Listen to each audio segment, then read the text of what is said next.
Mic check, mic check. Mic chickity check, check, check. Hello? Are we live? I think we're live. Hey everyone.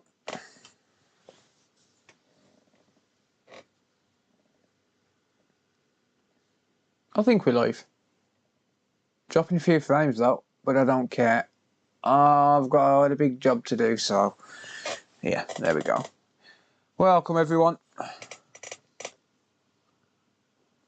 little bit of a hint before we start.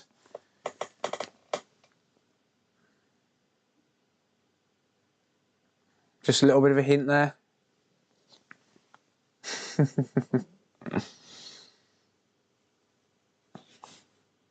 Gotta love the My Mate Vince cups.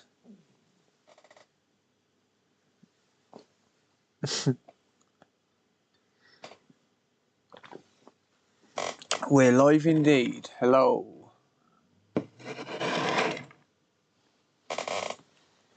Just in time. How are we all doing? Let's get it, let's go. Tab, welcome. Neither are we. Coffee and a crumpet, nice. Welcome everyone.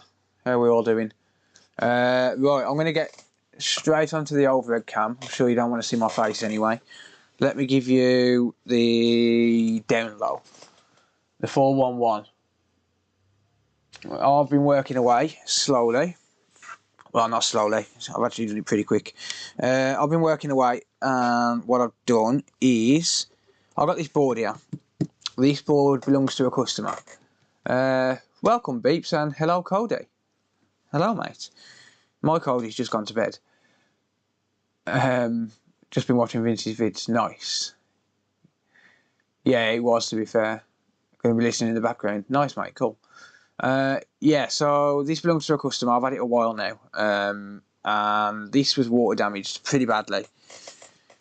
So basically, I've tried absolutely everything on this, including replacing the south bridge, trying to figure out like basically there was some issues around here. This was heavily liquid damaged, as you can probably tell. There was some issues around here, some damaged traces and stuff like that and whatnot. The board's got no power, so it doesn't fire up at all. There's no beep, there's no lights, no activity, nothing. And basically the data, I think, is very important to the customer. Like very, very important. Don't know why, don't really, that's none of my business. I mean, you can still see some signs of liquid there. Like there's very visible signs of liquid all over the board. So he's asked me to basically swap the APU to another board, which is a massive job on its own. So what I've done off camera, I've got a board here which works. Well, did work, kind of. So this board worked. It needs a HDMI port, but it works. So what I've done off camera, because it's obviously a big time consuming process, I've removed the APU, Renaissance, that secondary RAM, and then on the other side of the board I've also removed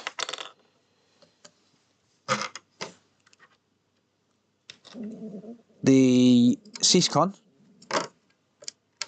My belly's rumbling already, nice. Wouldn't be a Coda stream without a rumbling belly. The no flash ROM and the other secondary RAM. So what I've got to do, so this board is prepped basically. It's a matching board, NVA001 PS4 Pro. Same as the one that I need the data off. So ignore the fact that this is a little bit burnt. Someone did some prior repair attempt to it, and yeah, or someone did some prior repair. But I did confirm that the board turned on. It doesn't even matter if, let's say for example, because this has had some significant rework, it doesn't matter if I'll get this working and then I can't get the disk drive working. Like, let's just say that, for example, because that's had significant rework around the disk drive area. All that matters is trying to get the data off this APU.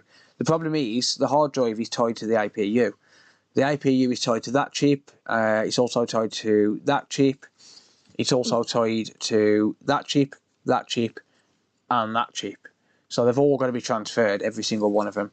So I've prepped this board ready. Like, this board is nice and clean, nice and ready. I've already wicked away every single pad. Made sure I haven't damaged any pads along the way. That is perfectly flat. This is basically a blank canvas. This can have, as long as you transfer all 6 chips, this can have any board on, any APU on. Well, as long as it matches. So the part numbers have got to match, which is why I've had to take it from a working NVA001 board, which is also why I've had it so long, because finding a working NVA001 board, yeah, it's not exactly easy. So yeah, that's pretty much the 411 on this. This one doesn't turn on. I'm going to try and transfer the chips from this one to this board, because this board does work. There's no shorts on this board at all, or at least as far as I know. And if there is any shorts, if there are any shorts on here, then they're not stopping it from turning on. So the worst case scenario on this board, as far as I can tell, would be a disk drive issue, because obviously there's been some rework around here. So yeah, 6 chips and then a HDMI port if I can get it to turn on and boot. So yeah, I mean, 3 of the chips are not that bad, because they 2 of them are one's a DFN, 2 of them are DFN, and then one of them is a is it DFP or something like that, or I don't know. It's the BIOS chip basically. So I'm going to start with them. I'm going to start with the smaller chips and work my way up to the bigger one, because, you know, when it comes down to it and I reball this, then, you know, I'll be ready to just drop it on and test it straight away afterwards. So I'm going to start, I think. So I'm just going to get started basically. Jay and Zarivan, welcome to Twitch.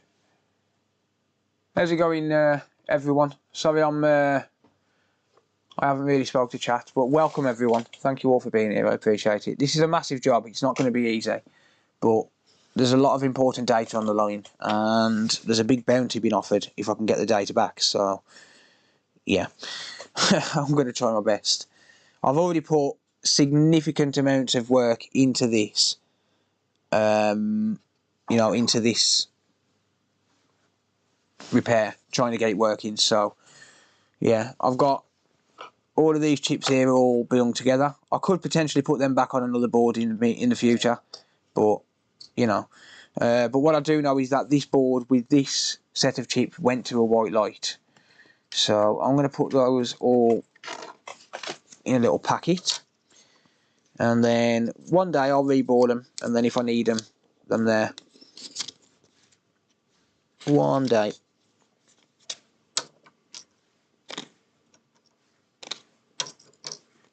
I'll just drop all them into a packet, and then I know they all belong together.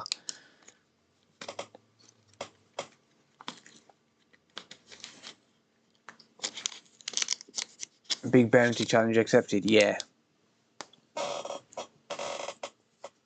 I don't know what the problem is with the board. To be honest, mate, it's just not firing up. There's no beeps, no light, no signs of life, nothing. So it's just, you know, it's one of them things. I've got to try and get it working.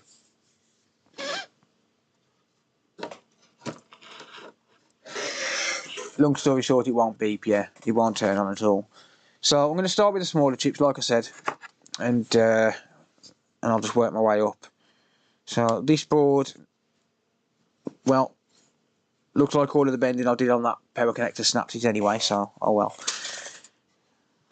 They're easy enough to change anyway, but this board's dead anyway, so I don't care about it. Right, let's pop under the scope. I'm going to get cracking on it.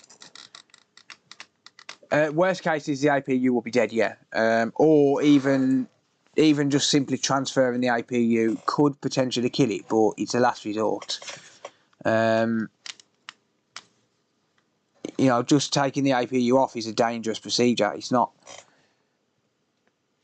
you know, it's not without its risks. Let's put it that way. It's not without its risks. So I'm going to start with the smallest chip of the 6. That's going to be the BIOS. It will be the BIOS. So this is basically the NOR, the flash ROM, which contains the firmware information. So I'm just going to get cracking with this. Start on this one. We've got to start somewhere. Might as well start small and work our way up. So I'm expecting this to be around about a 5-hour job, to be honest, because I've got to reball that chip by hand. I don't have a stencil for it.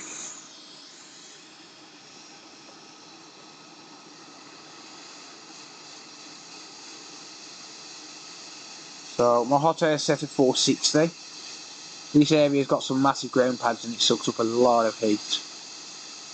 But I'm going to be using the BGA machine to remove the APU. Obviously you can't remove that with hot air. So,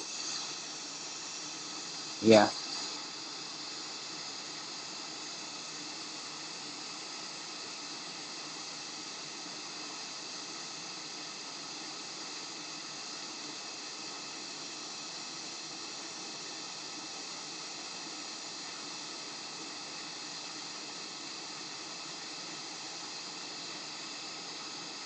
But by the time I've actually finished with this repair, we're probably talking at around about 8 to 10 hours work. So, yeah. Right, so there's the first chip. First part of the process. Do you have the reballing machine? I do, mate, yes. Cheers, Travis. Thanks, mate. Let's help Philly this month. Thanks, mate. Yeah, so you'll see now. Oh, why does my camera keep crashing? What the fuck? Ah! Hang on. My microscope keeps crashing. Did this the other day as well. Oh, I'm gonna have to unplug the. I'm gonna have to unplug the capture card and plug it back in, I think.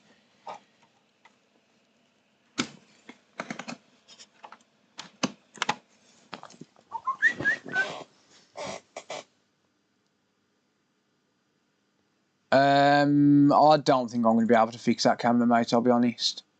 Right, there we go, I've got that. Yeah, I don't think I'm going to be able to fix that camera. It's a bit beyond me.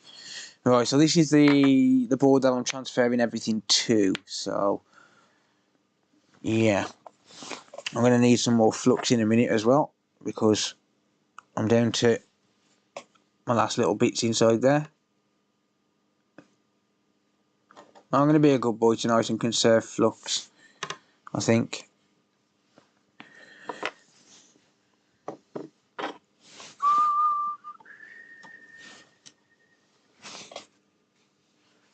Damn it might help if I actually tinned them pads, wouldn't it? But yeah, this is a job I didn't want to do. I'll be honest, I didn't want to do this job. It's not like a standard reball in the sense that of time. Like it's like a standard reball, but it's not a standard reball when you think about the amount of time that's involved. I haven't got to reball just one chip here. I've got to reball 3. So yeah, there's 3 BJ chips to reball.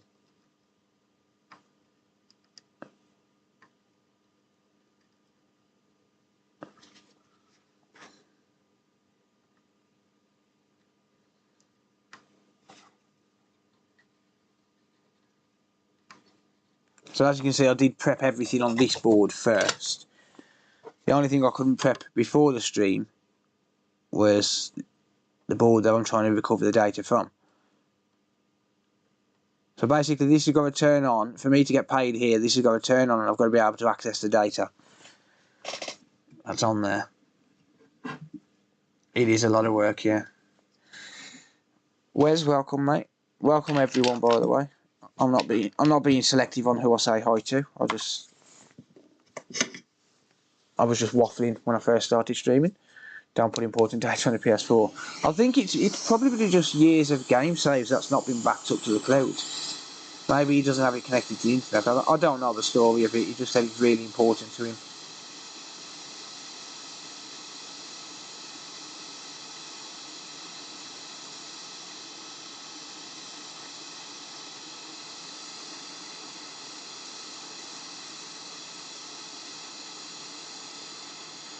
It's not really my job to ask what data's on there. It's my job to try and get it back.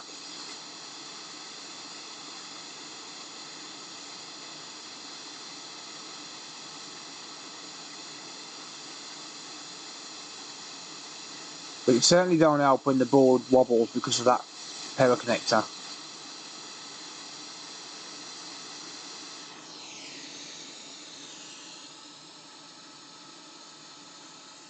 All 6 of them. They all have to be there. They all have to be there, mate. Unfortunately.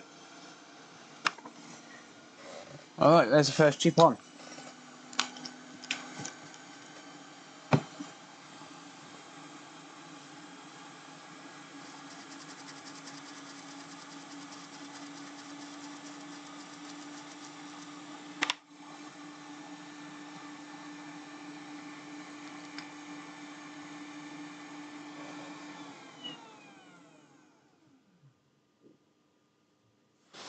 I think that's level.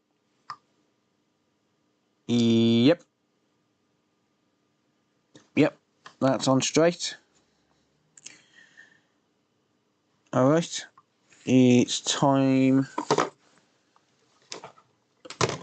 for what I believe is a Syscon. I hope it's a damn Syscon. I don't know because I've never had to take one off on the PS4 Pro, and it's different to on the PS4 original. But I think that this is the Syscon. I'm kind of hoping. I'll be honest. Kind of hoping it is.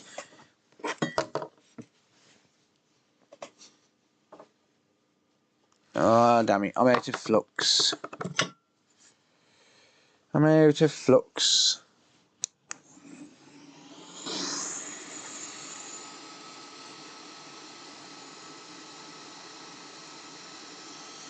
I'm not out of flux. I'm just out on that tube.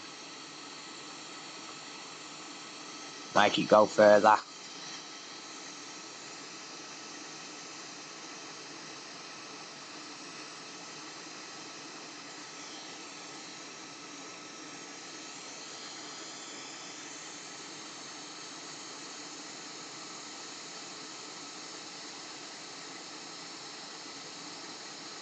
Might have to stretch, yeah. That's almost ready to leave.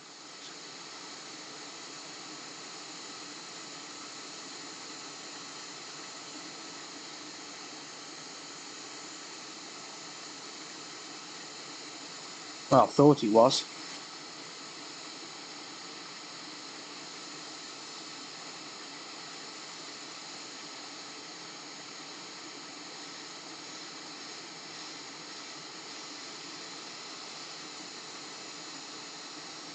Hate these chips. Okay. That's got that one.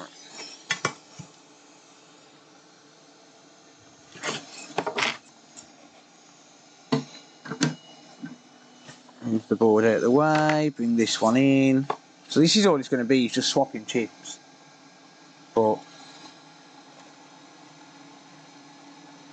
you know, it is what it is. Well, swapping chips and reballing didn't cause any board damage. It doesn't matter too much because, I mean, for the important thing here is to get the data, right? And the prior repair attempt that's on this board, the worst it's going to have done is damage the disk drive chip. So even if it was to damage the disk drive chip, if I can get it to boot, then I can fix the disk drive chip. It's not going to be that much of a big deal to fix it. You know, replacing the BD 7764 MUV, it's not really a big deal.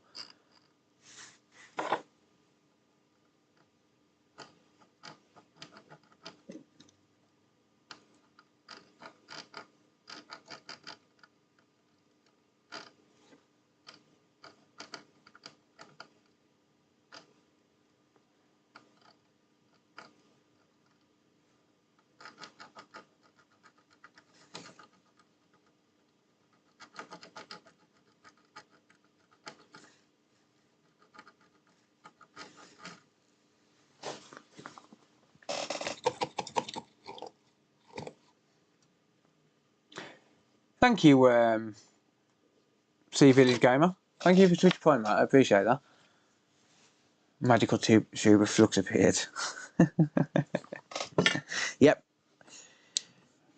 Right.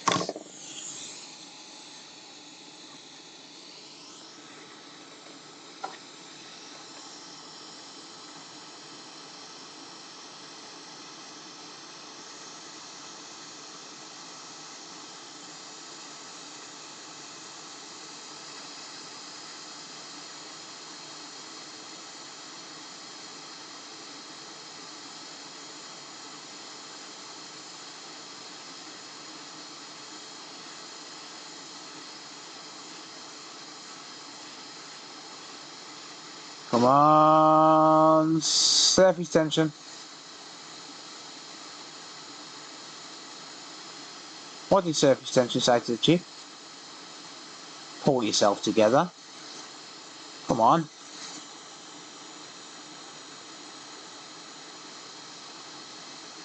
Hey.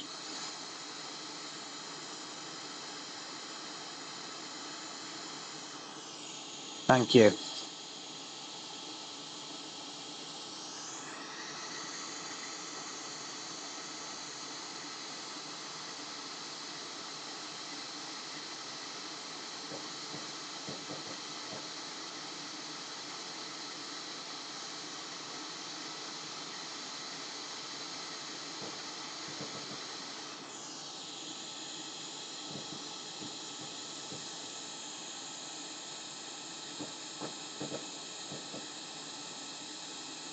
No, what? That's one job that no one wants. Yeah, I agree. You want to take apart your brother's PS4? Don't take apart your brother's PS4. Take apart your own. Don't take apart your brother's. I'll do what I did when I was a kid. Take apart the TV.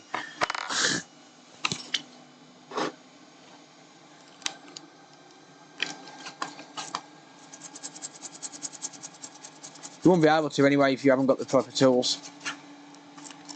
You need torque security bits.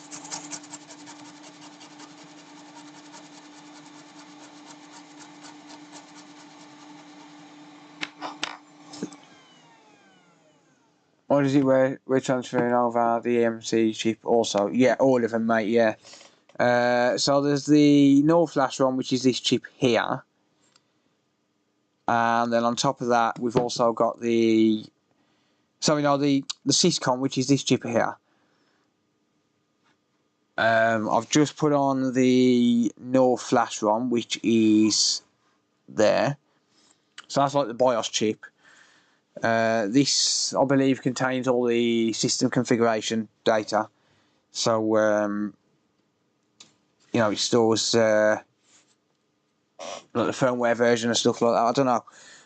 I think this stores something to do with the firmware, but this one stores other firmware, like probably like eFuses and stuff like that. I don't know exactly how much. I don't know exactly what each chip stores, but next I'm going to do the Renesas chip. So Renesas is going to be the disk drive controller. It's not actually Renesas on this board. It's just that Renesas was the first manufacturer of the PS4 original chips. So everyone just calls them Renesas. Actually, yes, it is on this because it's the NBA 001. It changed to ARM afterwards. Changed to a custom ARM chip afterwards, and there wasn't branded. But this one is actually Renesas. It does change in later revisions, but it's the same chip, does the same thing. Magical tube of flux. How much more can you produce? Come on. Ah. Oh, why does my camera keep going off? Don't piss about. Come on.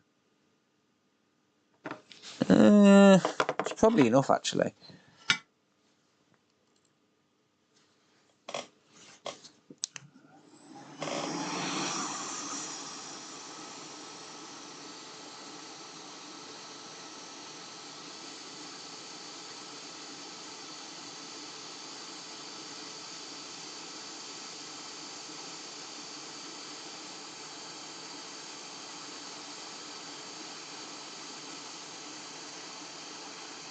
Yeah, sorry, the microscope camera went off again.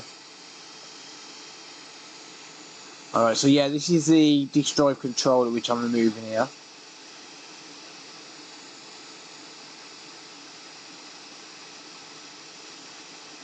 These are the easy ones, that's the problem.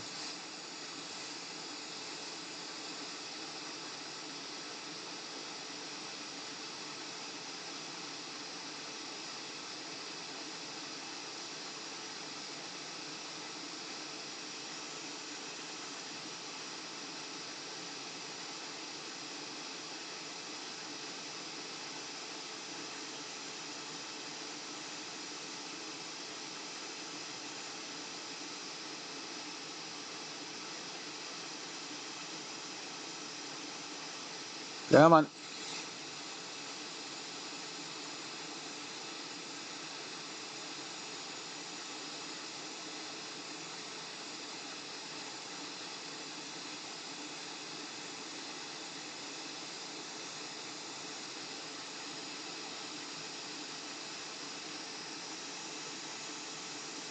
Come on.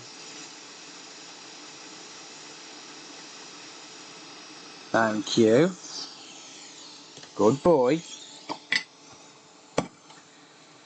Okay, back to the board.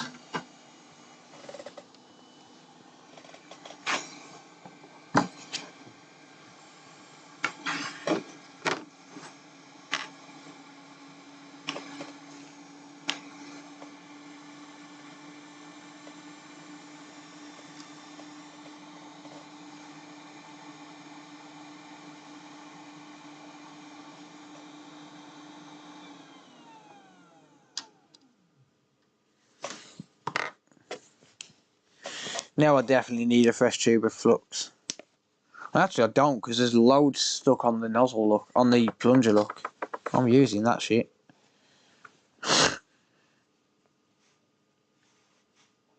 That's right, I'm using it. Waste not, want not. I actually need to buy some more flux, because by the time it turns up, I'll be very low. I've got like, I think I'm down to like 10 tubes, something like that. But by the time it actually turns up, I'll be down to like probably 2 or 3 if I order some today. It doesn't take me long to use a tube. Probably got about 2 weeks worth.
There you go. It's a slim chance of the chip dying. It's not very often. Very rare. Depends how much heat you put on it. I mean, if I was whacking this at like 480 degrees Celsius, then you know that increases the chances of it dying during removal or installation. But as it stands, I'm at 460, so you know the lower your air temperature, the better chance you've got. And I could go 440, but this is a pretty big chip, so plus it's easy just to stick to one temperature for them all. Even if like let's say for example I get this working and then Renaissance is dead and it can't be updated, as long as I can get into the dashboard I can transfer the data and transfer it to an actual PS4 Pro that's working.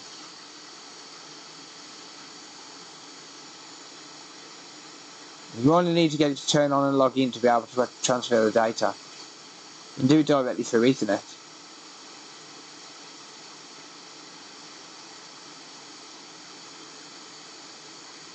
Okay, surface tension, thank you, come on.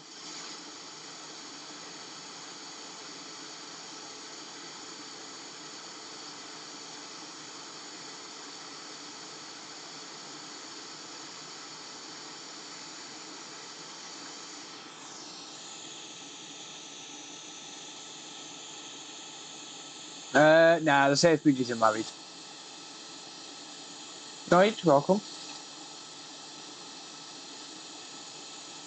Can I borrow your shed? That shed's coming down.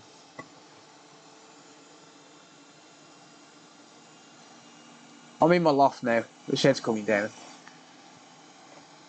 It does depend on the type of chip, yeah.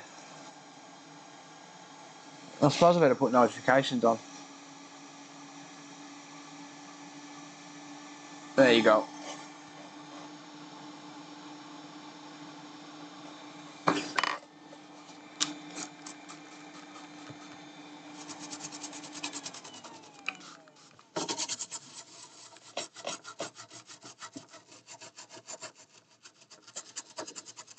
I'll inspect the other chips as well, by the way, don't worry.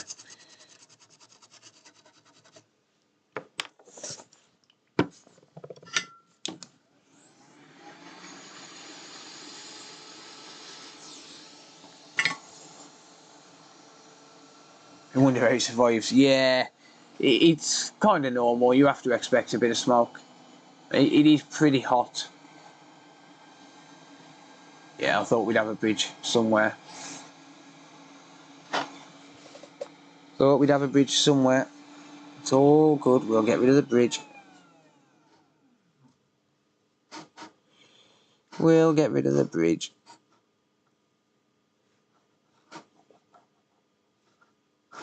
I'm going to touch up all the pins anyway. That's why I hate DFN chips.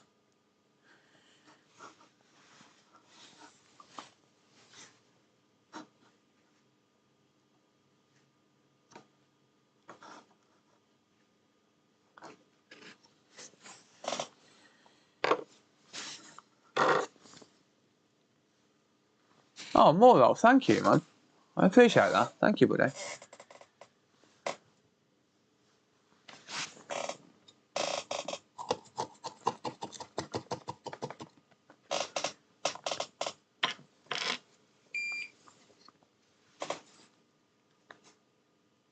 It didn't come through, but did you do it directly or? I'm saying if you did it directly, it wouldn't come through on notifications.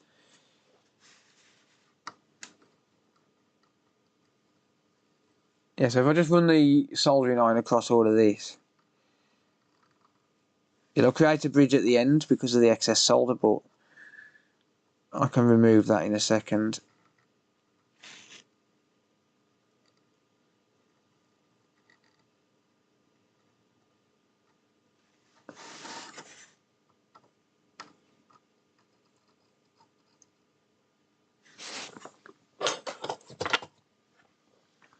Use Streamlabs.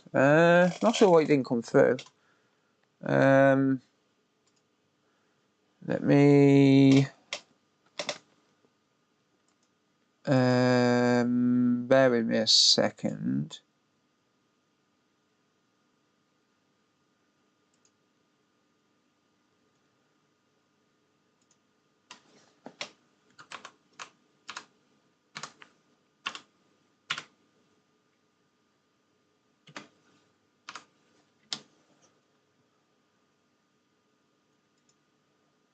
Dashboard.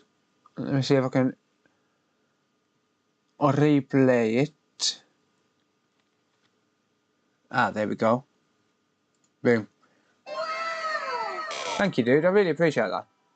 I'm not sure why that didn't come through, mate, but thank you. It is much appreciated.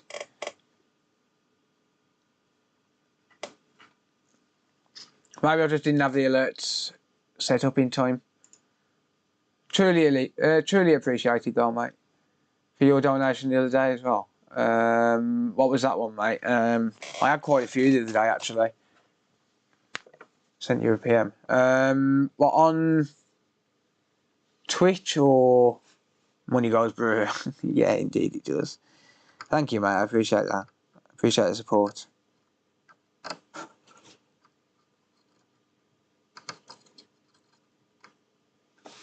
Alright, let's just wick it away, make my life a little bit easier.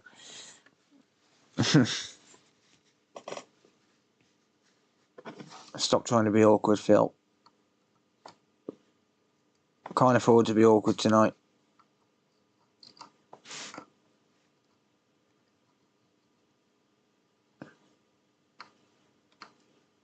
Come on.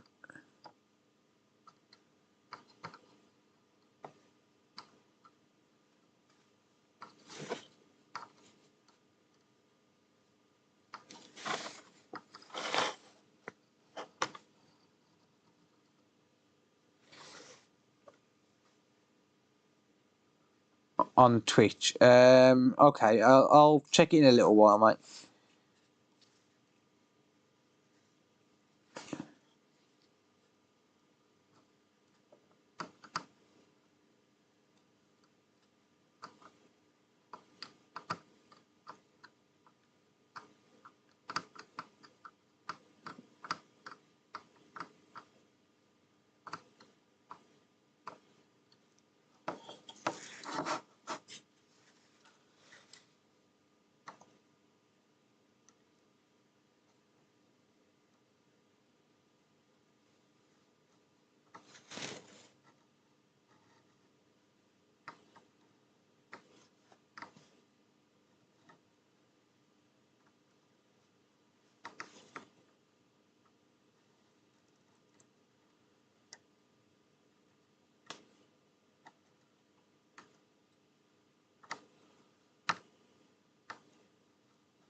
Okay.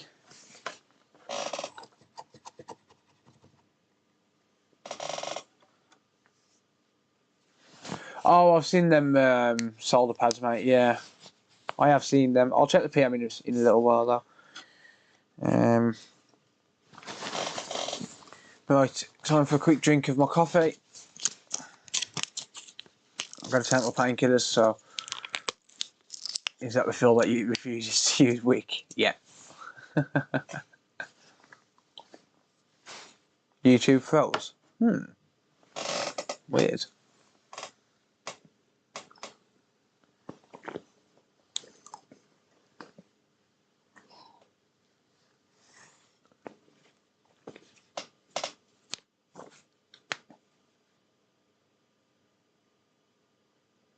I guess Phil's too busy to notice the hellos. I am, mate, yes, unfortunately. I'm just trying to get this done as quickly as I possibly can because it's a pretty big job.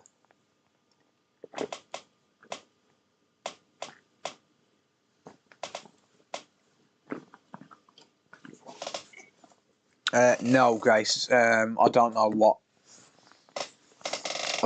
the data is, but it's kind of not my job to ask. It's kind of my job just to try and get it, sort of thing.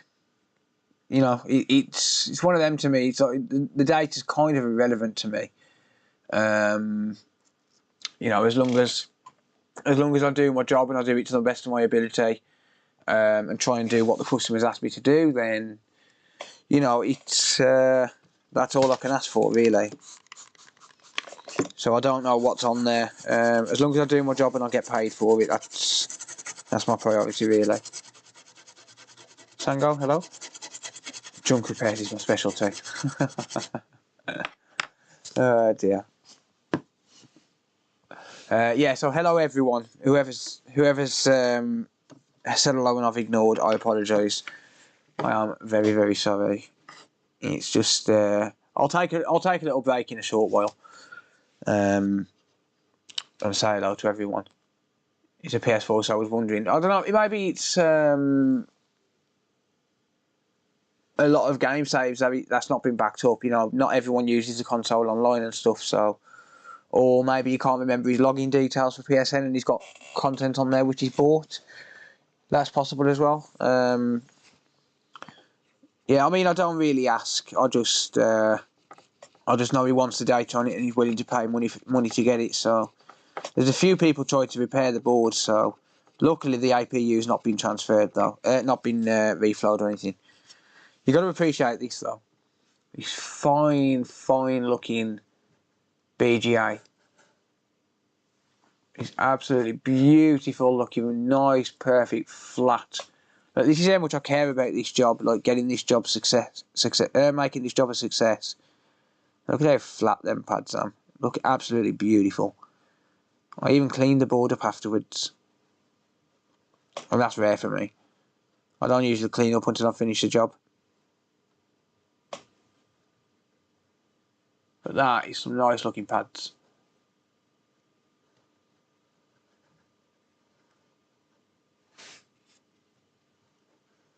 Hey, I'll take a Bitcoin. If someone wants to give me a Bitcoin, I'll take a Bitcoin.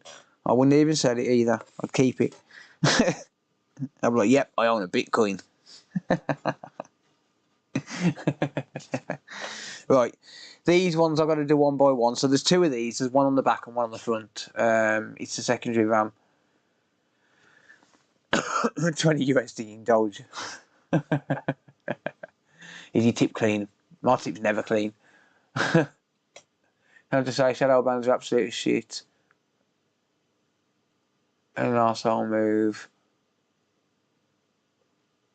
I gave YouTube links to relevant stuff in shadow band. What do you mean? I'm really not sure what you mean.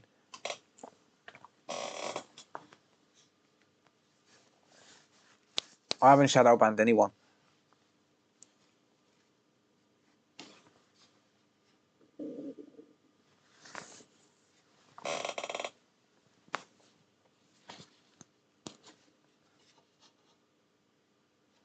The PS4 Pro thermal pad thickness, I can tell you.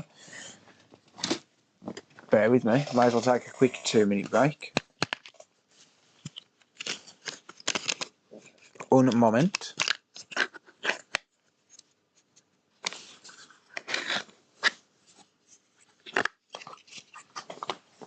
Drew, what are you referring to?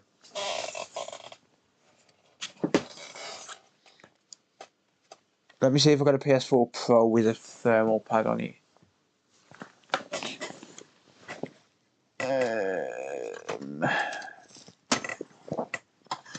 Well, it doesn't even have to be a PS4 Pro, it can be a PS4 original.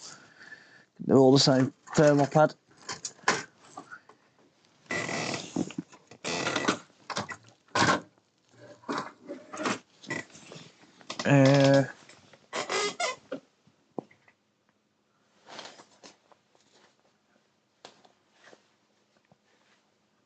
All links are banned off my chat. No one's allowed to post links apart from mods. It's always been that way, mate. Sorry. It's always been that way.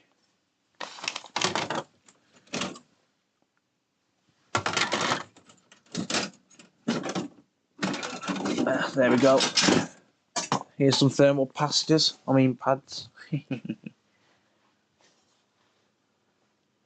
Just provided. No one shadow banned anyone. If YouTube shadow banned you, that's YouTube, not me. No one shadow banned anyone.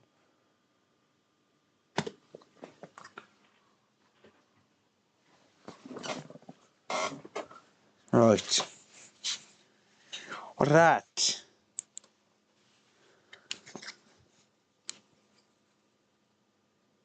I bet my batteries are dead. Ah.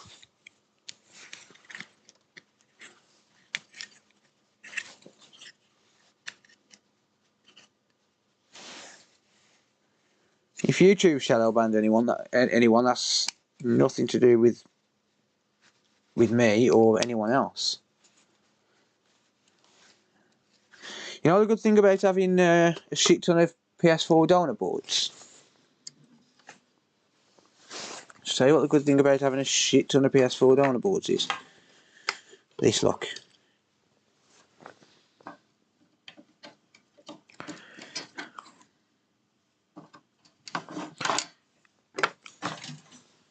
Unlimited supply of CR2032 batteries. no real IV, you're not. Unlimited supply of CR2032 batteries. Love it.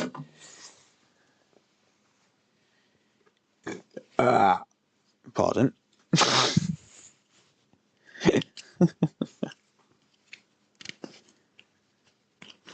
We love it.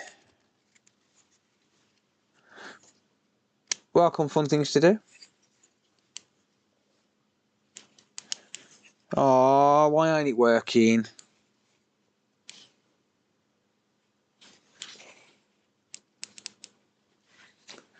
It's not work. It's not work. You no work. Why you no work? Hey, why you no work, eh? Ah, battery run away.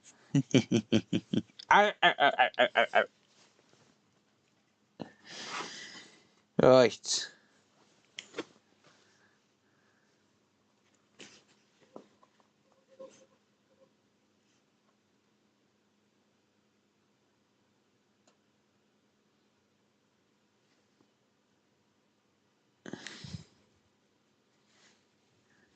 Yeah. 0.8 to 1mm will suffice. See, I don't know when I'm squashing it, that's the problem. So, about 0.8 to 1mm will suffice. See, there's the problem, is you don't know when you're squashing the actual... Like, that's solid in there at 0.8mm. So, yeah, 0.8 to 1mm. And then diameter, you're looking at...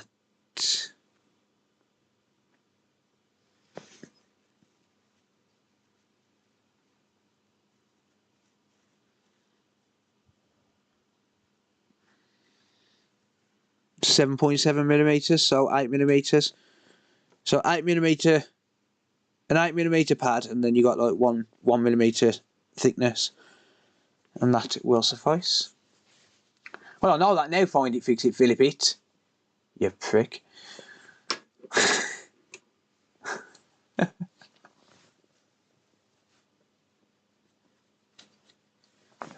Oh dear.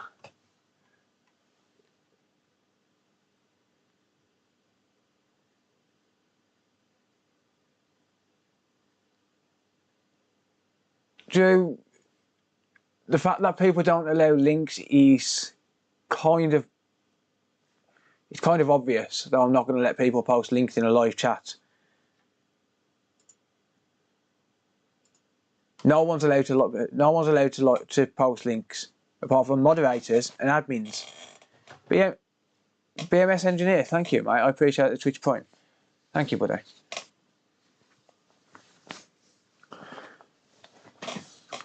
The bottom line is, links are not allowed unless you're a moderator. Moderators are people that I've known for a long time and trust.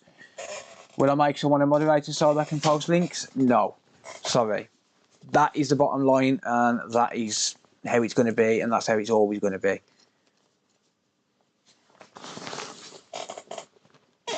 It's not picking on anyone, it's not targeting anyone, it's not singling anyone out.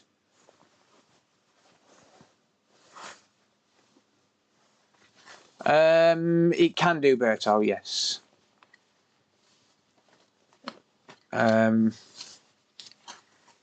Yeah, I'm using Restream, mate. Yeah, using Restream, so I'm on Twitch as well.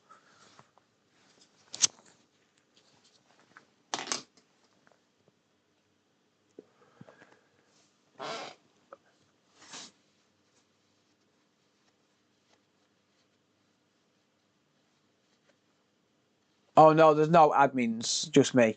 I'm the only. There's only one person who will ever be allowed super mod status, and that's me. You can't add a super moderator on YouTube, like at all. You can't add a super. It's impossible to add a super moderator. And you look at the moment. Well, I've transferred 3 chips so far. How's it going, Gary? Welcome, mate.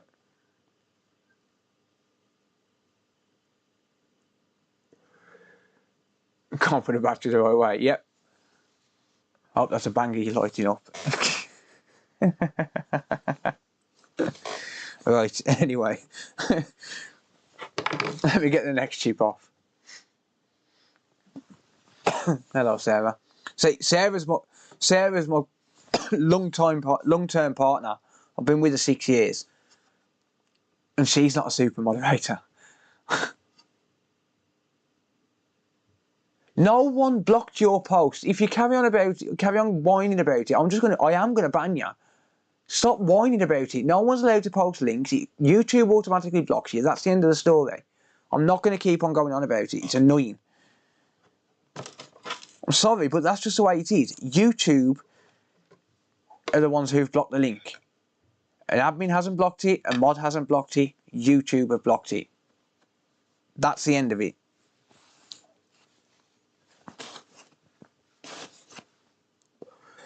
If you need to post a link and you think it's important, post it in Discord and someone will review it. It will be allowed to go through, but then if a moderator thinks that it's irrelevant, they'll delete it. That's the only place where links are allowed to be posted unless you're a moderator.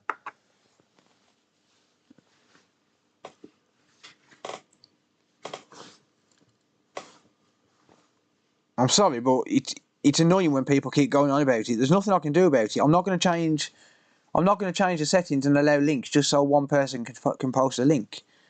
I'm not going to do it.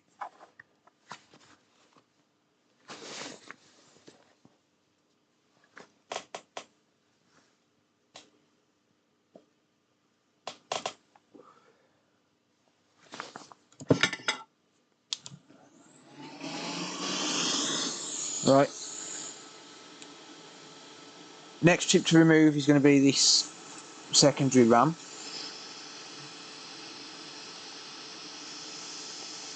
And believe me, if you get banned, you know you're banned because it tells you you're banned. It doesn't shadow ban you. If a moderator blocks someone, it tells you you're banned. So, no one has shadow banned anyone. If anyone was shadow banned, you wouldn't be able to type. You wouldn't be able to send a message. We wouldn't see it. Even I wouldn't see it.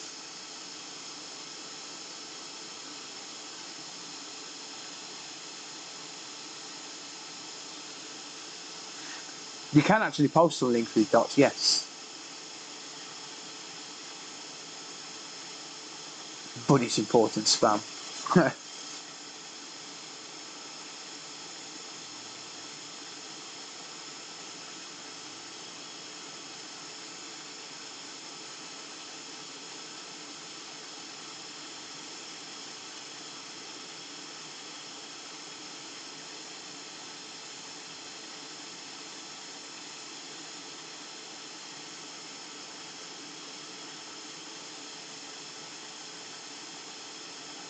Thank you, Broken Controller. I appreciate that, mate.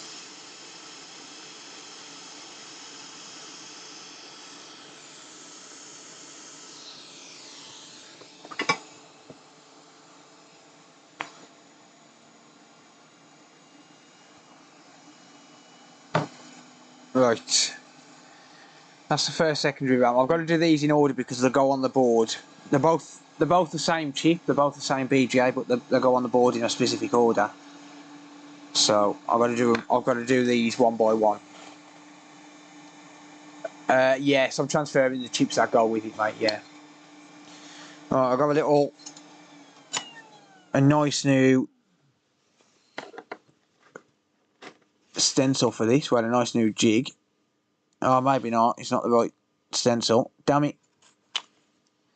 Oh, I thought this was BJ. Oh, I thought this was BJ 96, not BJ 48. Oh well. Guess I'm doing it by hand. Guess I'm doing it by hand.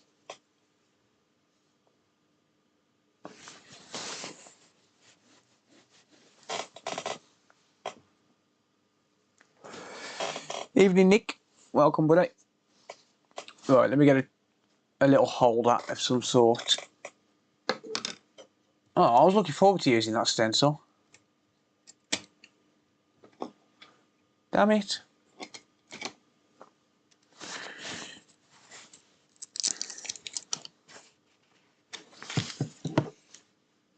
I bet this won't even go in the holder. What's the bet in this don't even fit in the holder? That'd be pretty funny, wouldn't it?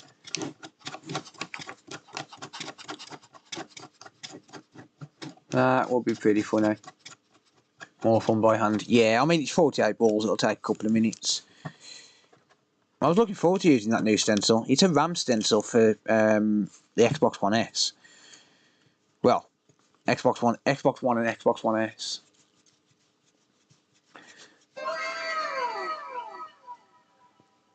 Thank you, GC. I appreciate that, mate. G33. Thank you, mate. Yeah, that ain't fitting in there. It might go in sideways.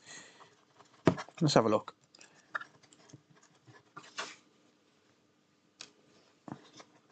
I bet it don't even go in sideways. Oh, just about, look. Wow, that... I smoke gold leaf, mate.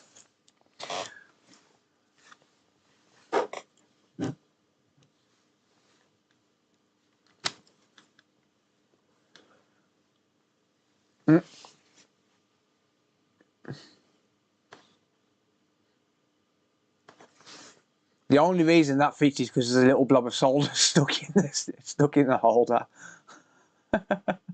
Digging that sexy accent.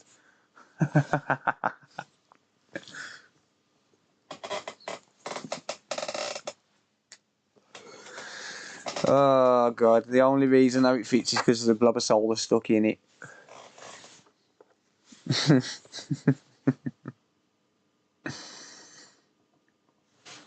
God, I really need to get a smaller chip holder.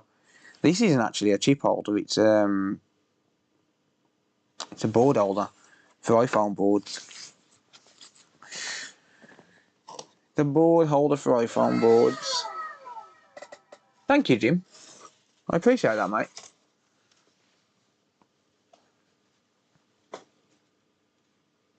Does PS4 employ encrypted data like Apple do? Yeah, you have to transfer 6 chips in total. Well, 5 on the PS4 original, 6 on the PS4 Pro. I'm not sure for the PS4 Slim, I think it's 5.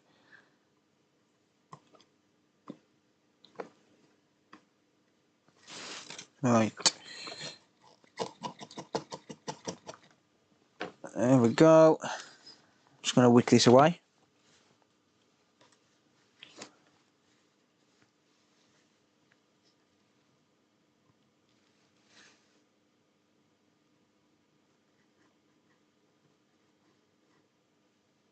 You've got to be careful with these as well. You only get one shot at these chips. And these are super easy to pull the pads on them as well, on the chip itself. Oh, it ain't even fitting in. It's going to move around while I'm trying to reboard it.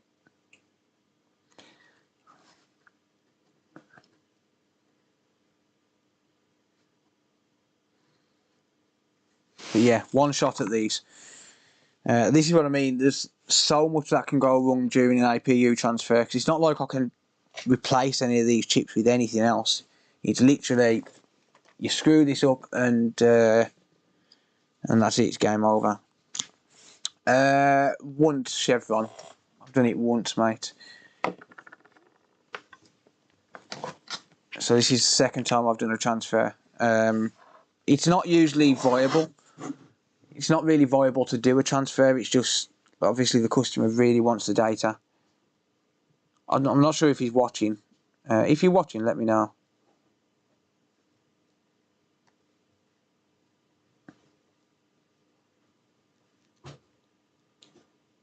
But yeah, this is... It's not, I wouldn't say it's a complex job. It's just crucial that you get it right first time. If you don't get it right first time, number one, you got to try and do it again, and number two, there's a chance that you've killed something if you don't get it right. Or that it was already dead. It could be already dead, you don't know. That's the problem.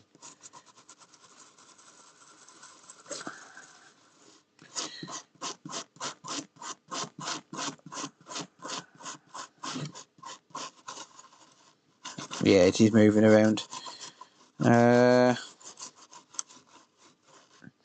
Well, the solder balls are going to be the same size, so I'm thinking, because the solder balls will be the same size, yeah, I could do, yeah, I could put something down into the side of it. The solder balls are going to be the same size as that stencil. They're going to be 0.45mm.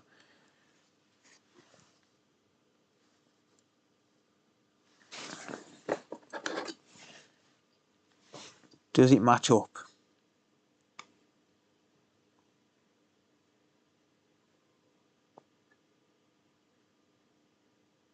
It does. Way hey, no hand reball for you. No hand reball for you. Well, that's assuming that I can hold it. Where's my magnet gone? Well, it's not a magnet, it's a magnet holder. Come on, where have you gone? Mr. Magnet, hello? Hello, hello, hello? Ah, I got it. Yeah, so, because they're lining up, I can technically use it. It's just, I've got to get it lined up properly.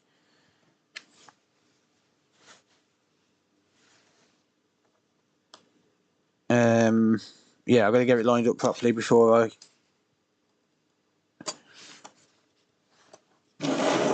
lock it into place. But it's a magnet, so it'll sandwich the chip. It'll sandwich the chip down and stop it from wobbling around. Why does my camera keep crashing? Are you taking the piss?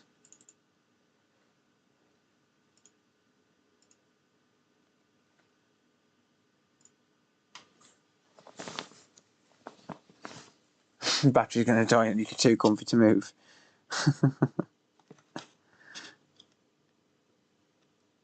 Yeah, so I've got to try and...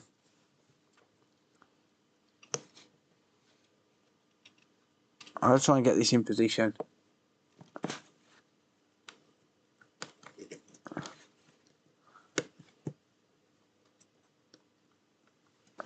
Yeah, this is the problem, because I mean you can see how much I'm struggling to remove this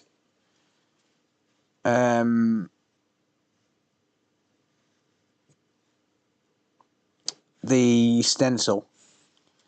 So yeah, because it's magnetic. Actually, I've got to remove it because oh damn it! I just knocked one of the lights off. Because it's magnetic, I've got to line it up properly before I put it onto the magnet.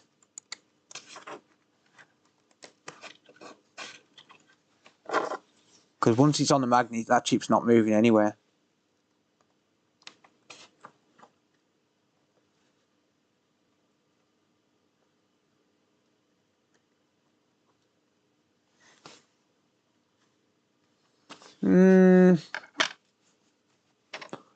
Honestly, that's probably lined up enough. It doesn't have to be perfect. That's probably lined up enough to get it. Oh, actually, then again, yeah, I just moved it from underneath. There's a little gap underneath, just there. I just managed to move it from there. So as long as I hold that in place now, and then slide it onto the magnet,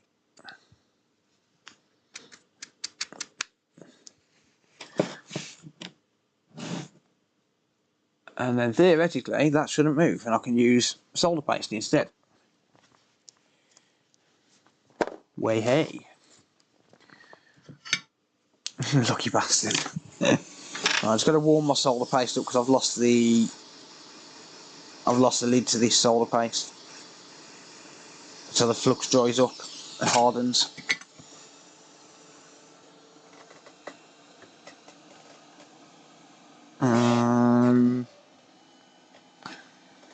Now then,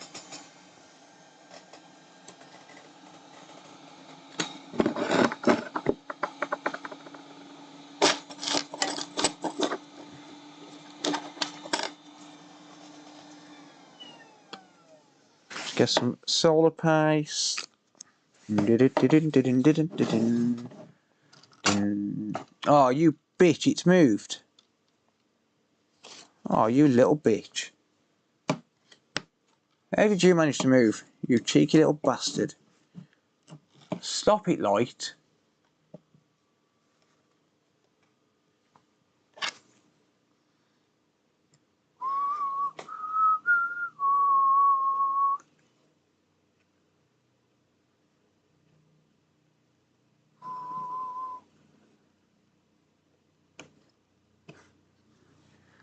Close enough.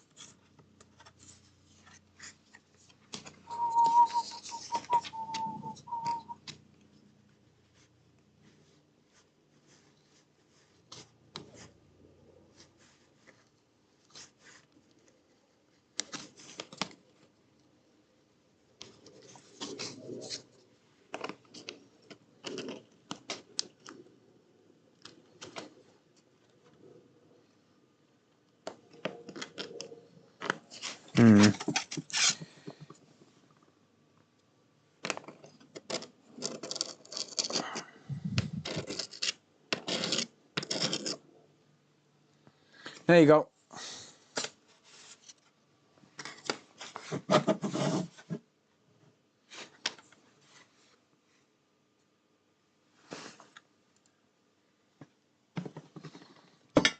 Right, hot air's got to go down to 420. No, 410 will do. At 40% airflow. What's that, cocaine? We need singing. Stop it, light, and shut up, multimeter. Yeah.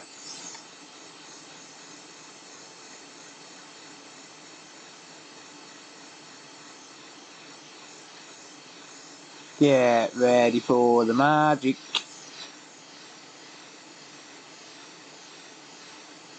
In 5, 4, 3, 2, 1. Oh, I did start, look.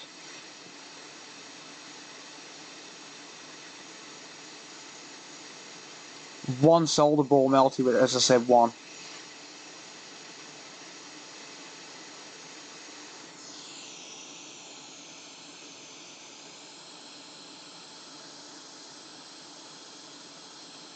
Beautiful, mate.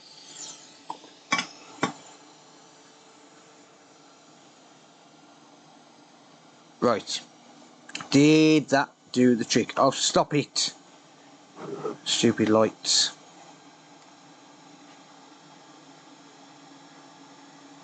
Did she do the trick? Yay or nay?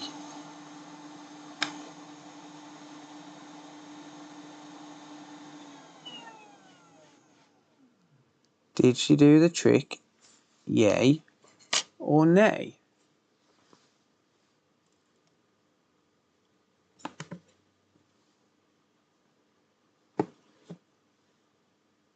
I think yay. Damn it, I swear this light. I think it did it.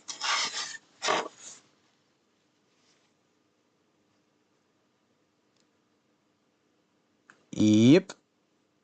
Did indeed. Whoops.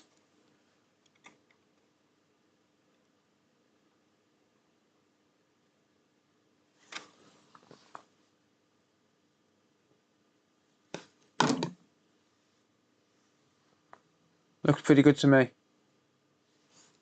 Yeah. Yeah, buddy. Alright, so I'm going to put this one on before I can do the next one, so let's do that, shall we?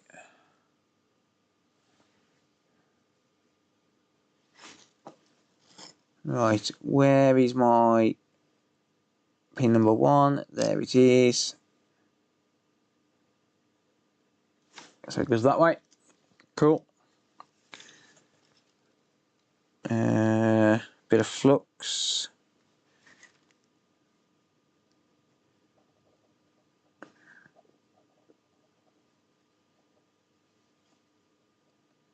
Still using the flux that was stuck on the plunger.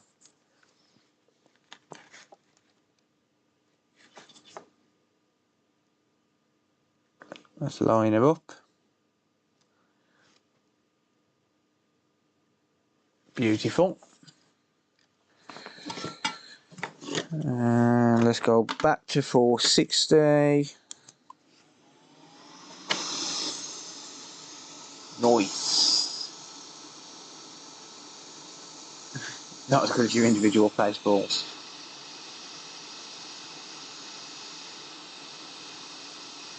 Ah, damn it, get back into place.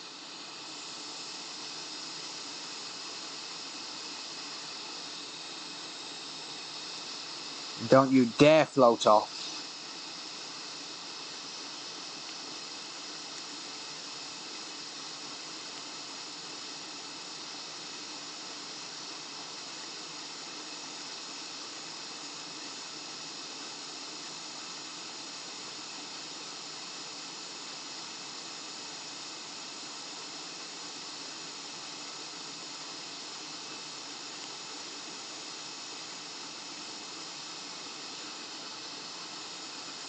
Get into place.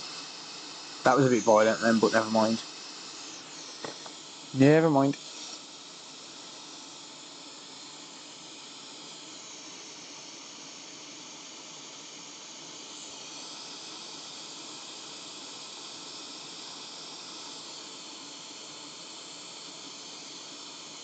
I had a little bit of a twitch on my hand at the wrong time then.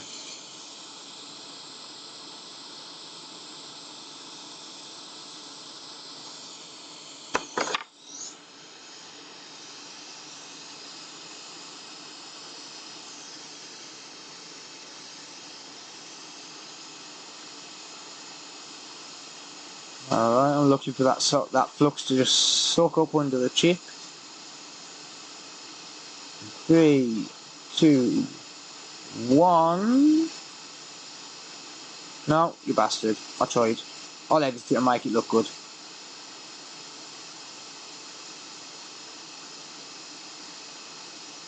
It's lined up though. And that is soldered.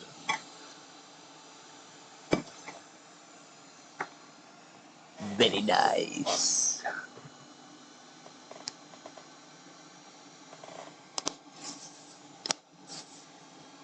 Very nice. What time can you start kissing this chip goodbye? Well, you could use 480. It just depends how long you use it on there for. It's about time more than anything. Like, you don't want to prolong exposure to heat. Like, you want to get it soldered as quick as you can, which is why basically when I do the first flow, so when I put it down once, I'll make 100% sure that it's cooled down enough before I put heat on again to reflow it. Because once you've soldered the chip down, you still have to reflow it.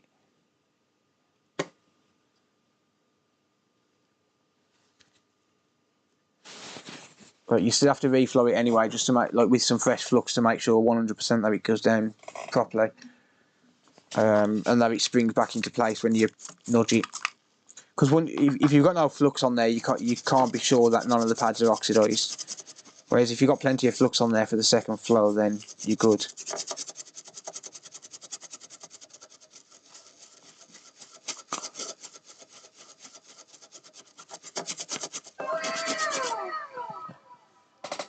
Thanks, PC. Thank you, mate. 669. Nice. Nice. Right. Next is going to be Mamma mia. This one.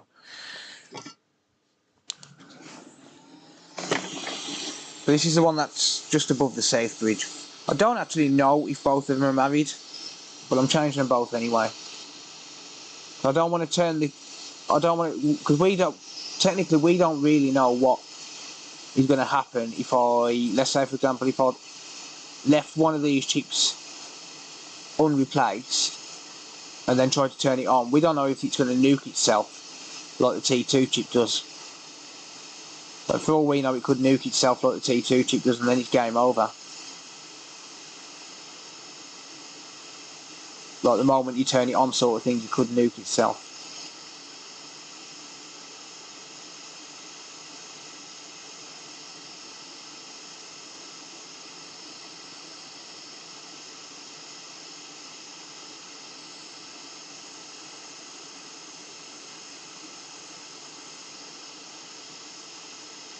It's about ready.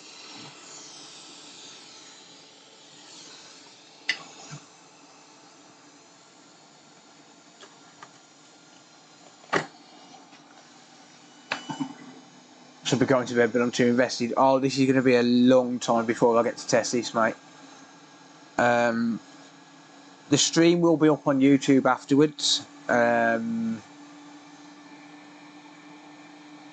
So if you know if it is late for you, then the stream will be up on YouTube afterwards, and no matter what, this is going to make a video. So I will be editing this into a video at some point. I don't know when, but at some point.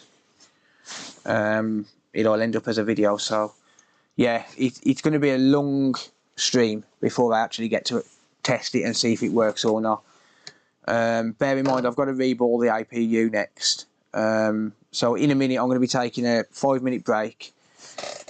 Reball, then I'm going to come back, reball the APU, which is going to be done by hand. That's going to take me at least 2 hours. That's if I don't talk. A reball on the APU is going to take me at least 2 hours.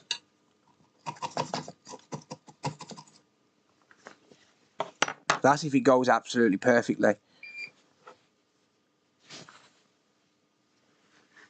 But DVR is enabled on the stream as well, so you know if you pause it where you are now, then you'll be able to replay it afterwards. My streams always stay up afterwards. I know you're on Twitch now, but it is on YouTube. So if you go to YouTube and then pause it where it is, pause the live feed where it is, and you'll be able to catch up. But it is going to be a few hours before I actually get to test this. I just thought it'd make a really interesting stream, and plus I told the customer that I'd stream it for him as well. Because I've had this board a while. I've had it for a few months, to be honest. I've been trying to get hold of a board for it. And I bought some donor boards the other day, and the board that I'm using was in it. It does turn on, it goes to a white light, but it's had some work on the disk drive, so I'm assuming that Renesas was possibly dead. But I did confirm before I actually took any chips off, I turned it on and made sure it went to a white light. So I know the board that I'm working on, the circuit itself is fine, like power delivery and stuff is fine. So if this don't work, as long as the transfer goes okay, and if it don't work after that, you know, if it goes to a no power, then I know it's a dead APU. I'll be gutted because I won't get paid for the job, and I'll have spent a long time doing it. So I'll be gutted, but you know, it is what it is.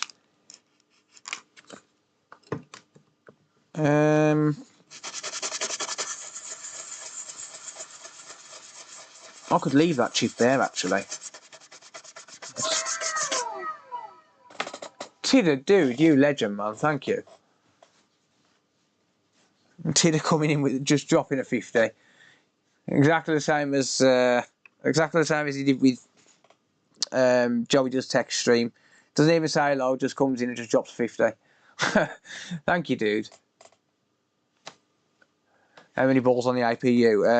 About 1,500, I think. About 1,500. So yeah, not not exactly an easy task. I'll tell you what I could do. Oh no, I don't want to put it directly on the magnet. Actually, that's probably not a good idea.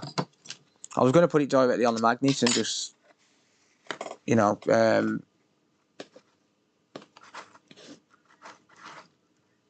just reboard it direct. Not direct, but yeah, I think you know what I mean. Reboard it without the holder, because that way I can move the chip. But nah, let's just line it up. Let's just line it up. Let's do it properly.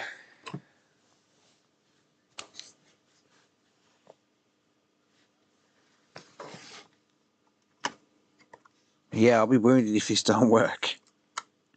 I'm going to do my best on it though. You know, I'll do my absolute best.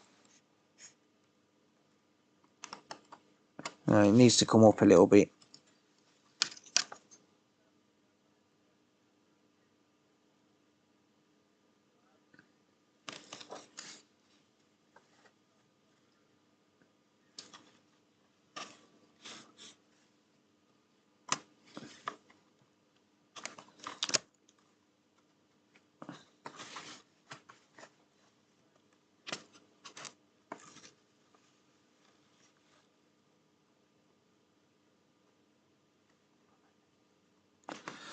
Right, that's lined up. Not centered, but it's lined up. Now I've got to hold that in place while I slide it onto the magnet and hope it don't move. I don't think a stencil would exist for this, to be honest. I think it's probably a custom chip.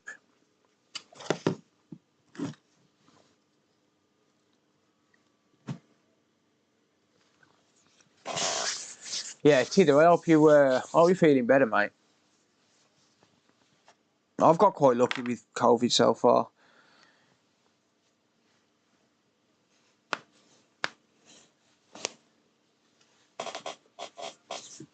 A job of this magnitude doesn't come cheap. I wouldn't usually do it, mate. This isn't the kind of job that I'd normally do because it's just genuinely not viable. Love some PGA boarding action. Yeah, definitely, mate. It's all good fun. It's all fun.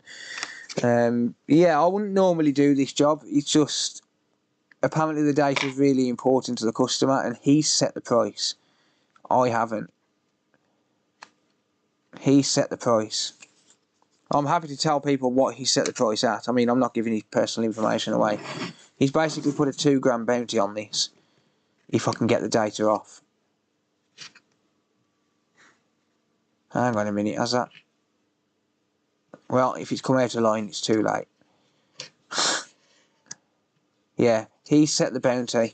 He's basically offered 2k if I can get it working. USD.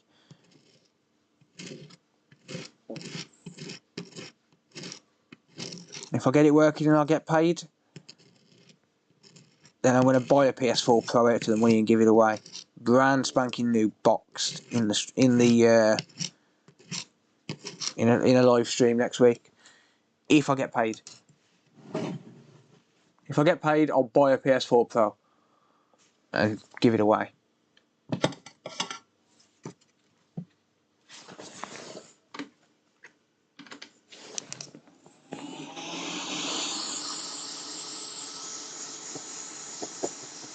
Right, get this one done. Catherine, hello.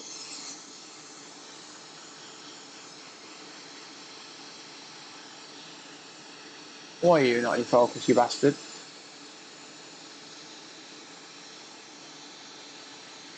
You put his crypto wallet in it. Mate, I honestly don't know. Personally, I don't care what's on there. If he says it's important to him, then it's important to him. You know, it's not my business. All I'm going to do is confirm login, and that is it. And maybe back it up to another PS4 in case it dies again, you know. But I'd have to get his account details off him for that.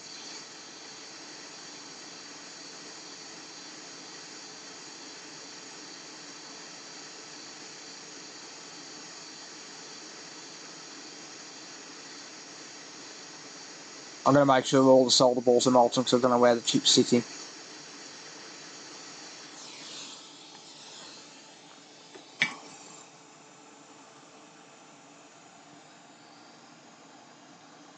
Definitely Bitcoin. Yeah, like I said, I don't have any interest in what's on there, to be honest. My job is to get what's on there and give it back to the customer, and that is it.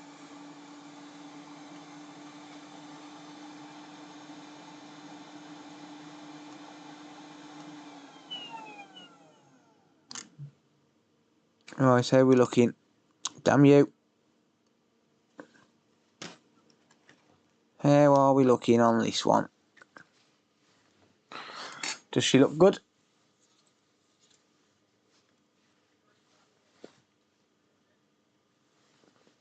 Let's have a look.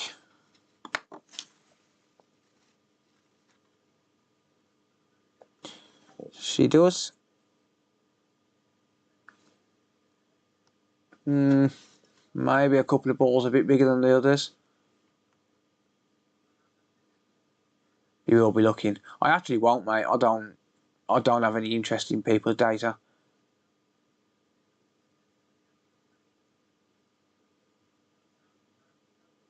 I genuinely have no interest. You know, there can be £1 million of Bitcoin on there. It's not mine, so I don't care.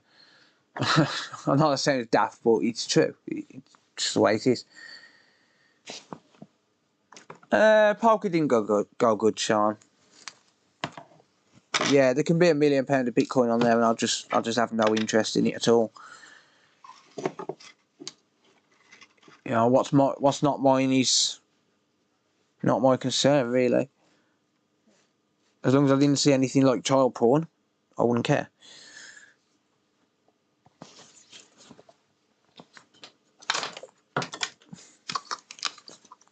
Some people might be intrigued, but not me. If it powers on and it goes to a white light, I'm happy, because it means I can get the data. Well, actually, no. Sorry, if it powers on and loads to the dashboard, then I'm happy. It's got to get to the dashboard. I've got to clean this chip because I've got to figure out which way it goes. But yeah, it's got to get to the dashboard so as I can access the data. Because until it gets to the dashboard, it's encrypted. Well, it's encrypted anyway, but which is why I haven't plugged the hard drive into a PC. I don't want to ruin any chances. Right, where's my number one? There you go, that's the right way around. Top right hand corner. How about midget porn? Oh, no, that is tempting. Midget porn is tempting.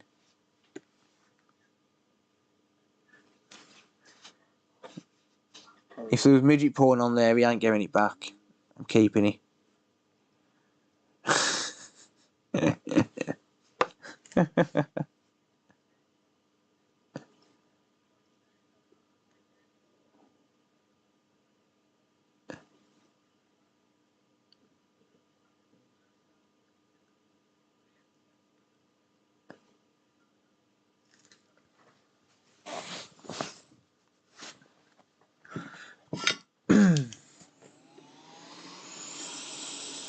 Yeah, I thought that, Wes. I thought that, mate. I thought it could be someone who potentially isn't with us anymore.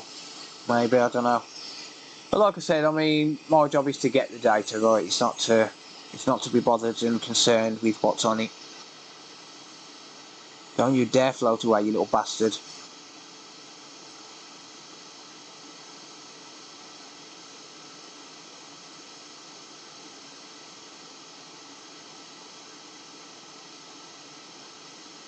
Float away, I'm going to kick you in the balls.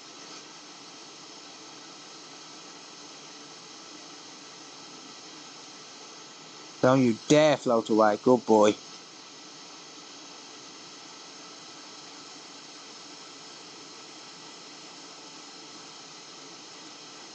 And drop.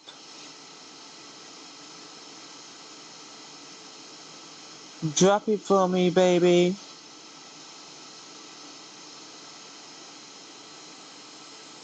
Shit, it's no wonder it's ain't soldering. It's still on 410 degrees Celsius. That's never penetrating this board. This board's way too thick for that.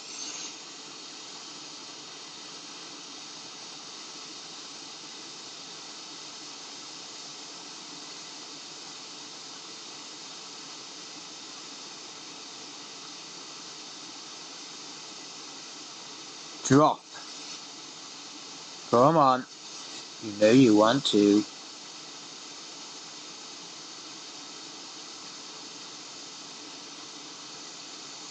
Come on.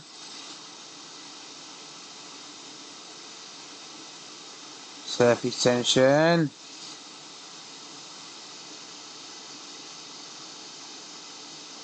Oh, this one's going to be a little bitch, innit?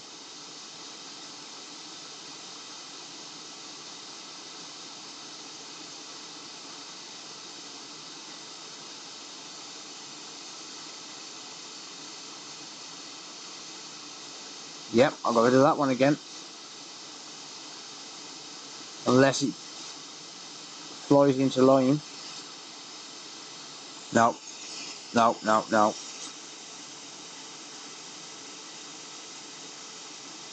Oh.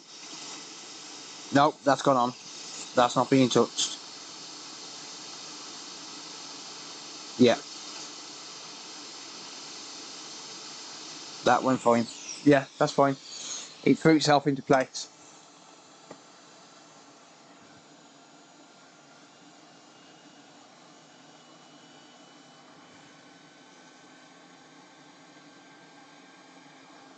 Well, I know what to identify as.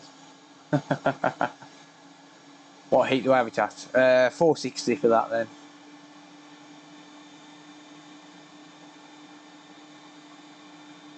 Yeah, no, that went fine. It threw itself back into line, so I know it's gone on. Okay.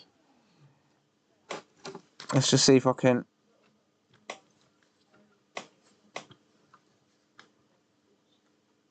Let's see if I can see under there.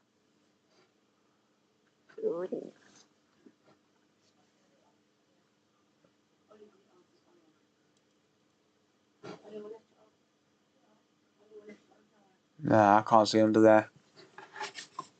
Damn it.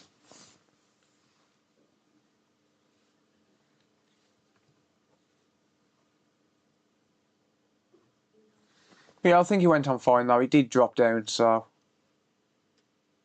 think it went on okay. It was luck. It wasn't luck. The chip didn't want to kick in the balls.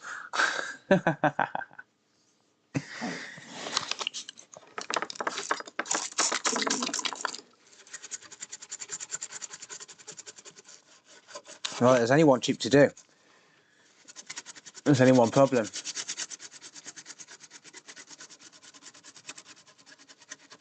It's the biggest of them all.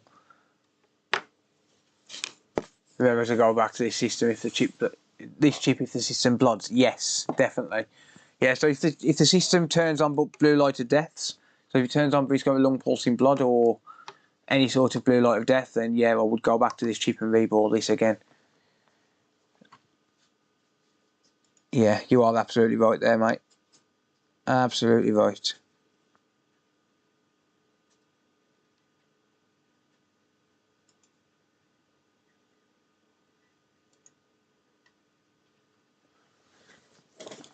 Dude, we broke a record. 511 people watching. 512. Damn. We broke a record by almost 100 viewers. Jesus. Welcome, everyone. Thank you all for being here. Nearly have your camera fund? Yes, I do, mate. Indeed. Indeed, I do. Right. Back to overhead. Because now we've got all them main chips on. So all that's left to do on this is the APU and the HDMI port, and that is it. And that's already prepped on that board. So I've literally got to lift the APU off and then I've got to reball the damn thing. Is that not a concern under the chip? What's that, mate? I just made it 512.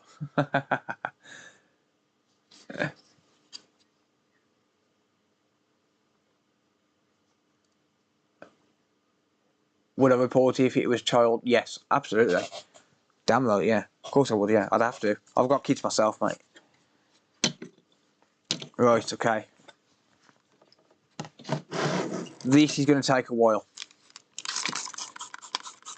I want to prep this chip first. So I want to maximise chances of success and minimise chances of damage. So I'm going to remove any sign of thermal paste on there, because thermal paste attracts heat and I do not want this chip to popcorn. If the chip popcorns, it's game over. But unfortunately, it's just the way it goes sometimes. Like, there is a chance it can popcorn, that's the problem. If it popcorns, it's game over. You may as well give up there and then, because you're never getting it to work. Like, you've got no chance. Popcorn is when the chip heats up too much in a specific place too quickly, and the layers of the chip, because the die is just this bit here, and the layers of the chip, like, because this bit here is just basically a PCB. This doesn't contain any like transistors or anything like that, but this part does. But if this part of the chip popcorns, it's going to break the layers and it's going to break the circuit. It's game over at that point. But I have confirmed 100% when I removed the chip off this board, ready for this one to go onto there, I 100% confirmed that my profile was set absolutely perfectly for the temperature that I'm at, for the ambient temperature in the room right now. I have 100% confirmed it.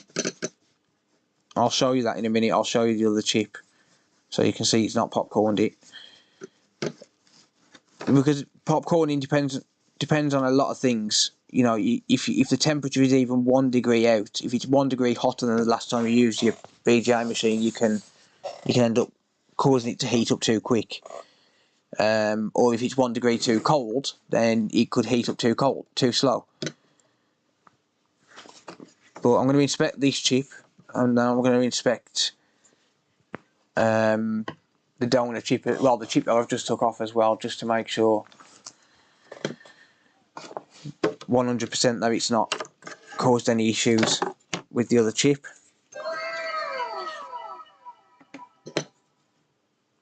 Thank you, Suzuhara, is it? Or Suzuhara? Thank you, mate, I appreciate it. Thank you for the donor.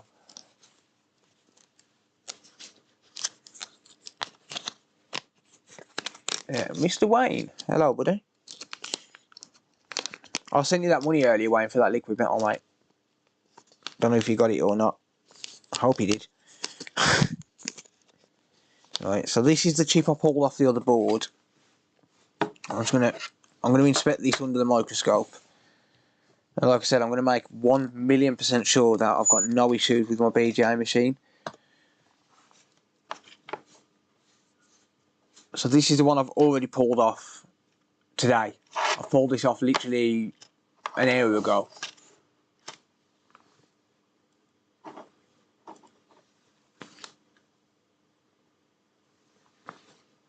And that had thermal paste on it.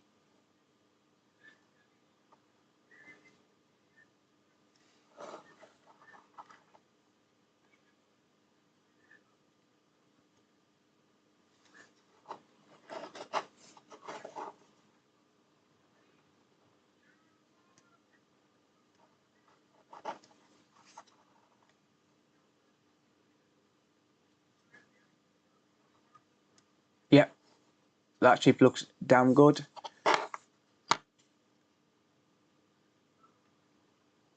And then on the other side, doesn't look like there's going to be any lifted layers on there either. Well, there should never be any lifted layers on the bottom side. The heat is on the bottom of the board and then on the top of the chip, so yeah, it's never really going to be an issue.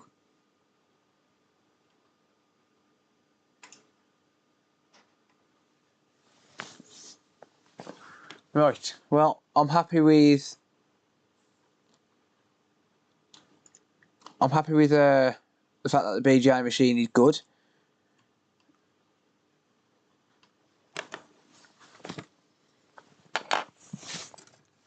So the chip I've pulled off survived, which means that the BGA machine is perfectly fine, and this is the chip that I need. So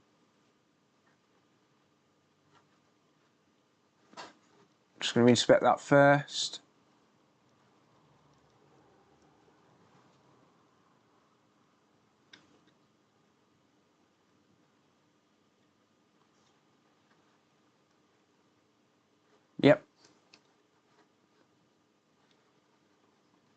Yep, chip looked good. Cool. Let me get a fresh tube of flux because I'm going to need some.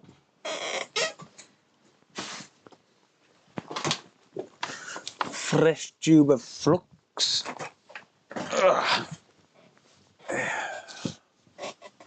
Normski, welcome. Hello. A bit of copper on the bottom of the chip. What do you mean, mate? I don't know what you mean.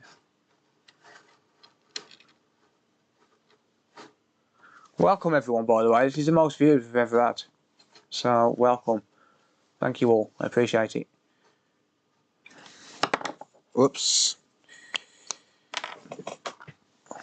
Right.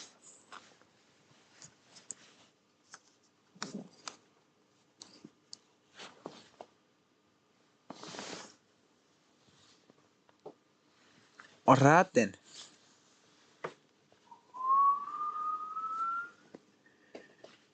Damn it, I've got an airlock. Thank you to the anonymous donor. I appreciate that. Thank you. That, I believe, completes the new camera fund. So thank you all. I really appreciate it. I will be buying that very soon.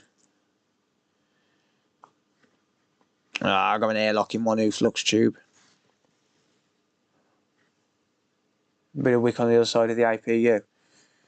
Other side of what APU? The other one.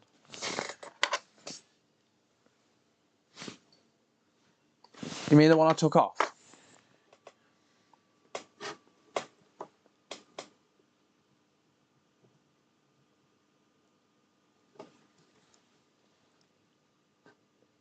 Look back on the solder balls.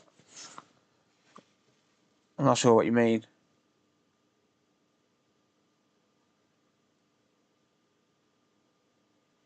What are you referring to, guys?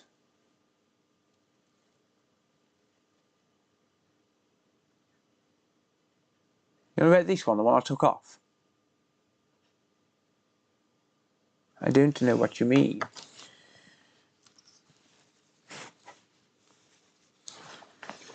I don't know what you mean.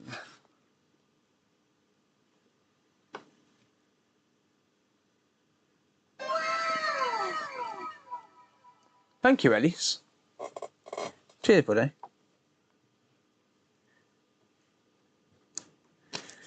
What are you referring to? Wick on the chip?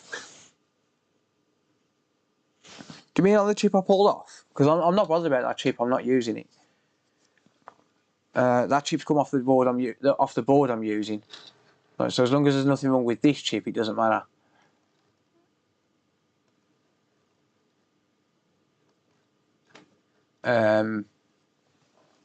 Yeah, that's yeah. No, don't worry about that one.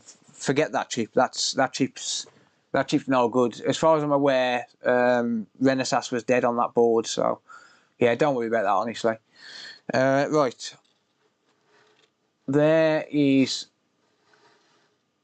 a nice layer of flux all around, but yeah, don't worry about that chip. It's absolutely fine.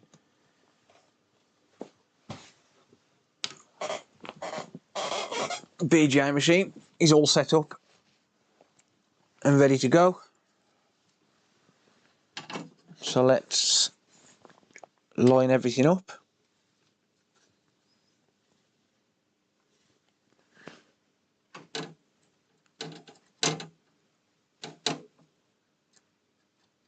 This is going to take about, I'd say, 5 minutes to remove.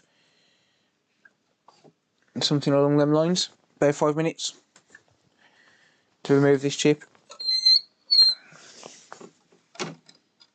Ah, damn you, you motherfucker.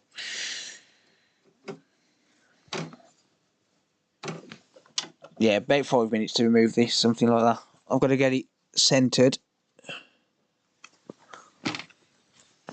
That looks pretty close to being centered. Problem is, when there's a camera in your way, it's not easy.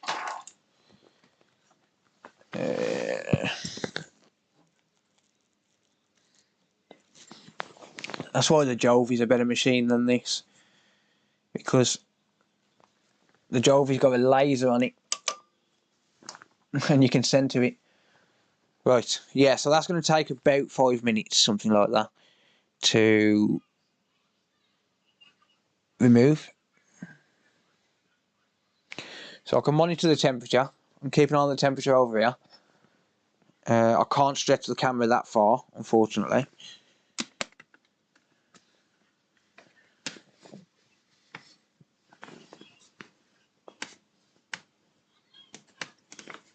Right, this is literally the furthest the camera will go.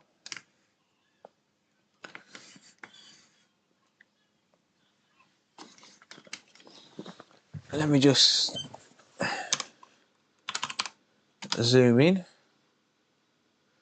How long it needs to be on the BGA machine? About 5 minutes.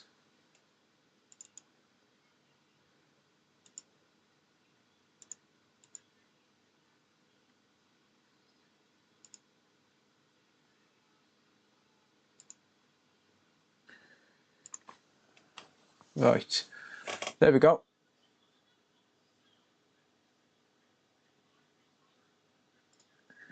Yeah, so this thing what I'm using here is a BGA reballing machine, or well, it's actually a BGA reflow machine. So what it does is there's 2 heating elements on it. There's a bottom, well, there's actually 5 technically. There's 4 heating elements on the bottom, and then there's 1 heating element on the top. That's the one that I was adjusting. The bottom one you leave, that one doesn't move. The top one moves so that it can focus heat directly on top of a specific area. So basically you distribute the heat evenly across the board, and that will heat up the entire board to a certain temperature. Usually by the time the top plate kicks in, it's on around about 120 degrees Celsius. And then the top plate will kick in, and that will gradually heat up until the top plate hits like 230 degrees Celsius.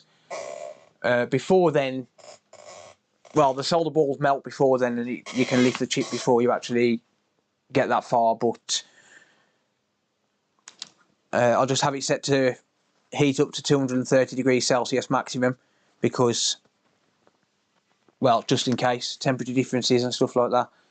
The ambient temperature in here at the minute is around about 19 degrees Celsius. But this is going to take a little while. It's a little bit boring, but, you know, it is what it is. Never mind. So many people here. Welcome, everyone. Thank you all for hanging out.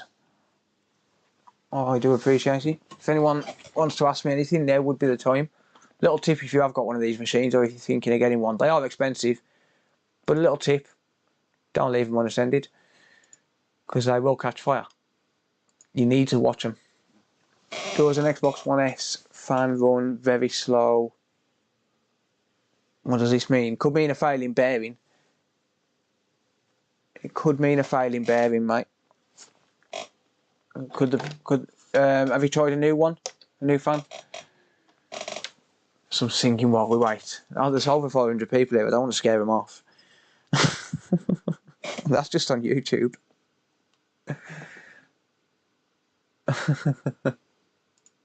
How many we got on Twitch? By the way, if if you want to support me, if you head over to twitch.tv/thecoder2015, you can become a Twitch Prime subscriber. Shut up, Twitch. Go away. Hang on. Yeah, if you've got Twitch Prime, you can link your Amazon Prime account and support me for free. It all helps. That's 25 on Twitch.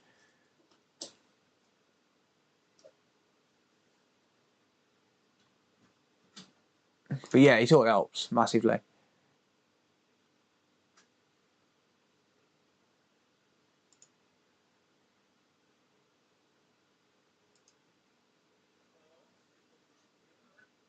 The camera you're looking at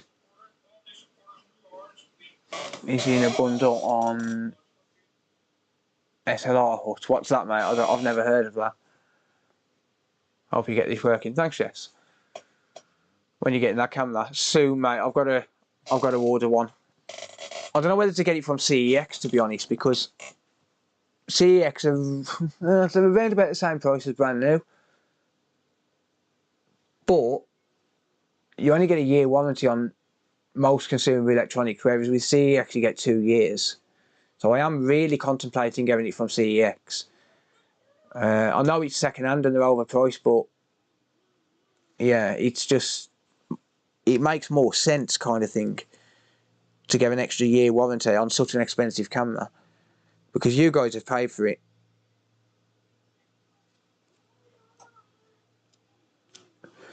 Right, we're on 220 degrees Celsius on the bottom plate, and we're on 120 degrees Celsius on the top plate. No, we're on 120 degrees Celsius on the actual board temp. So like I said, around about 120 degrees Celsius. So that's the bottom plate's temperature, and that one there, you can't quite see it, but that's the actual board temperature. So I've got it pretty dialed in. It increases by 0.8 degrees per second, but I'm going to be standing pretty close to it now.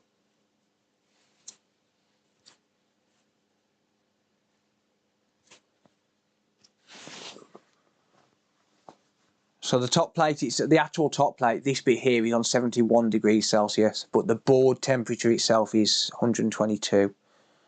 That will slowly increase, and it'll increase quicker when this top plate starts to match the temperature. But we're looking for the actual board temperature to be around about 210, 215 degrees Celsius. Thank you, Thomas and Redhead. I appreciate that. Thank you for the Twitch Primes. But it's 699 with them. Who's that? Oh, John Lewis. Yeah, I'd rather get it from CEX, to be honest. It's cheaper and it's got 2-year warranty.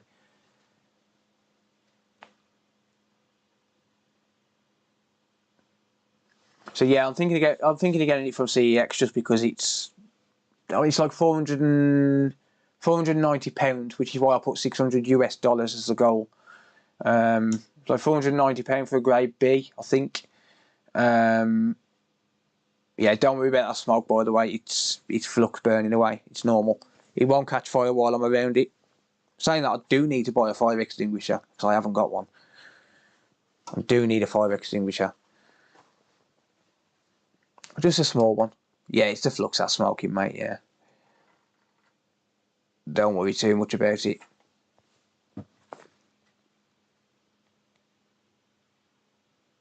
It sounds like just a fan issue, Chevron.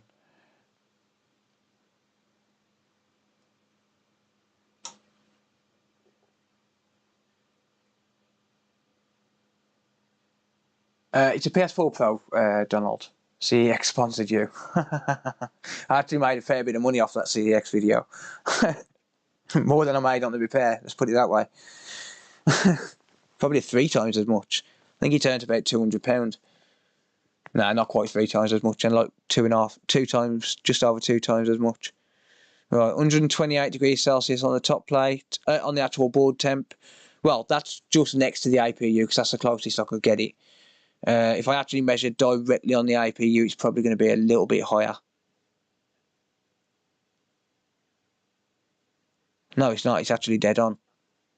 Yeah, 120 something. Top plate's on 140 degrees Celsius.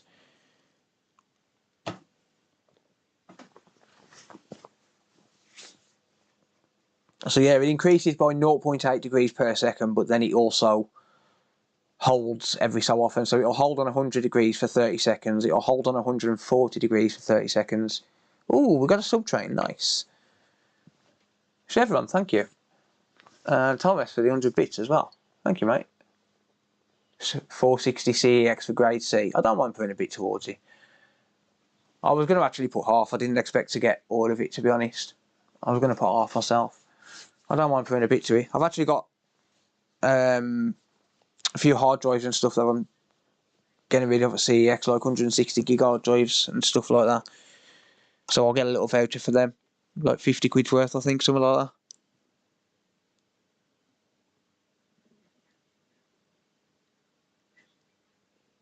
that. So every so often now, because the top plate's on 180 now, I'm gonna every so often just keep tapping the chip, just see if it moves.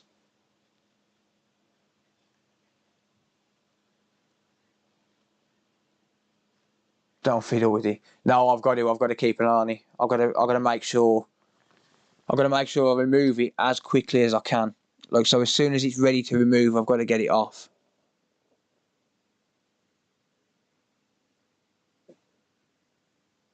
So basically, as soon as that chip starts to nudge and spring back into place, is when I've got to get it off.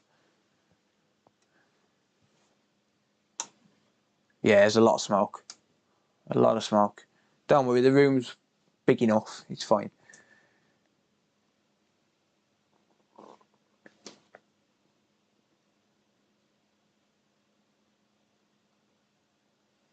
Could just be a dying fan, yeah.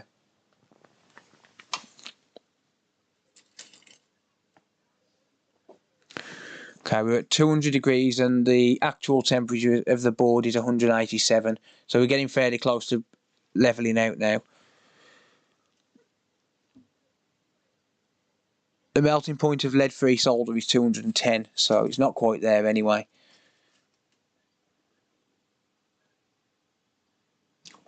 But yeah, don't worry about the smoke, it's completely normal.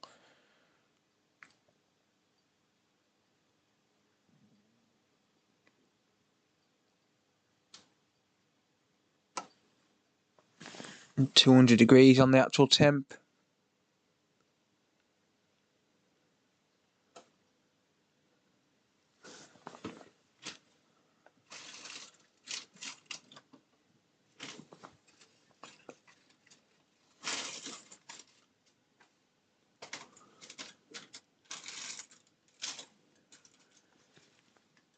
To 10 actual temp, should be very close now.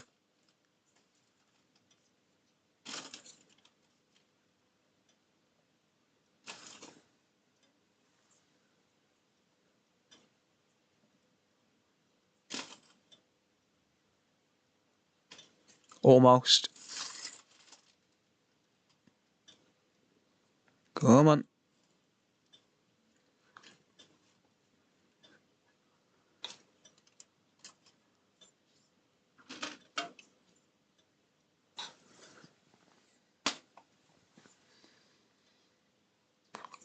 Well, that's technically 220 directly underneath the chip, like on the bottom of the board itself. So the centre of the board might be slightly different, or rather where the solder balls are. That's it. Yeah, that's ready. No, it's not. It's moving one side but not the other.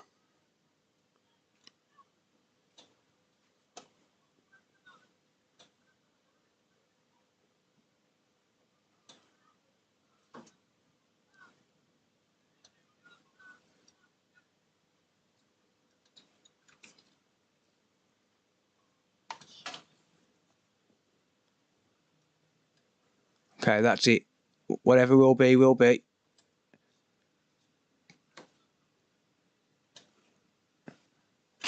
Chip removed.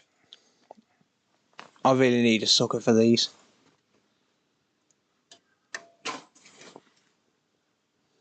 There you go. No popcorning on the chip from what I can see. Ow, ow, ow. It's hot. It's very hot. Not the kind of temperature you want to be putting your hands on. Let's cool that down. There you go.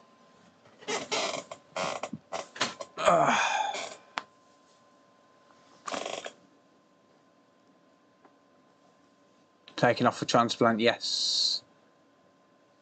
Ah, that's hot. You need an air extractor. I've got one, mate. I just haven't had time to install it.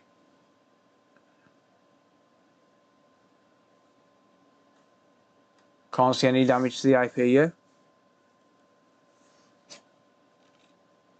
No popcorn. Perfect. Ow, ow, ow, ow, ow, ow, ow. It's hot.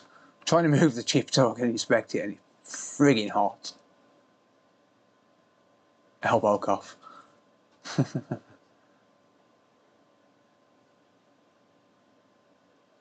Yeah, so I had that pretty dialed in for today's conditions, and there's a reason I did it before the live stream. I did it before the live stream because I didn't want anything going wrong on the actual repair. But I mean, if you're reballing a standard, you know, you're doing a standard APU reball where it's just, you know, just a few game saves and stuff. You know, it's not that big of a deal.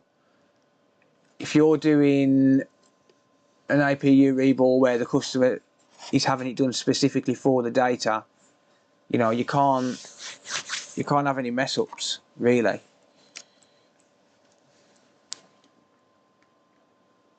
Right, just add some flux.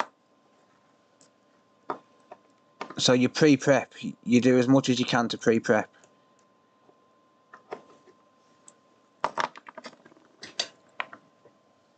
It's like a heart transplant. It's more like a brain transplant. Have you turned the temp down? Now you're in the loft. What's the BJ machine? I have adjusted it, yeah. I have adjusted the temperatures and how they... this will be, if this works, it should be a permanent repair. It should carry on working, but the customer will be advised to back up any data immediately. But it should theoretically be a lasting repair. There wouldn't be any reason why it wouldn't. In fact, it'd last longer than a standard PS4 Pro would because it'll have leaded solder on it.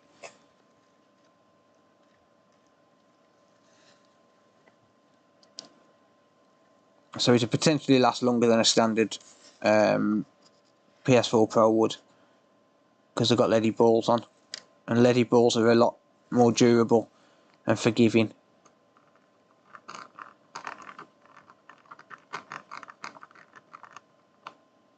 Ugh.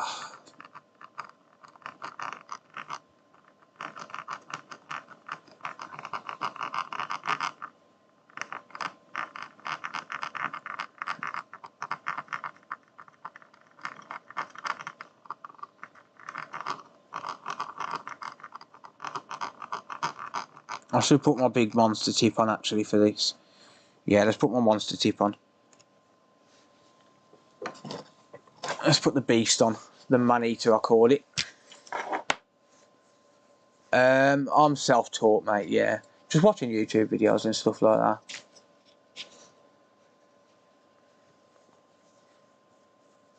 Cheers, Wayne. Thanks, buddy. Yeah, they're only I've only learned from watching videos and stuff. I've only been doing it about 3 years. Not long. I think it's just coming up to 3 years. Right, I've got the man-eater. So I'm going to put that other APU back in the tub because I don't want to lose it. I don't want to mix it up.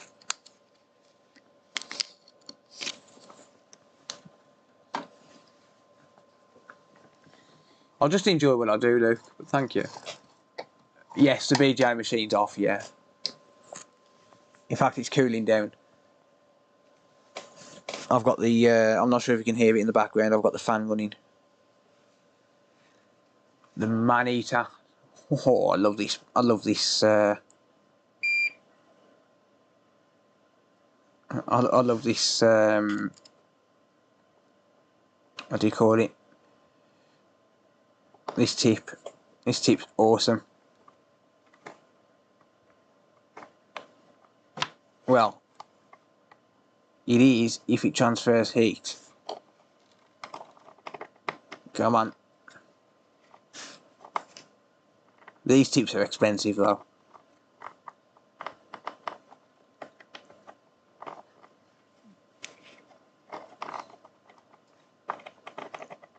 Ah, damn, that gets hot quick. No, I'm talking the entire chip. I'm holding it on the other side of the chip and it's burning my finger. Doesn't take long. Ow. Ow, ow, ow. Ow. Wow. That's a beautiful beast indeed. Yeah, these tips are not cheap, but worth every damn penny. Oh, I just dropped solder on my desk. It actually turns into, like, you know, when you drop it on your desk or something, it actually turns into like a snowflake sort of thing. It's cool. The only problem with these, you got that much solder on the tip.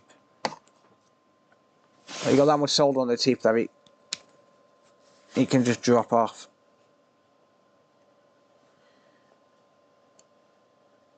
That's a big tip you have. Why, thank you, sir.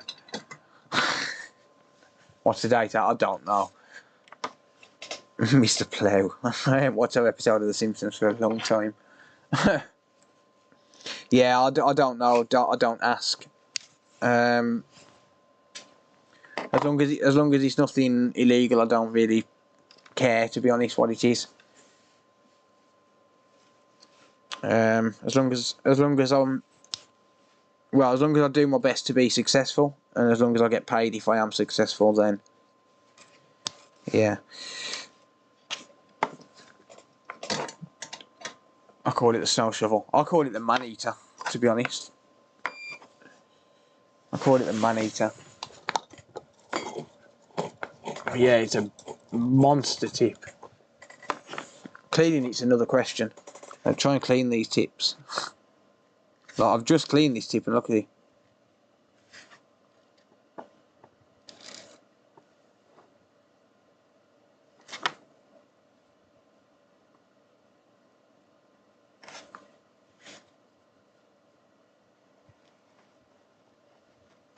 It just makes mincemeat of any chip though.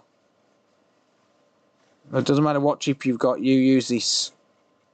Like, you can get different sizes of these, you can get smaller ones. But this one's perfect for the APU. I think this is like a mid-range size, I think. It just makes mincemeat of any chip. Awesome.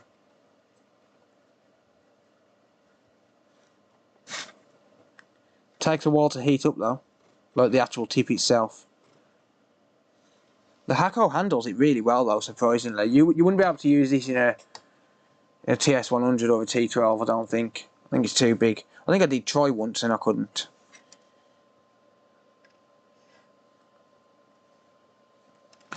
Right, I'm gonna clean this up.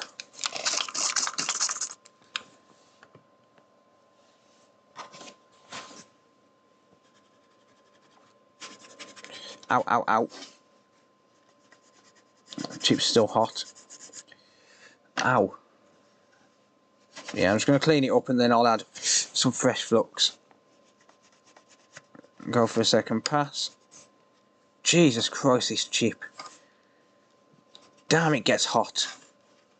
This is why these run so hot, you know, because they just hold the heat. They don't dissipate heat at all. I don't know why. I don't know what it is about these chips, but they just don't dissipate heat.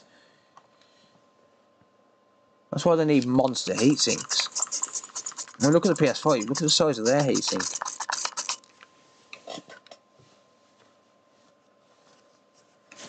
Absolutely ridiculous.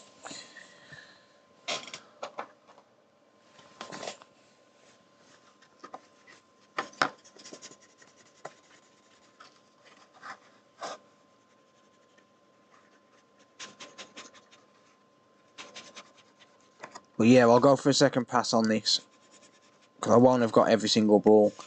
And then I'll probably go for another pass with the smaller tip, just so I can focus in and get the rest of them.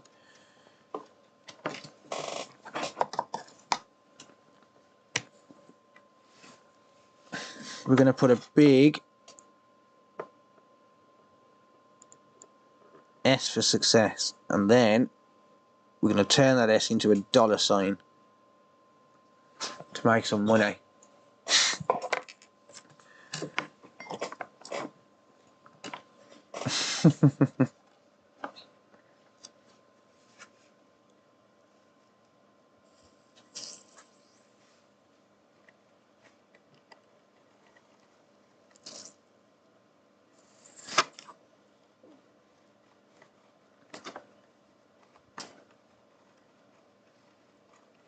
Yeah, just look at that mincing these. Just annihilates them. I might need to go for a third pass actually.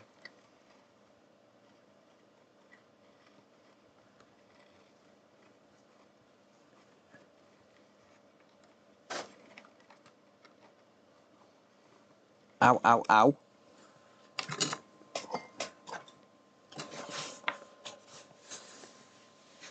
Such a joker.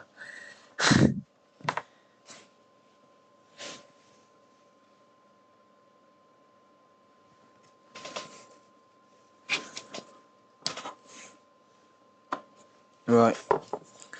I'm going to use my smaller tip now. And just try and hone in on them last little bits. If I can find where I've just put my other tip. Oh, there it is.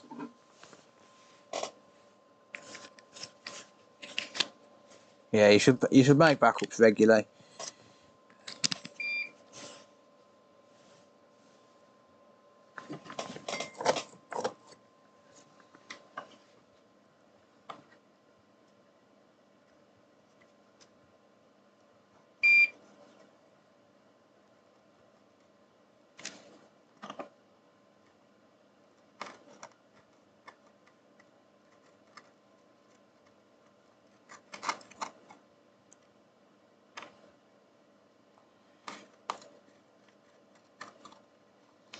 People don't really think though, that's the problem when it comes to consoles. They don't think I should take a backup.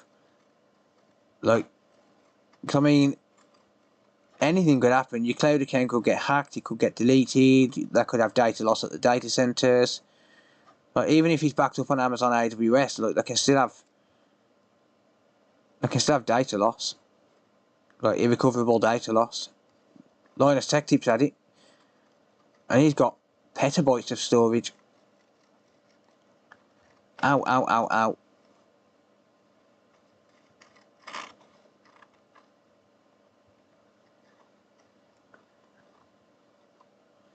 Okay, this chip gets pretty hot, even with a small tip.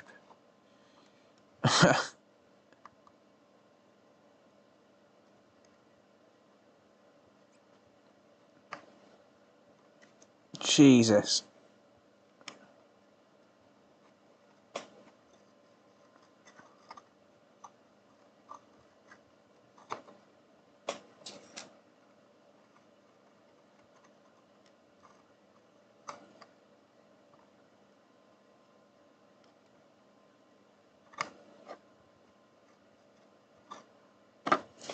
God damn, these chips get hot.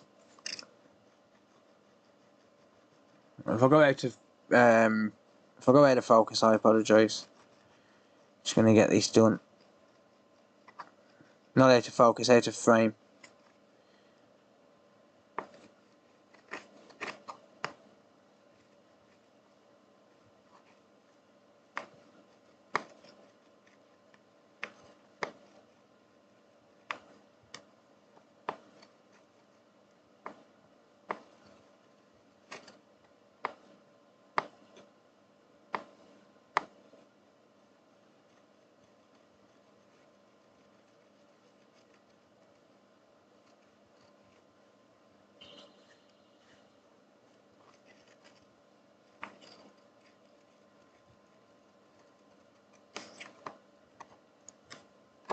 Hey, get back on there.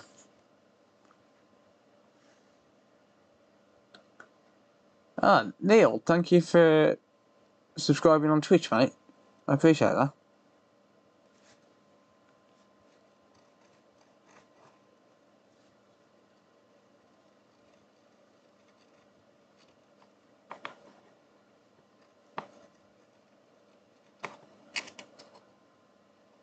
Right, not many pads to go now. I can still feel a few bumps, so I'm just going to keep going over it until I feel like it's flat.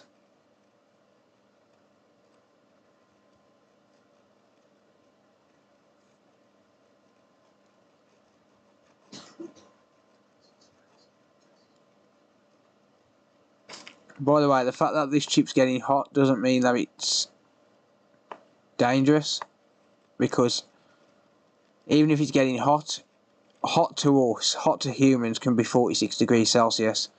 That's the maximum temperature most humans can stand. So it could be 47 degrees Celsius for all I know, and you know, it feels red hot to me, it feels burning hot. So I don't know how hot the rest of the chip is actually getting, but you know, it's very unlikely to be at a dangerous temperature while I'm wicking it.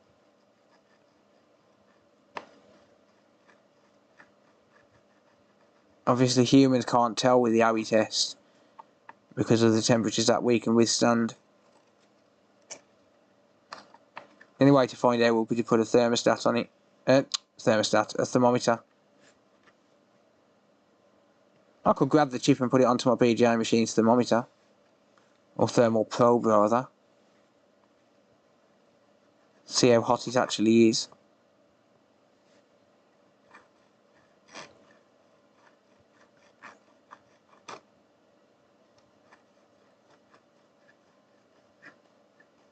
Right, I think that's got it. I think that's clean and clear.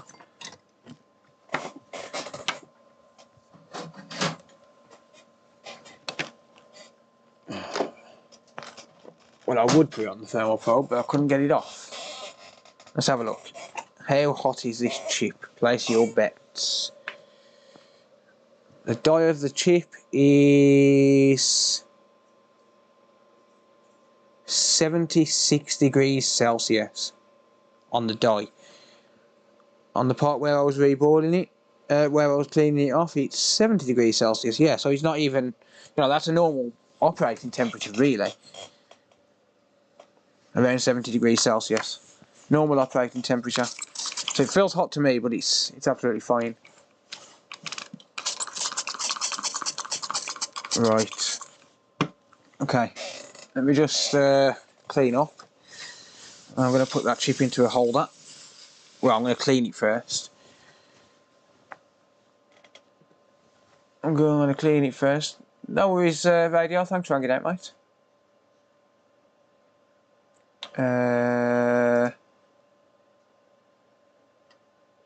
Dun, dun, dun, dun. 636 people are watching. Damn. It's a lot of people. Well, I hope I don't lose too many people in a minute, because it would be nice if quite a few hundred people were still watching.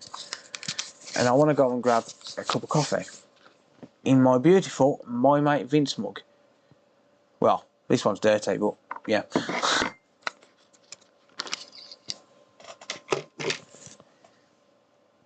No, I'm out of isopropyl alcohol. Hang on. Dun, dun, dun, dun, dun. Magic!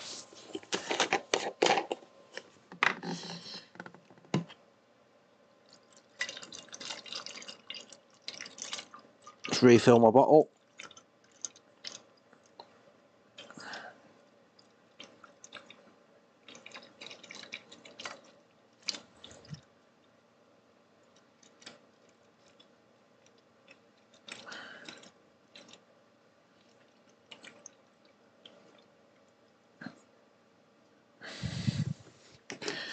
What am I down to there? 3 litres?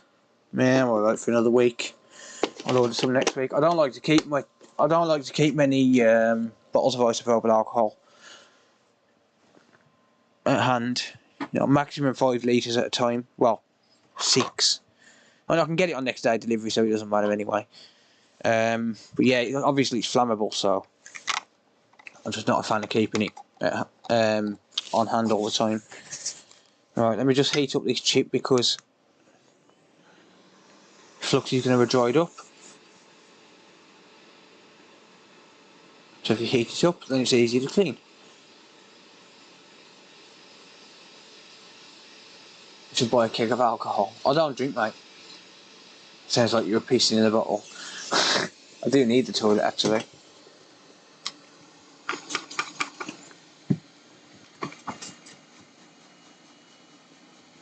Flood that with IPA, same as the desk.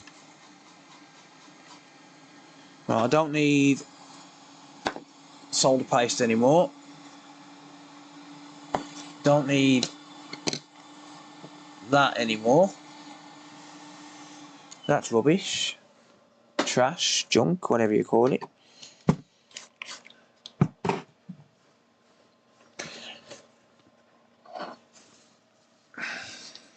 Just clean this off. This is microfiber, by the way. It's not going to hurt it.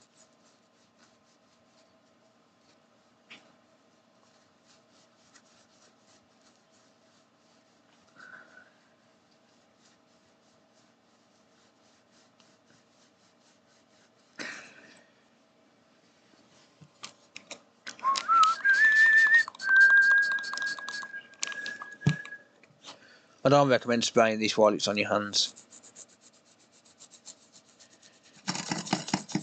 It's not good for your skin.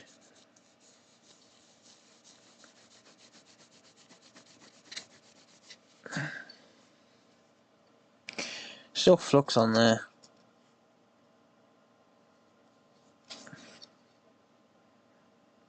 Yeah. Oops. And dropped it.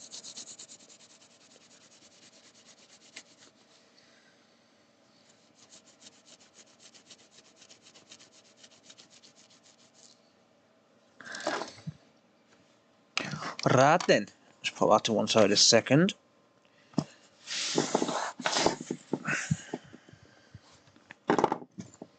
Don't need the reel of solder anymore. Just knocked something on the back of my desk. Lovely.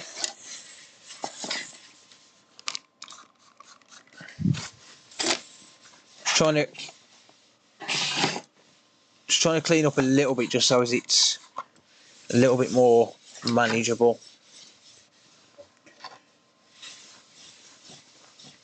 It's a very dirty job doing this. It's a very messy job. Get rid of the flux off my hands as well. Well, break it down and I'll wash my hands in a minute.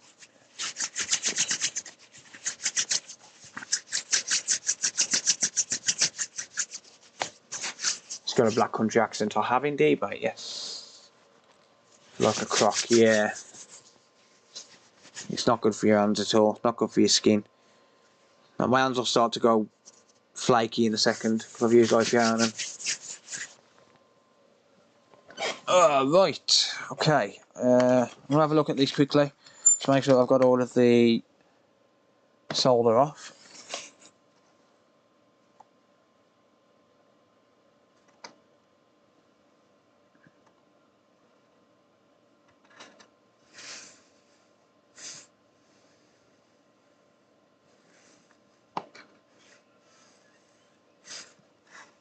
Yeah, that looks good to me.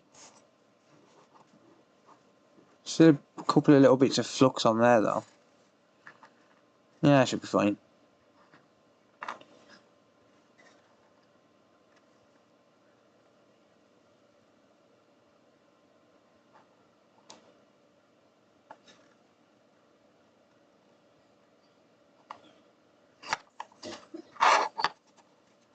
And the chip itself,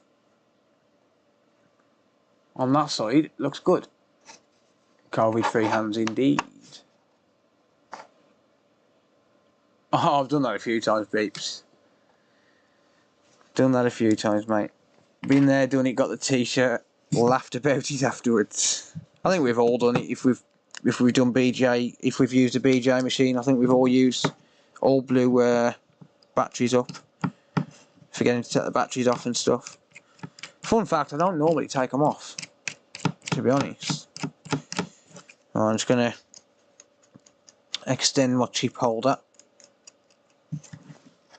That should nearly. Oh, look how close I got that.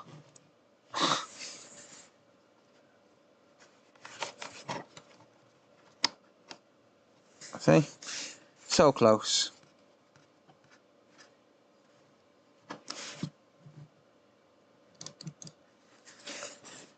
Right. So what I want now is a very, very thin layer of flux. When I say thin, I do mean thin. I mean like that much flux for the entire chip. And that's probably still too much.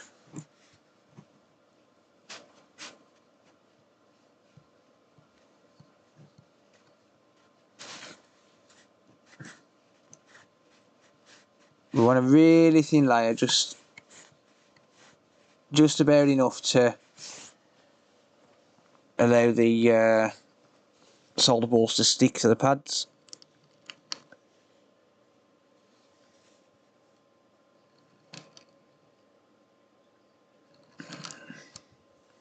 So I'm literally scraping some of this off because there was too much there.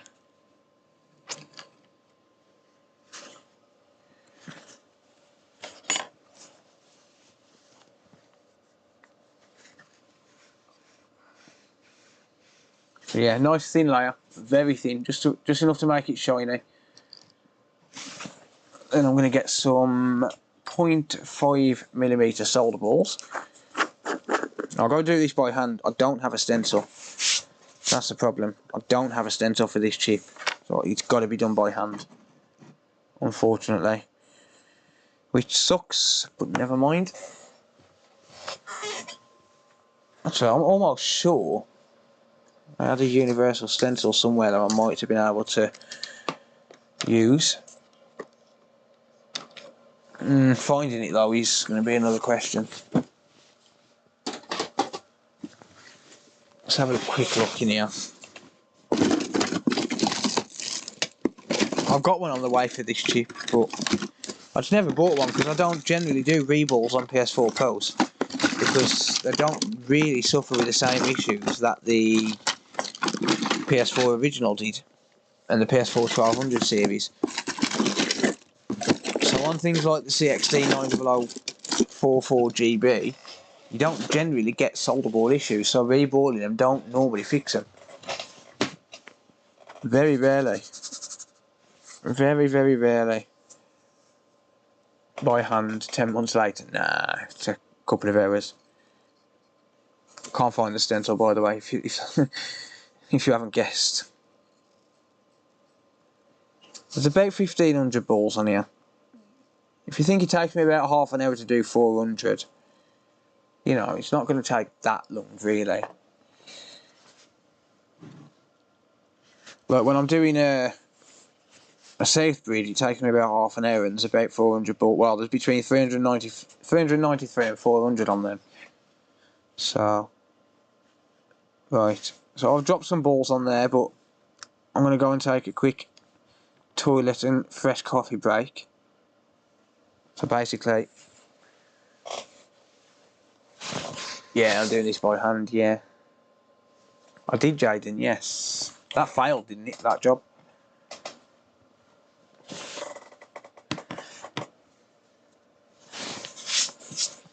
Back in the day, that was, mate.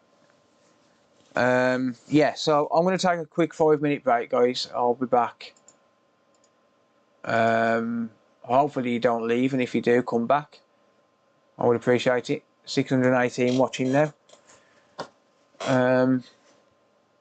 Yeah, I'll be back in 5. I'm going to grab a... I've just lost 5 viewers, look. I'll be back in 5. I'm just going to go and grab a fresh cup of coffee, use the toilet, and then I'll be back.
Hey ho, we're back.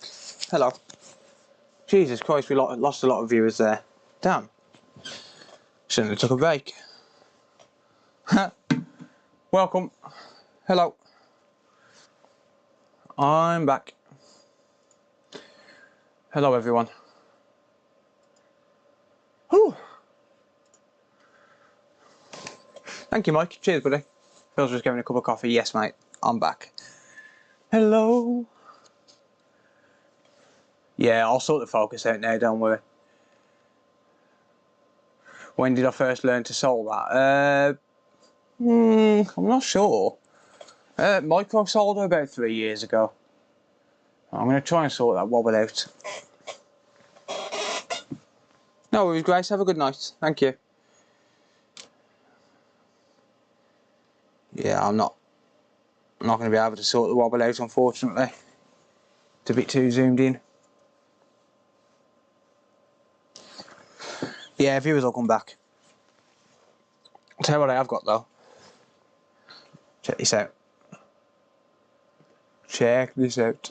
Oh, hang on, I need face cam. Let's see. 1 coffee, ha ha ha. 2 coffees, ha ha ha.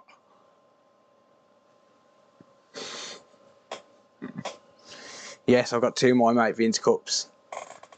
Check out My Mate Vince's channel if you want to buy some of them cups. They're awesome.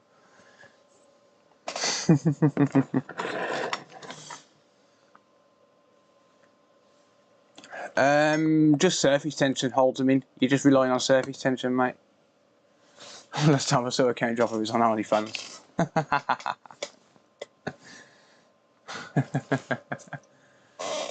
Wapaka, thank you for the Twitch subscription, mate. Much appreciated.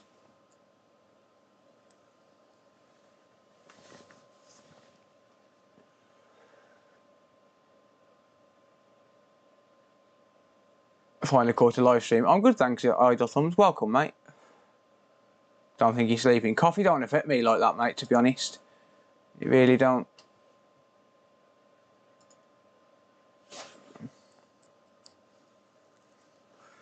That's My Mate Vince's actual face on the cup. Is it really? Is it like a cartoon version of My Mate Vince? It's pretty cool if it is.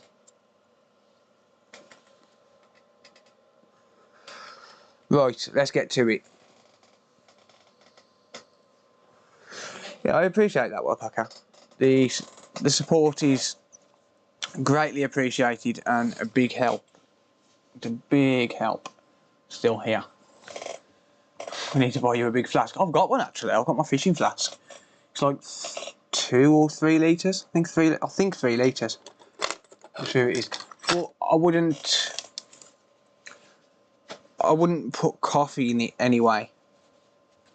When I go fishing, I'll take water and then just normal coffee with me.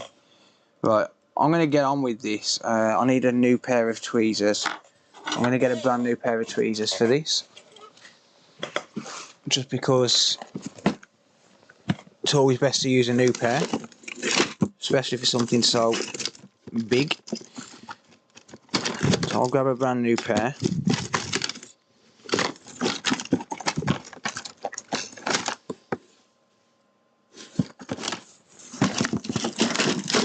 If I can find a bloody brand new pair.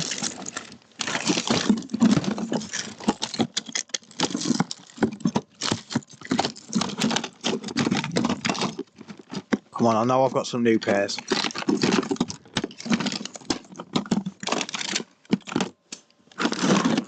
There they are.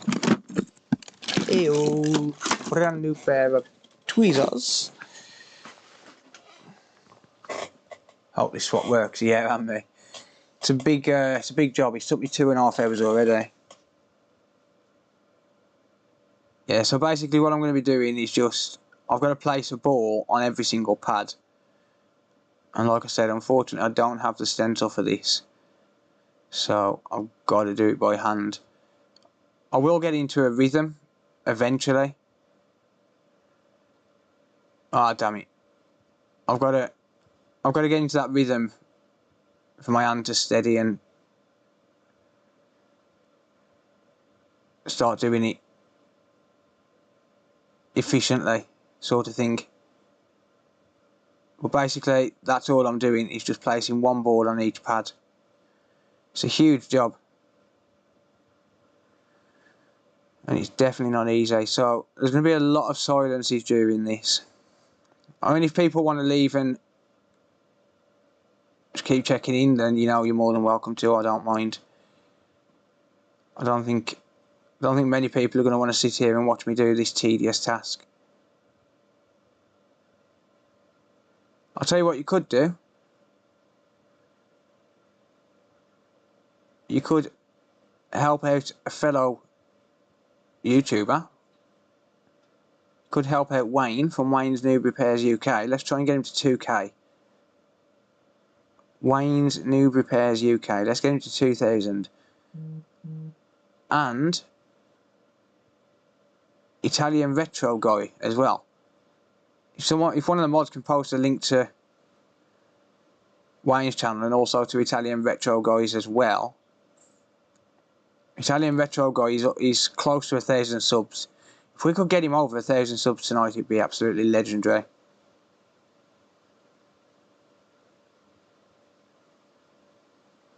They're both repair content creators. Great channels, honestly. You'll enjoy them. Well, I think you'll enjoy them. If you enjoy my channel, you'll definitely enjoy theirs. They're more interesting than me.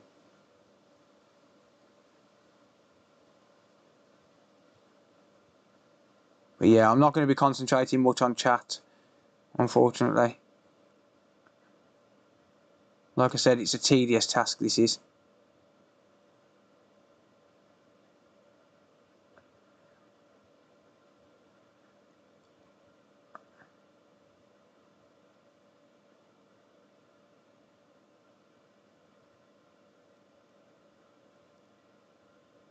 It'll get quicker as more balls get closer to the pads that I'm working with.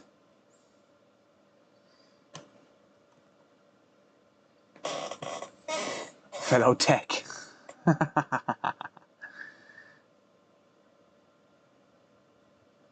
You are a fellow tech.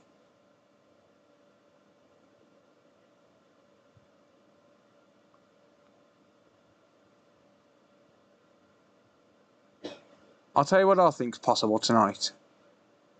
I think that if everyone who's watching now copies the URL to the stream, posts it on Facebook or Twitter or on the bus stop window, anywhere you want to post it, I reckon we could get to 1,000 live viewers and completely smash all my records for months to come, years to come, because I don't reckon I'm going to have this many viewers again for a long time.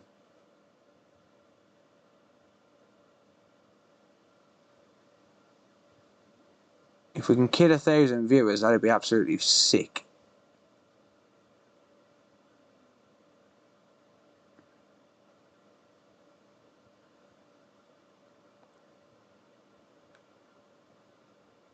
I've got a nice cold wind blowing straight on me because the BGA machine's fan's on, which is wicked.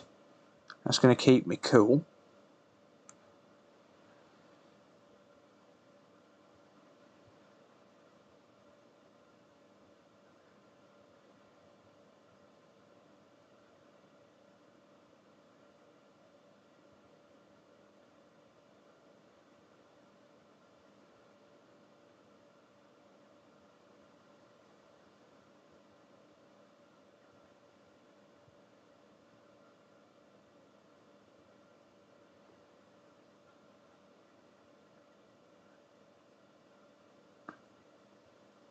Damn it, no one likes sticky balls.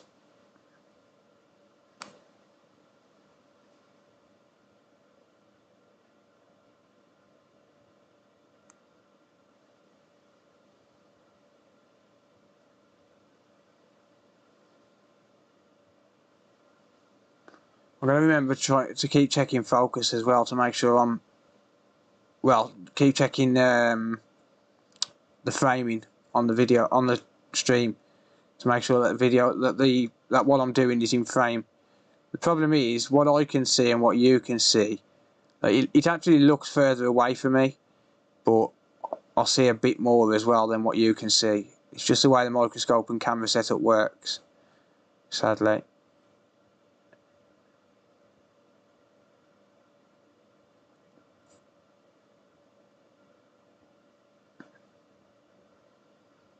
So I have to keep checking and making sure it's still in view.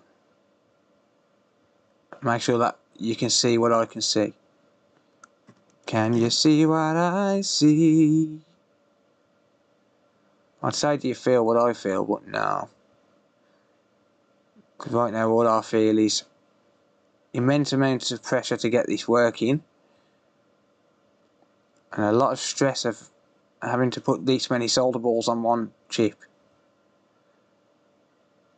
without screwing it up. And I don't think I'll screw the reball up. It's just a question of whether it's successful at the end.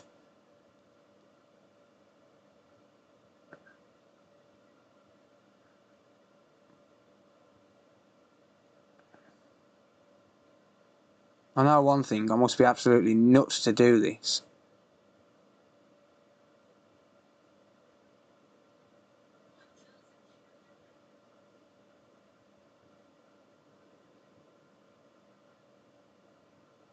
I must be absolutely nuts.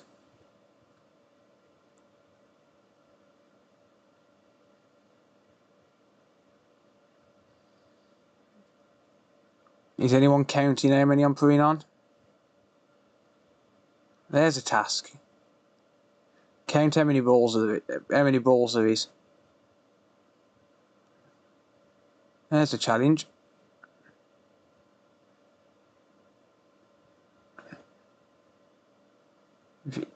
If you count how many balls it is, I can gauge roughly how long it should take me.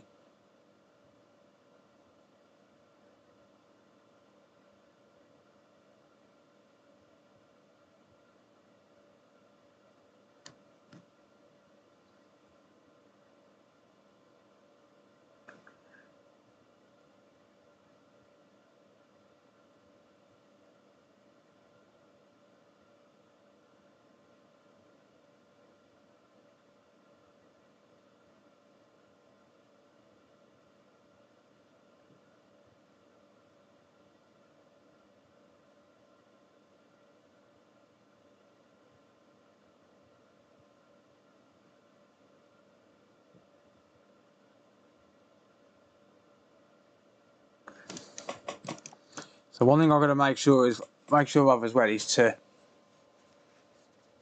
I've got to make sure that there's no solder balls in between each one, because otherwise you're going to end up with solder balls merging.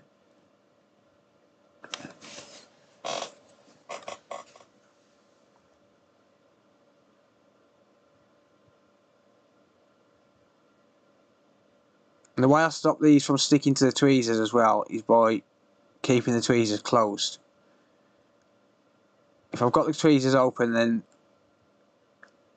half the balls are going to stick to the tweezers. It gets super annoying and it takes twice as long to do.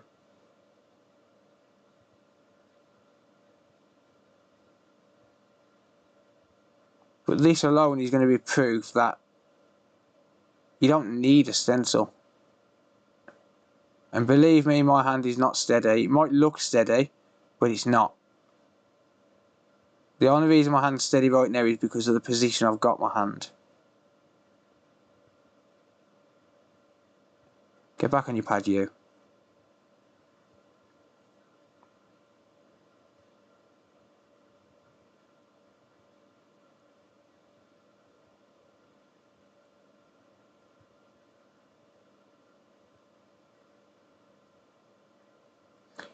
This isn't the scary part anyway. The scary part is putting the chip back on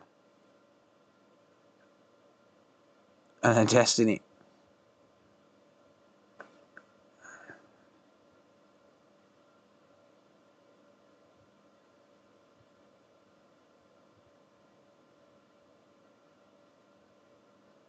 Everything else is just a process Like, nothing can go wrong, really, or nothing catastrophic can go wrong from now until when I'm ready to actually put the chip back on.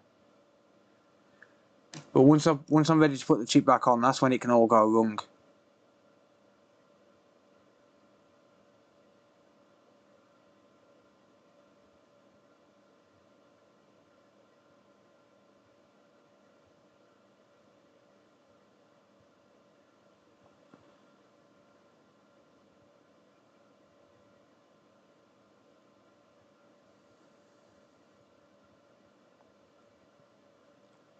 Oh, if anyone wants an easier way to count how many there is on this, there's 400 in the middle on that big middle square pad.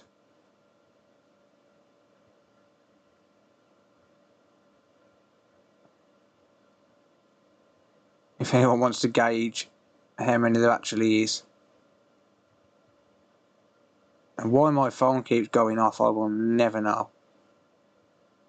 It's definitely just notifications, because it's on flight mode.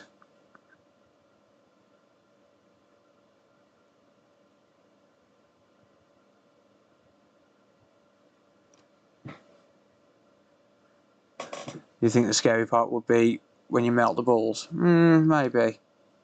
I mean, it can be, but I mean, the worst that's going to happen is, you're going to get a few solder balls merge, and then you just got to figure out a way to actually clean those specific balls off without melting all of the balls around it.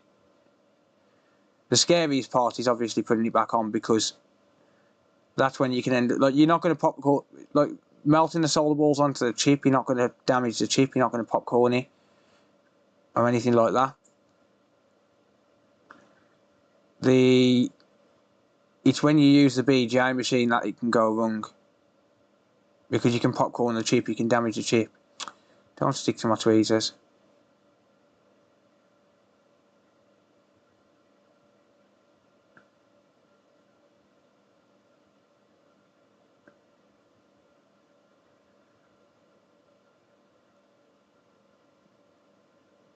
But yeah, that's when you risk damaging the chip.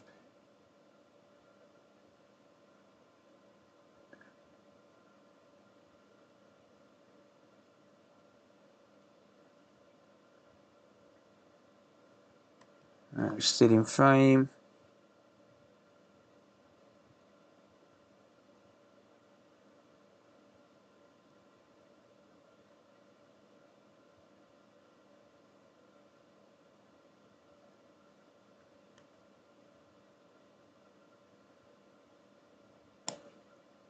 Damn you. Just had one get trapped in the middle of the tweezers and just spring off. It only went over on that next line. I need to clean my tweezers in a second.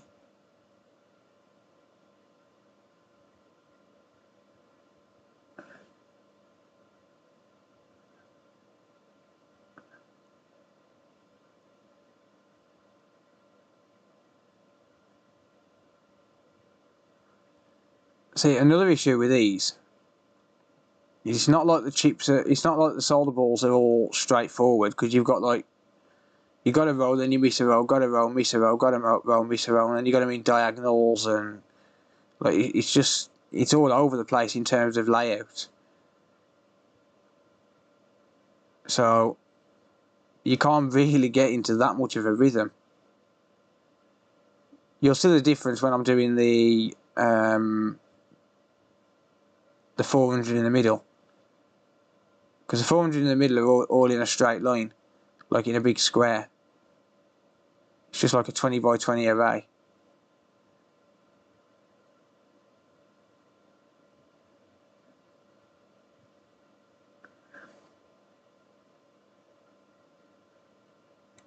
I think it's 20 by 20. It is on the PS4 original, so I'm assuming it is on these as well. 70 down, 18, 90 to go. Nah, there's more than 70 done. I've definitely done more than 70. I don't know how many, but I've done more than 70. Whoops. So the good thing here is you can move the chip and it won't go anywhere. I'm just cleaning my tweezers.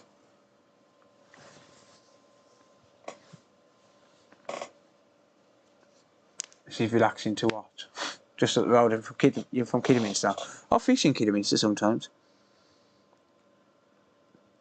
I go to the private pools in Kidderminster. I haven't been for a while. I do like to fish in Kiddy though. I've got a pube on my tweezers. Someone was finding my bits earlier.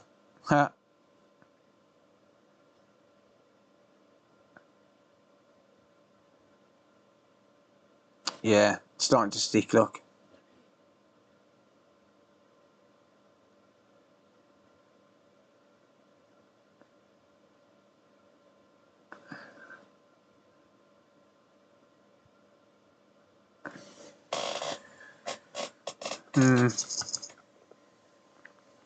Would have given up by now? Nah.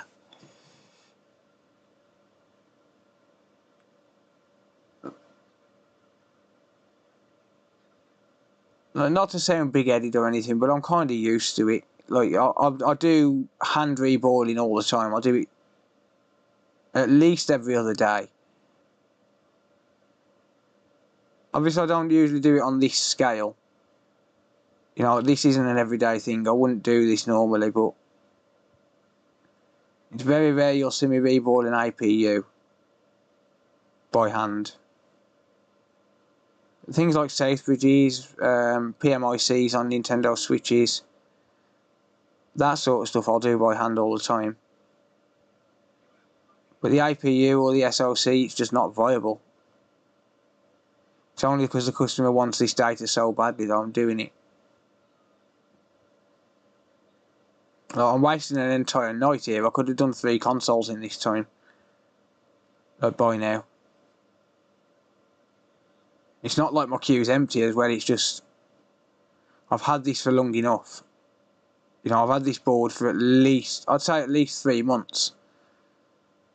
I've had this in the queue. Not because I've just not wanted to get to it, but just because I've not been able to get a compatible board that works. I don't want to destroy a completely working board. Like, the one that I bought is a donor board. I don't know what was wrong with it, but it did turn on and it did go to a white light. So the worst case scenario is I'm going to... Well, there was some burn marks around the disk drive chip where someone's done some rework on it. So the worst case scenario is I've got to replace the disk drive chip. But from what I can gather, it looks like Renesas was dead on this board. Well, on the board that I'm putting this chip onto. From what I can gather.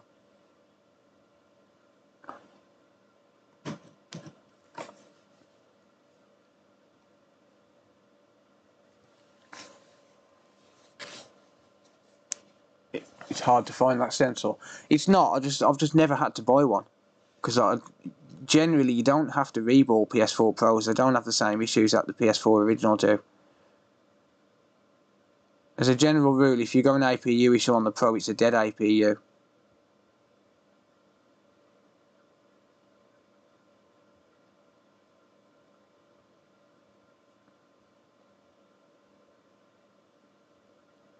Time for a good old sip of coffee soon.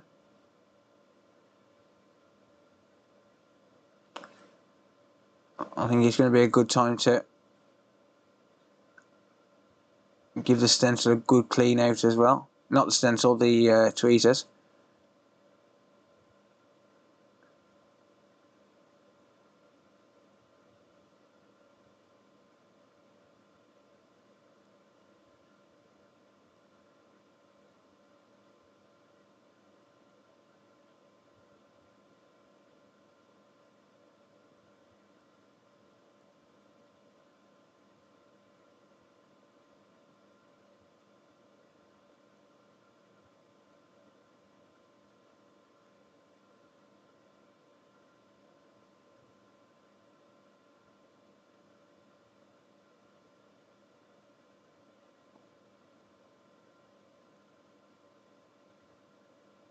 Hoping I'll get this done within the next 90 minutes, to be honest.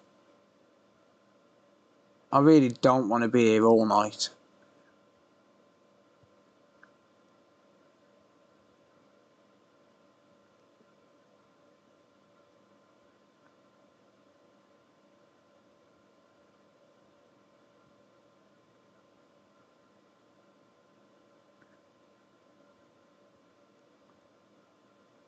It's also time to rest soon because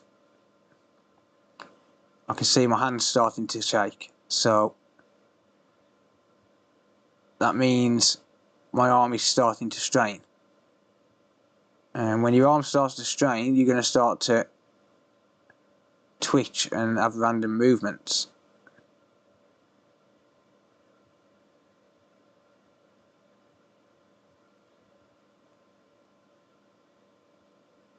Involuntary movements, I think it's called.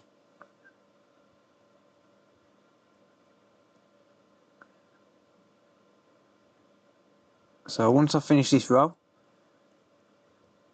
I'm going to stop for a couple of minutes, drink my coffee, catch up on chat.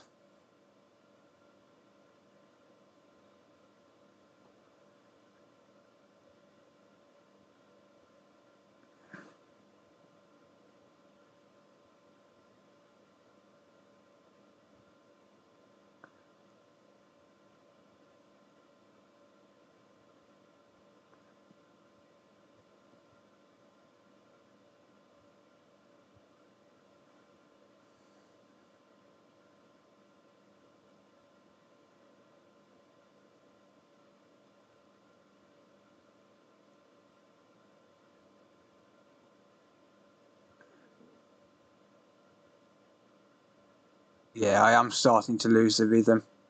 So yeah, it is definitely close to stopping time for a second.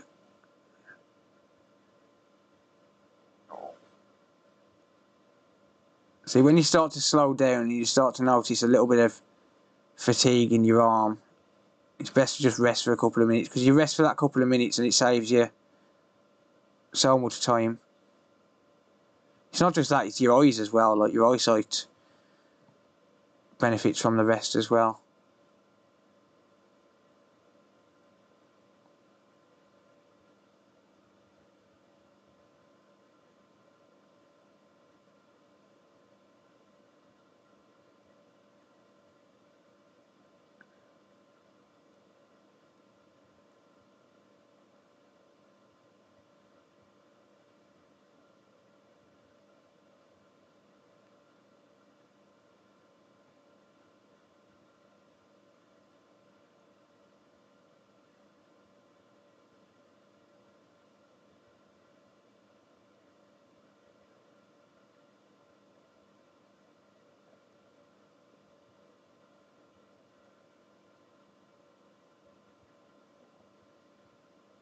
So yeah, I'll finish this little run, like this little square in the corner.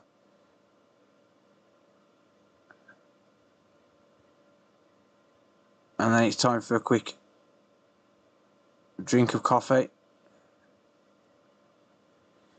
Rest the good old eyes for a minute. Stop sticking to my tweezers. And fast forward 6x.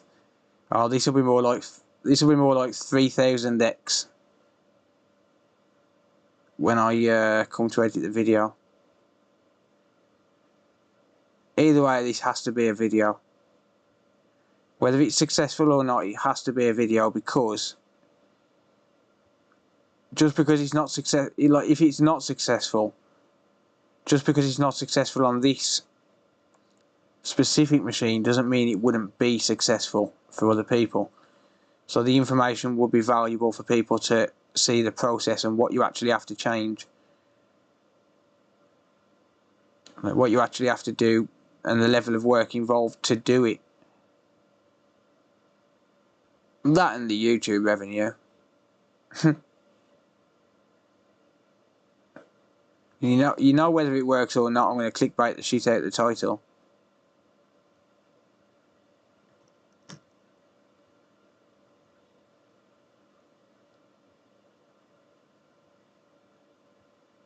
See, I don't actually use clickbait. I do a little bit, but the clickbait I use is relevant to the video. And so I might mess with the title a little bit, but it's always relevant to the video. And that's why I'm still on a 97% like rate on videos. Because it's not true clickbait.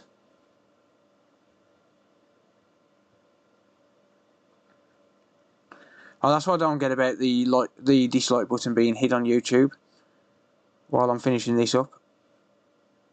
YouTube says it's to stop smaller creators getting so many dislikes. You know, my dislike count has stayed exactly the same. Like my like to dislike ratio has stayed exactly the same. Hasn't changed at all since YouTube removed the dislike button.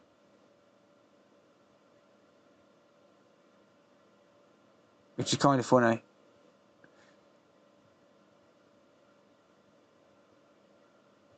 I still get exactly as many dislikes as I did before.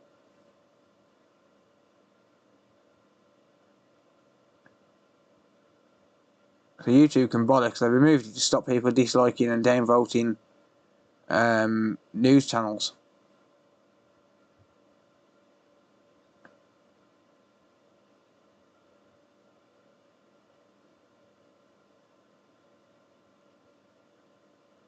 That one was slightly too far over. It would have merged.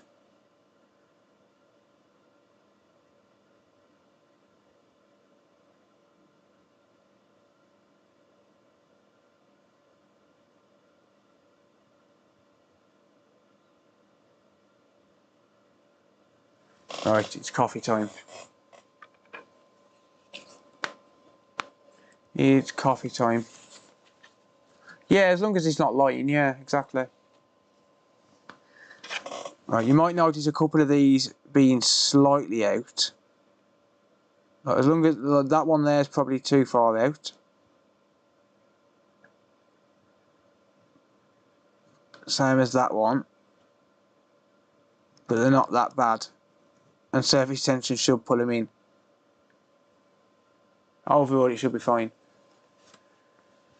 I think you left the ball where there's no pad. I don't think I did.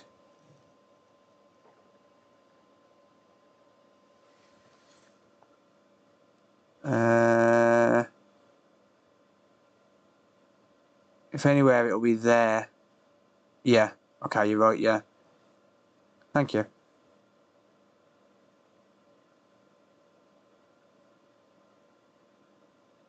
There you go.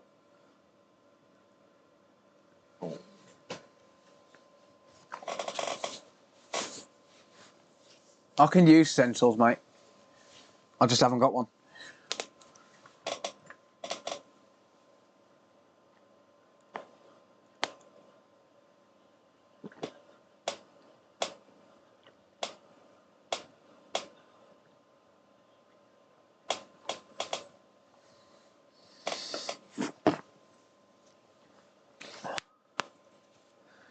Right. Just resting my eyes for a minute. No, I don't mean I'm going to sleep. I mean I'm just revitalising my eyes.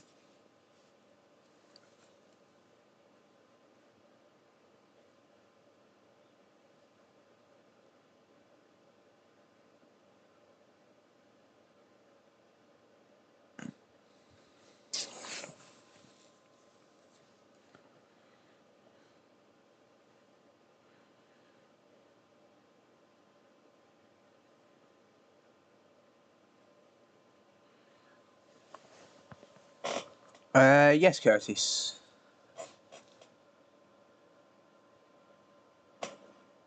Does PSX Place discuss repairs still? I don't use it, to be honest.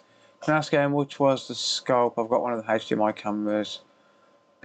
One of my video subscribers sent me a postage cost, but I don't have the scope it fits into. They're about £200 face cam. I'm carrying on there anyway, mate. I think they're about £200 for a trinocular scope, a cheap trinocular scope. But that's without the That would be without the what do you call it? Without the mount.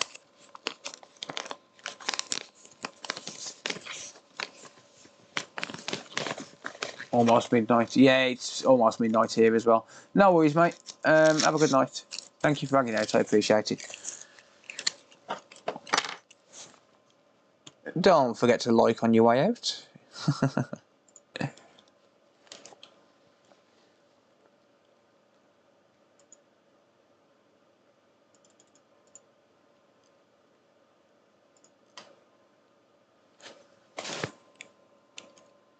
I would nod off and wake up with all the balls on my chin. Yeah, probably not the right thing you want to say in a sentence. Having balls on your chin. What percent are we? Probably about 10%, to be honest. I don't know, I've done that. Don't even know how many that is. And that's what we've got to do. How do you stop the ball sticking to the tweezers? Honestly, I don't know, mate. I'll just use a brand new pair of tweezers whenever I'm doing it. How much of the board he's done now? Do you mean the chip or? I mean the chip. It's not nowhere near yet. Thank you, Tanito.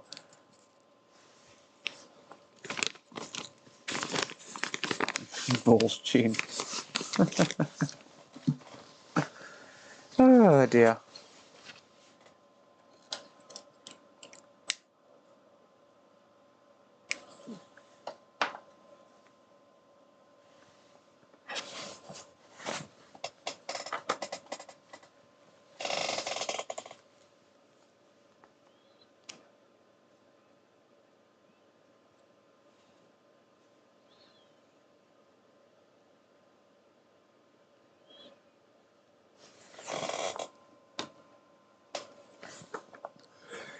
Right, let's carry on.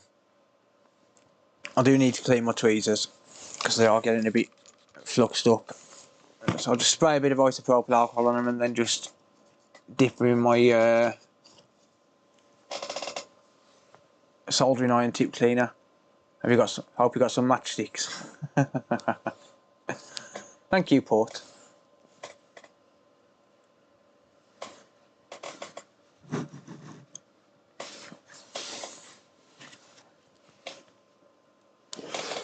Onwards and upwards.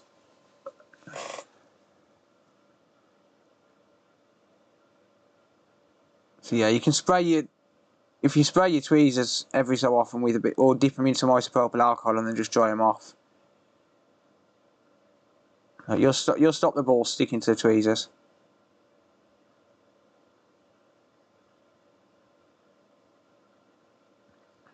I recommend keeping them closed whenever possible as well. You could leave them open if you wanted to make it easier on your hands. It's just sometimes you'll find that if you leave them open, sometimes you'll find that they'll stick to the tweezers more. These ones are actually alright because they're brand new. It's probably quicker if you leave them open actually. You got more freedom because you're not constantly clenching your fingers together to keep them closed. So it probably is quicker keeping the tweezers open.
One problem is there's such a distance between, like these pads here, there's such a distance between them.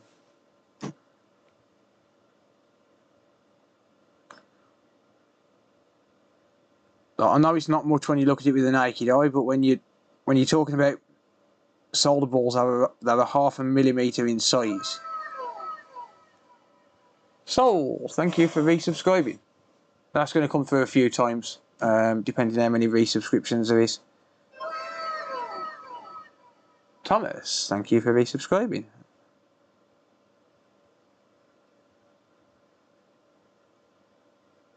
Or rather, renewing the channel membership. I appreciate it. Looks like just 2 tonight. Or just 2 renewals, rather. I say just 2. I didn't mean it as in, oh no, only 2 people. No, they're people renewing the subscriptions automatically.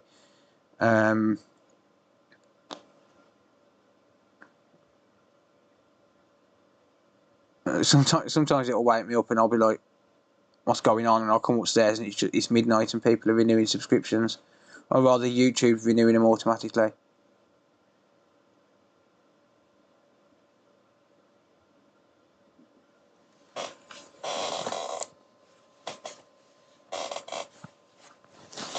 I don't know how many solder balls, mate. It's over 1,000.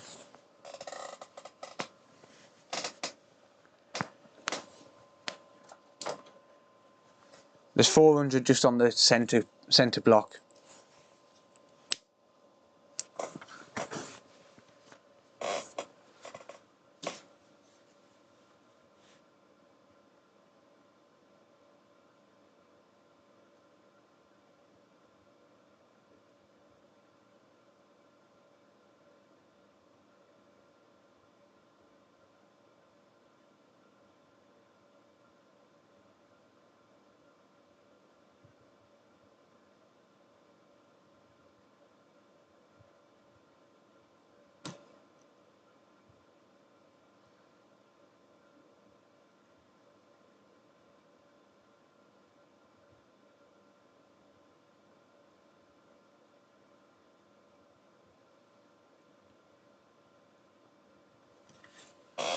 Some of them are going in each other's way.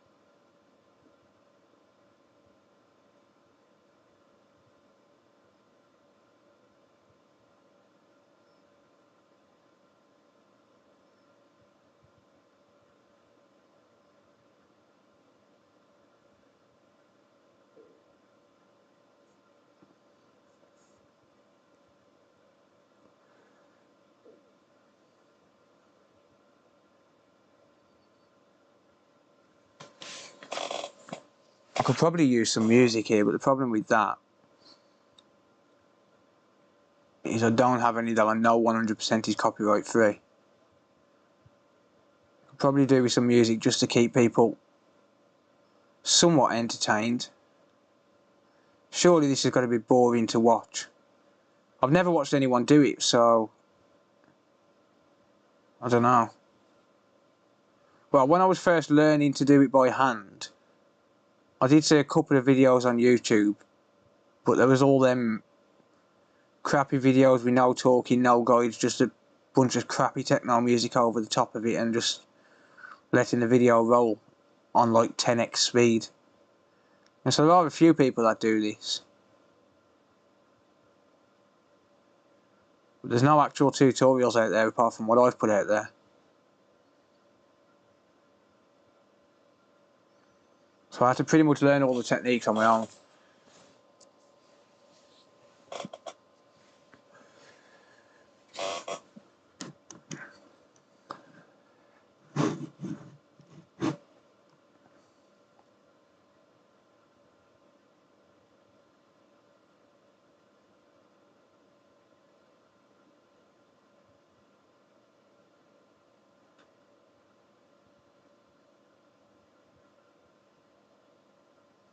Might need to clean my tweezers again in a minute.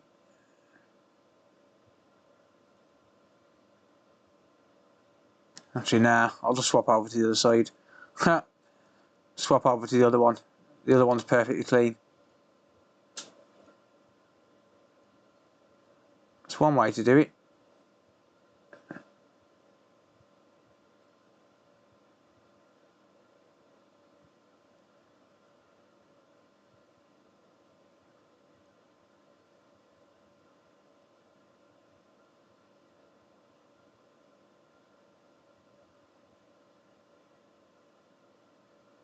Once I've done these rows here, I've got to be quarter of the way done. Surely.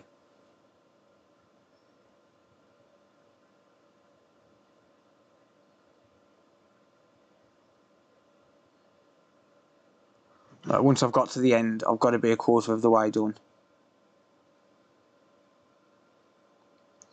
It's a problem I don't know because I don't know how many there is. I don't think I want to know, to be honest.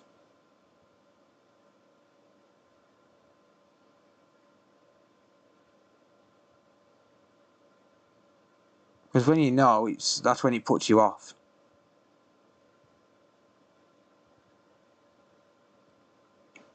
Yeah, tweezers are getting pretty sticky. There must be a little bit more flux over this end of the chip.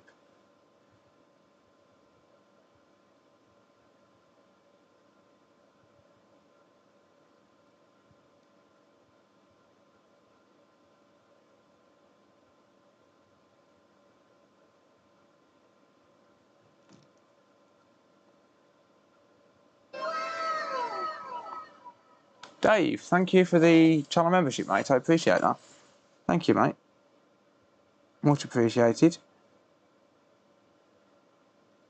If anyone wants to join as a channel member, there's a join button below the video, or below the stream. I do appreciate the support. Just clean these tweezers off.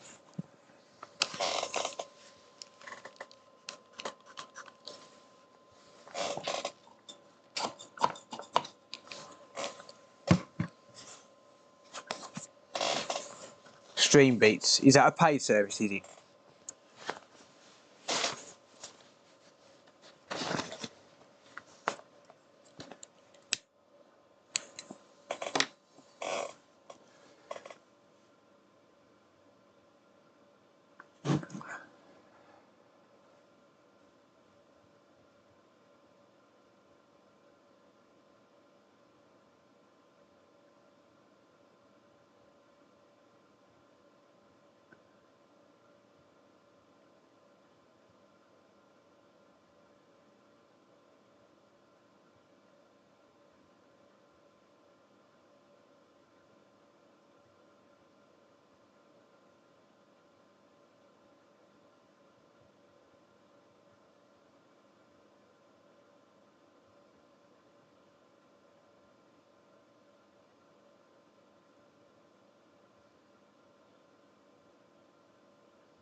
I don't mind paying if I can get royalty-free music.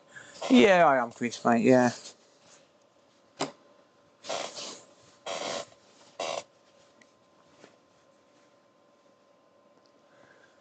Guess the last ball then sneezes.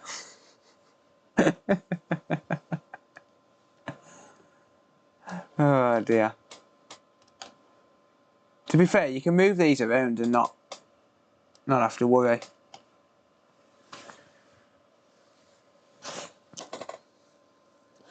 The flux holds it in place.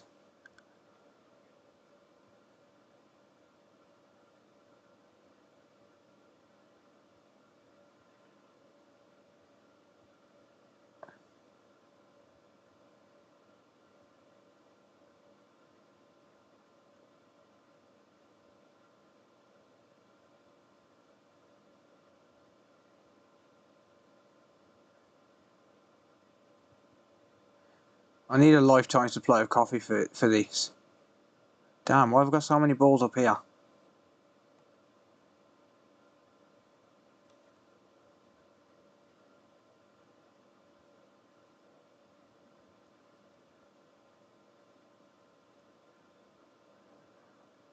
I fix this mess now because there's a big group of balls up there.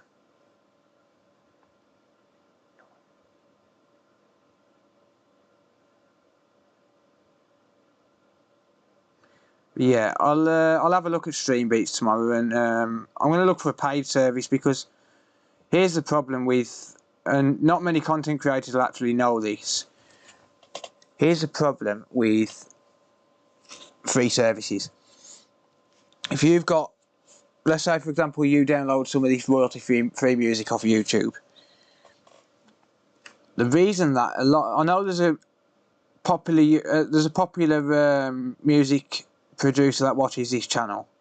It might be watching now. He usually watches the live streams. But there's a popular music channel that watches this channel, and I don't think he's doing it. But a lot of them, what they'll do is they'll get to like 10,000, 20,000, 100,000 subscribers or whatever, and then they'll sell the channel. But they sell the channel, along goes the rights to all of the music. The rights then go to the new channel owner, legally. And if that channel owner wants to instantly monetize every single video that track's been used on, they can. And it's an instant cash grab machine. Buying a channel with so-called royalty-free music on it, and then suddenly copyrighting all that music, is an instant cash grab, because you instantly get the revenue from every single video where that every single video where that track has been used. And that's the problem. But the problem with that as well is the creator's got no choice. They either have to mute it, replace the audio, or agree to give the revenue for that video from to the copyright holder. But that's why they put the royalty-free music out there, because people who buy the channels know exactly what they're doing, and they know exactly what they're going to do to make money as soon as they buy the channel. And that's what makes them channels so valuable. Because you could have that track being used on, for all you know, 100 videos which are going viral at that specific time, and that's an instant £5,000-6,000 or dollars per video, because you just take all the revenue. 15, 16, damn. Yeah, you just instantly take all the revenue. That's the problem, and that's why I won't use YouTube royalty-free tracks.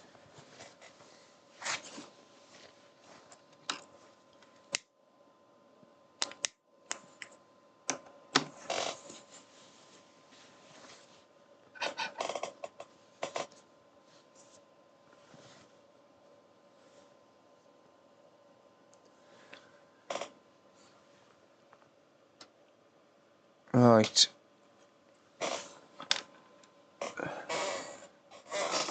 Or you're trying to tighten and change your editing style to exclude music for the most part. Yeah, exactly, Micro, yeah.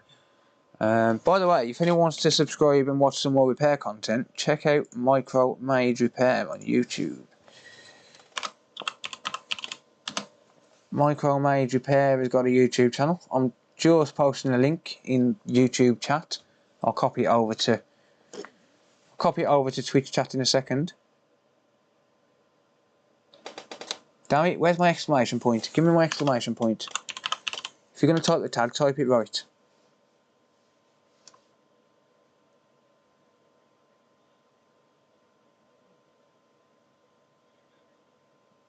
Hey, there we go. Link in chat to Micro Made Repair's channel. Oh, thank you, Jaden. Can you post one for Chris's channel as well, mate? Chris has got a channel as well. I Fix Consoles on YouTube.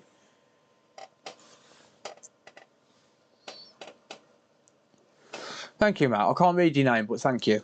I appreciate that.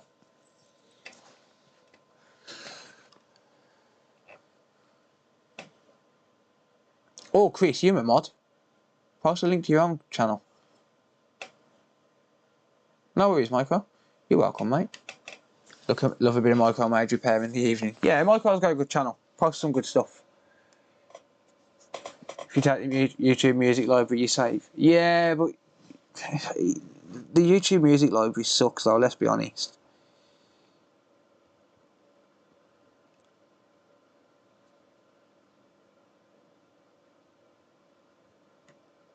YouTube can technically revoke your rights as well.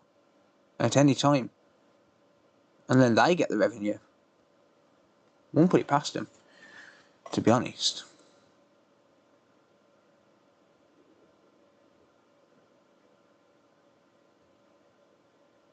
Oh, I'm absolutely starving now. So if you hear something rumbling and groaning, it's just me. No, I'm going to go back to double tweezers. I need to rest my fingers for a minute anyway. Ugh. Never seen anyone reball by hand, and he does it all the time. Yeah, I kind of set the bar on it a little bit, didn't I? But you know what though, hopefully it'll be worth it at the end of this. Hopefully we'll see some data.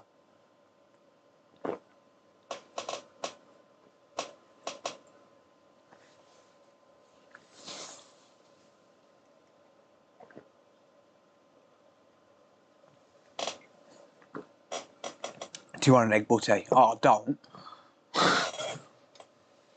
iFix Consoles always answers the phone also. No, I only ignore the phone to you. It's because you're a please, bro.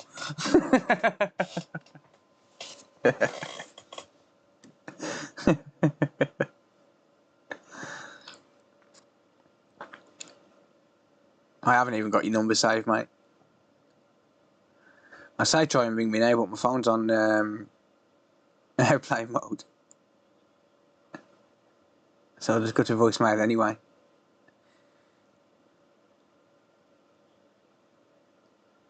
One thing I have got to say is I am going to be changing my number in the next 12 months. And I'm going to have a private number and a business number. The reason is I do get... I mean, it's humbling, but I do get disturbed quite a lot by people just phoning to say hi. Now, when I'm doing stuff like this, I can't afford to be disturbed, sort of thing. But when my kids are at school, I also can't afford to have my phone off. That's the problem.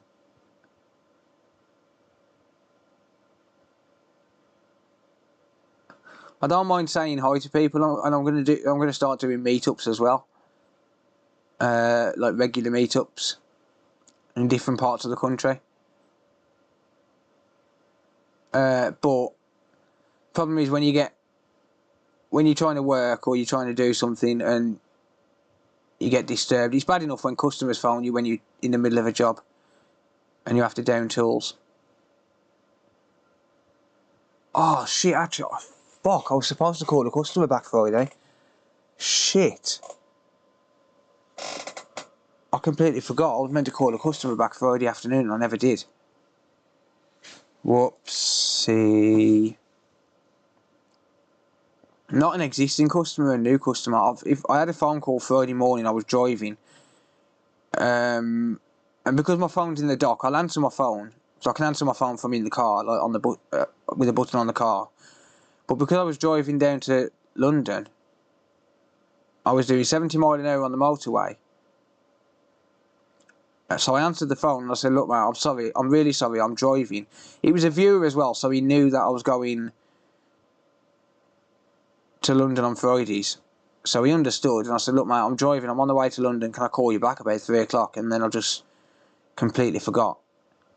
He was inquiring about, I think it was a laptop repair. So if you're watching, call me back tomorrow morning after 9. And I apologise. I just completely forgot. I actually nearly died last night, by the way, coming back from Nottingham. I had a lorry going. I had a lot of, what would my merch say? I don't know. I don't know. I'm not really one for merch. I don't think I've got anything interesting to put on merch, to be honest.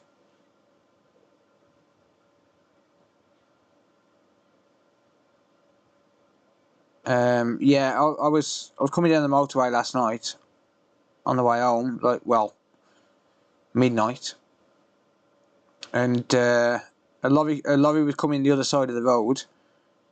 Well, the other side of the motorway, going the opposite way, going south. And a motorway is like a freeway, by the way, if you're not from the UK. Yeah, a lorry was going southbound, I was going northbound. Kicked up a massive puddle of water. The puddle of water went right under my car. I aquaplaned. Bear in mind, I'm in the third lane, which is the fast lane, with a crash barrier right next to it. I aquaplaned and my wheels locked up when I tried to slow down. Nearly lost my car. I nearly lost full control of my car. Well, I technically did lose control of my car. I did not hold that road. But I managed to put it back. But I did come close to smashing into the crash barrier at 70 miles an hour. Because I would have had a choice. It was a split-second choice. It would have either been hit the crash barrier, like if I felt I was going to hit somewhere. And people have seen me driving while I've been live streaming driving. I can make them split-second decisions, like them millisecond decisions. I can make them. I am capable of doing it. But it would have been, if there was someone next to me, it would have been a split-second decision: hit the crash barrier or hit another car. And I would have chose the crash barrier. If I'd have had to hit anything, it would have been the crash barrier.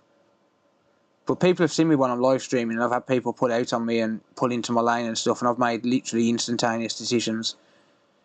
I do go into kind of like hyper-focus mode when I'm driving. I mean, I've been driving 10 years, so I am an experienced driver. I've seen it all, really. But I kind of go into hyper-focus mode, where all I see is the road in front of me. Well, and the cars around me.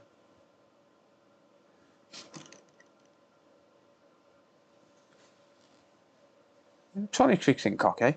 Tronic Fix is actually one of the most humble people I've met. I mean, you're entitled to an opinion, of course, but personally, I think Tronic Fix is incredibly humble. I really do. I genuinely think he's a really humble guy. I talk to him daily. Well, maybe not daily, but probably every other day. He's actually got a Facebook group called YouTube Fixers. It's a private group. Thank you, Heidi. It's a private group for YouTube content creators who are in the repair industry. It's called YouTube Fixers. If anyone wants a link, I can post a link later on, but you'll have to remind me. Anyone can join as long as you've got a YouTube channel, an active YouTube channel, and you're posting some sort of repair content. Whether you're trying to learn it and you're posting videos or whatever, but the amount of help it gives people, there's only like 70 of us on there, but the amount of help that it gives people, and Find It, Fix It, Philip and Micro Mage Repair can attest to this, because they're both on it. The amount of help that it gives people, teaching them things like, you know, how to grow the YouTube channel and stuff like that. Oh, sorry, I've just realised you sent a message with that. The only thing better than the perfect amount of thermal paste is seeing manual people. Thank you. I appreciate that. I appreciate the support.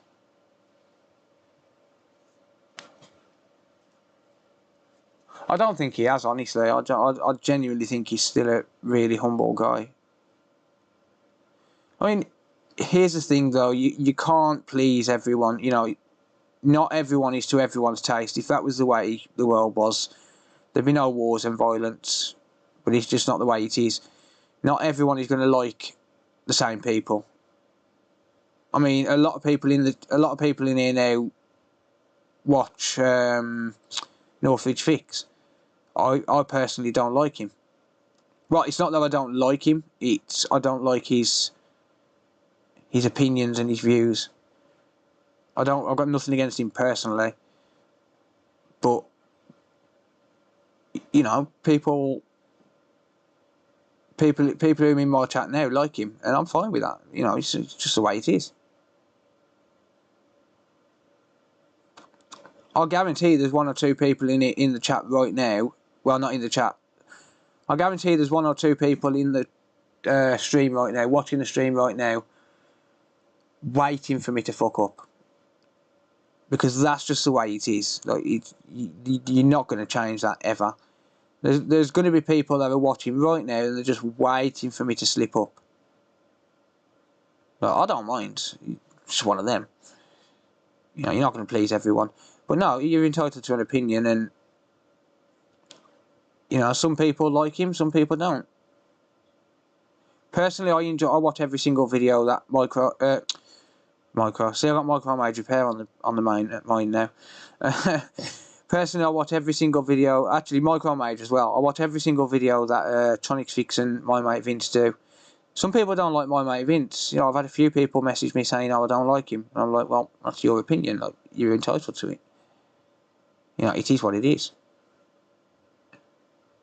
As long as they don't slag them off in the chat and expect me to join in."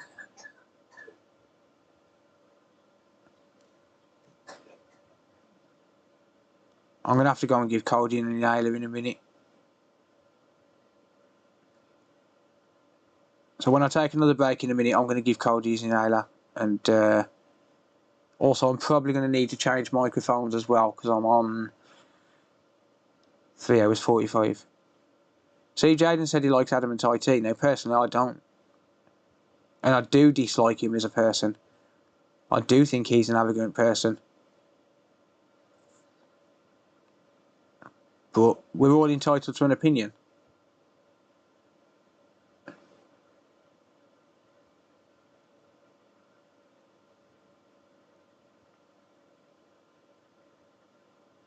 Yeah, once I finish this block that I'm on now, I'm gonna go and give Cody his inhalers. Cody's my son, by the way, my 4-year-old son. I can hear him coughing, so I'm gonna give him his inhaler just so he doesn't cough too much. But yeah, I'm gonna give him his inhaler and swap microphones. Talking of microphones, if anyone knows where I can get a battery for a Rode Wireless Go microphone, please let me know, because I am in need of one. The microphone I've got on now, the battery charges, but it doesn't recognise the percentage. I don't know why. I think it's the battery that's at fault, but I don't know. And I can't find a replacement battery for it. I do have another one I suppose I could test actually first before I try and source a battery. Apparently it's the same size as the Apple Watch 3 battery, but can't find any of them anymore either. I might check it tomorrow actually. I might take the battery out of my other one, because I've got 2 sets. I've got a black set and a white set. If I can, the white set, well, the black set, the receiver doesn't work, so I could take the battery out of that. I think it needs a new audio jack. The Gregin, thank you for Twitch Prime, mate. I appreciate that.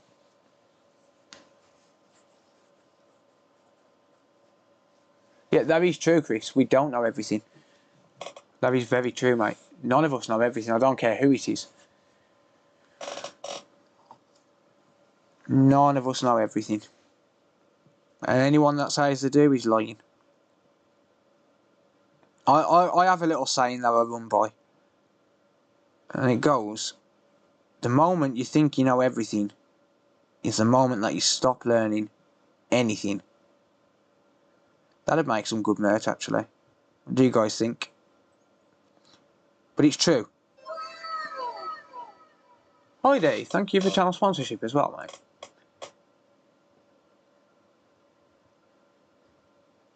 That is true, Adrian. Yeah, it is a small sample of what the person you're watching, yeah. Like, people think they're on the... Look, I'm kind of like Lewis. Like Lewis is similar to me in many ways. Like and I say similar to me, I'm not similar to him. I'm a month older than him. So he's similar to me. No, Lewis is similar to me in many ways. Number one is he speaks his mind, same as me. See, I can be your best friend or your worst enemy.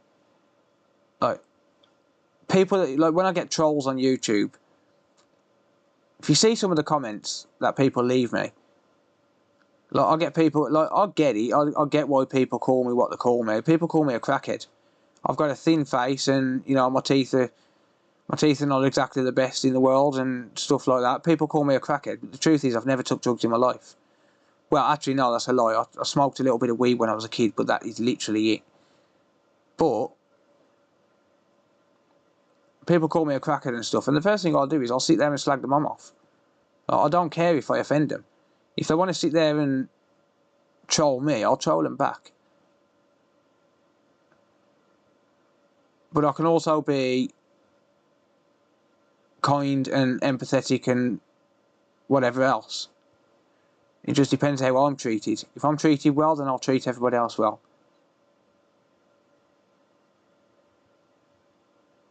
I don't like to make enemies, but if people want to troll me, then they're going to get it back. Because people think that just because I'm, well, a so-called YouTuber, not really a YouTuber, it's not my full-time job, but people think that just because I'm a YouTuber, I have no right to respond. Oh, how wrong they can be. How wrong they can be. You drink too much caffeine, I agree. I smoke too much cigarettes as well. I do. I smoke too much and I drink too much coffee. That's my problem. But no, I tried a bit of weed when I was a kid and that's it.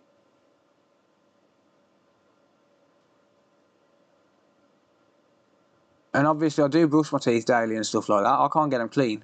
One of the reasons is I don't have milk. So I have no calcium. My calcium intake is precisely 0.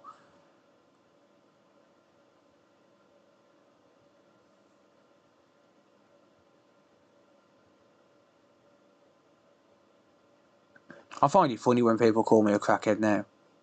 Stay off the pipe, bro. Someone left a comment this morning, you need to stop smoking weed. And my reply, I didn't actually slag him off. My reply was, number one, I don't smoke weed, and number two, it's none of your damn business if I do. What I do in my free time is none of his business.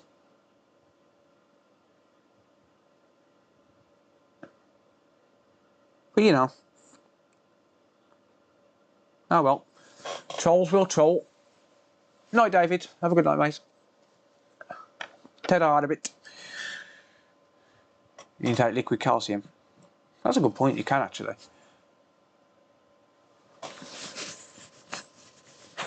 6 tons of caffeine and you're lactose intolerant. Yeah, see, so you got no what do you call it, intake, yeah. It is what it is though, I suppose. Right.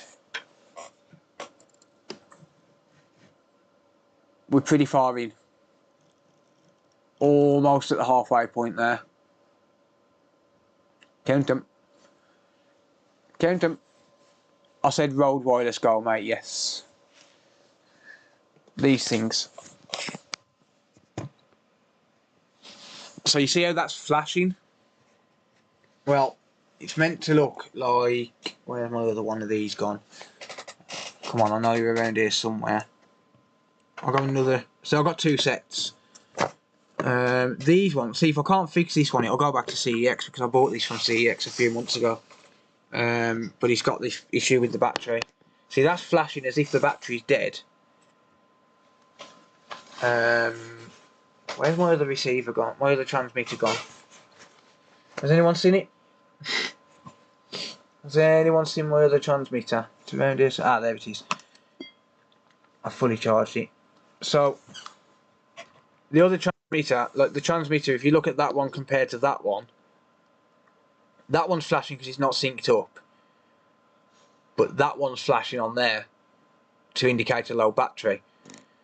It's meant to be solid. Now this was fully charged. What? Oh, I better be careful where I'm putting my hands there. This was fully charged 4 hours and 10 minutes ago, ish. But it constantly flashes. So what I'm doing at the minute is I'll just time it to around about 4 hours, because I know that the batteries last around about 4.5 hours.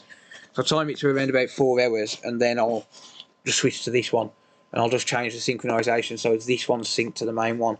Because the receiver for this one, the black ones, I need a new audio jack. So yeah. Oh, I can't stand oranges, mate. I don't like milk. Snowball mic could work good as cheap backup.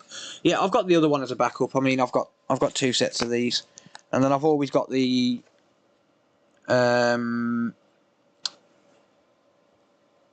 actual lav mics as well, which I can just plug straight into the computer if needed. Got an Apple Watch S3 battery for you, buddy, if you need it. Is the S3 scrap, as in unfixable? Because if it's not, then I don't want you to break it. Ask your cat Luna.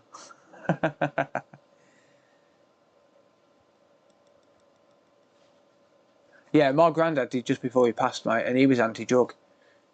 Matt, I'm referring to that comment there, that old people smoke it to help with issues.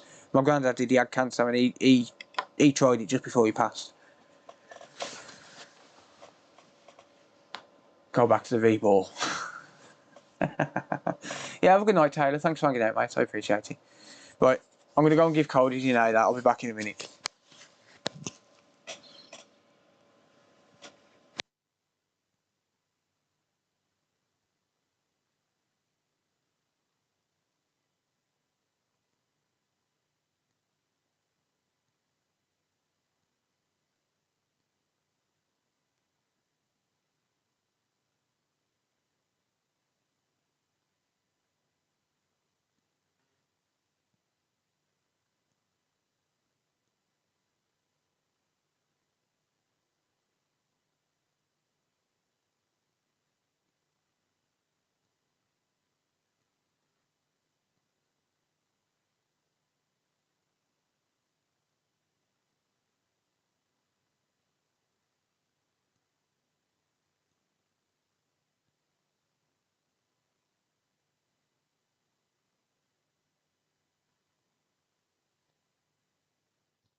There we go.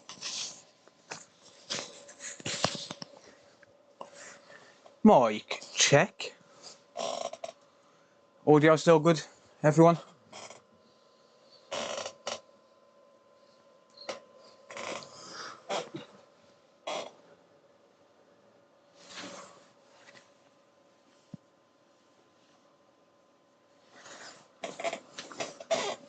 Sip of scotch.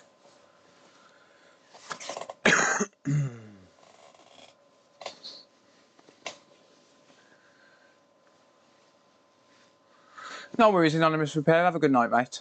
Thanks for hanging out. Back to business. Cody wouldn't have his inhaler.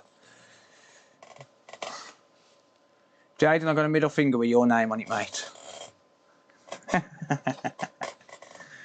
Oh dear.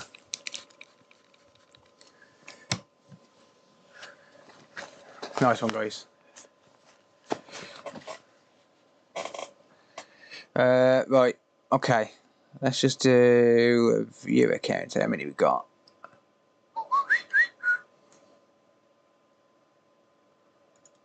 Ooh, we're losing viewers. No. So I'm gonna change the title just before we were ready to finish. I should have trolled Phil like he tried to do with Boota. Yes, but I can see my audio levels right in front of me.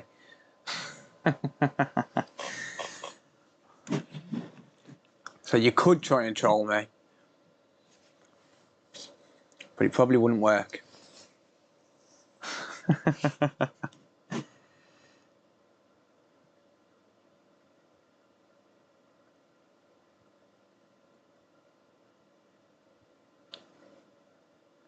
See, my audio levels are set so as my normal talking voice goes right before it peaks. So I know that as long as I'm not shouting, which, I mean, to be fair, I don't shout anyway. So as long as I'm not shouting, my audio is not going to peak. I can just use my normal audio volume, which I use every day. I don't need to adjust my levels at all. That's one good thing about having a decent set of mics. You know the audio is going to be consistent. Like, it's amazing how little there is actually in these mics. I opened them up yesterday. I'll have to do a repair on them for a video. I don't think there's any videos on them. On repairing them. There's a teardown video, or rather a video on how to open them up. I did watch it. I had to see if there was any hidden screws anywhere or anything like that. But yeah, I'll have to do a video when I do come to repairing it. I need an audio jack for the. Well, I assume it's the audio jack. I need to do a continuity check and test it. I need to do an audio jack on the receiver to my black ones and a battery on the transmitter to the white ones. But what I might do is while I'm trying to source an audio jack, I might just steal the battery out of the other one, out of the black ones, because I'm not using the receiver for the black ones at all, because the audio jack's not working.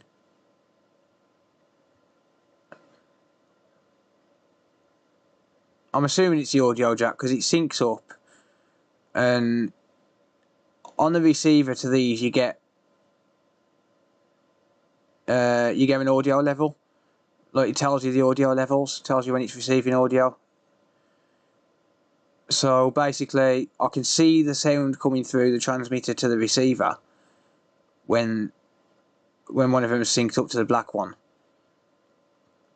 But then nothing's coming through on the PC. And it's not the cable, because I'm using the same TRS cable as I'm using for the ones I've got on right now. So I know it's not the cable.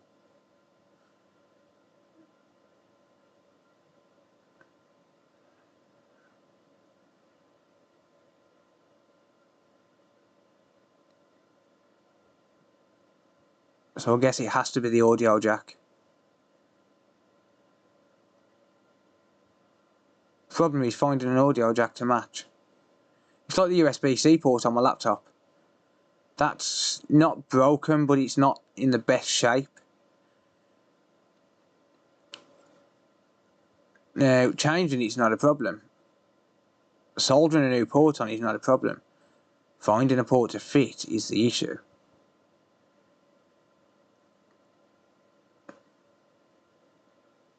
There are actually a couple of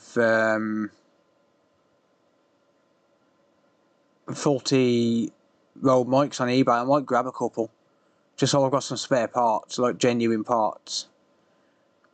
Because I did see some yesterday for like 20 quid each on eBay, which is a good price. And bear in mind, these microphones are £180. Like, they ain't cheap.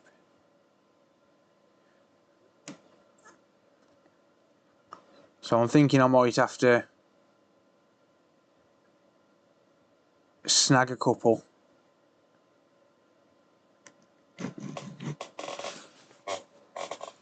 Like one of each, one transmitter, one receiver should do it. Just so I've got spare parts available.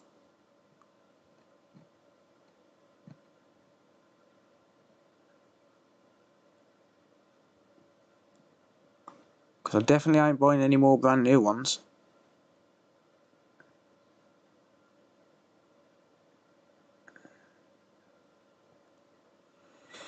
But that said, they've made the money. Like, I've made my money back on them. Probably, I don't know, 50 times over. I don't even know how much my total income is on YouTube. I don't check. I check my monthly income, I don't check my total income since I've been doing videos. I think it's on around about 15,000 over the past 2 years. Something like that.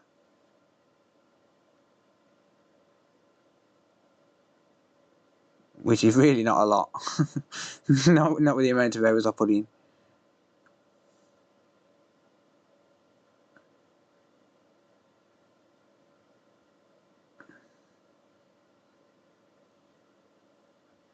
It's not all about the money.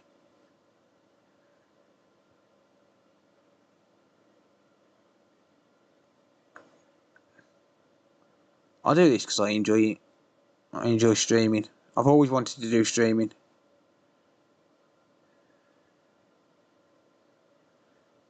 Does anyone in the chat remember Chris Prillo? Does anyone remember Chris Prillo? I think he still does YouTube videos, but he used to stream from his like little den thing, like his little computer nerd hangout thing. I used to watch him when I was a kid. He was probably one of the first live streamers on YouTube.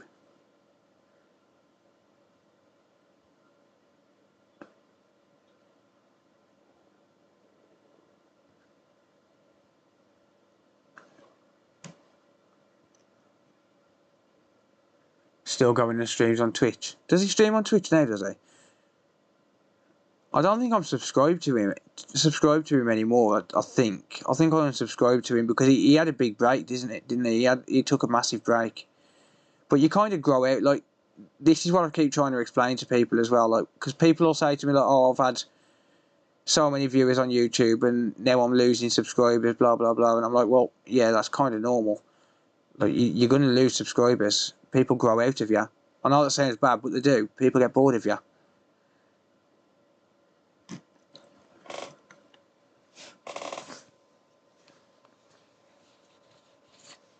This, of course, excludes Phil. But yeah, you grow out of people. Like, I used to watch a poker streamer, Jamie Staples. And I haven't watched him for about 12 months.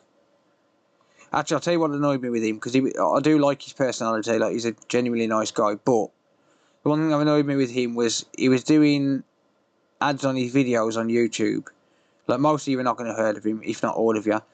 But he was doing ads on YouTube, which is fine. I mean, I do ads myself. But he wasn't doing like 20-30 seconds at the start of the video. It was you'd just come to an interesting part and he'd just break the entire video. And he'd literally say in his video, "Hey everyone, I know we're in the middle of a video here, but blah blah blah. I want to talk about blah blah blah." And like, it was just so annoying. Like, to just break the flow of the video like that just as it's starting to get interesting is just really annoying. Which is why if I ever do sponsor spots, it's at the start of the video, within the first 2 minutes.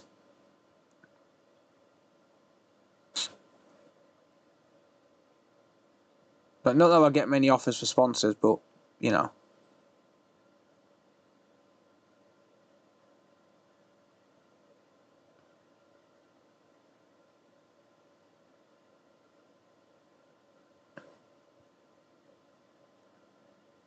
Well, I do. I get loads of offers for sponsors, but I turn them down.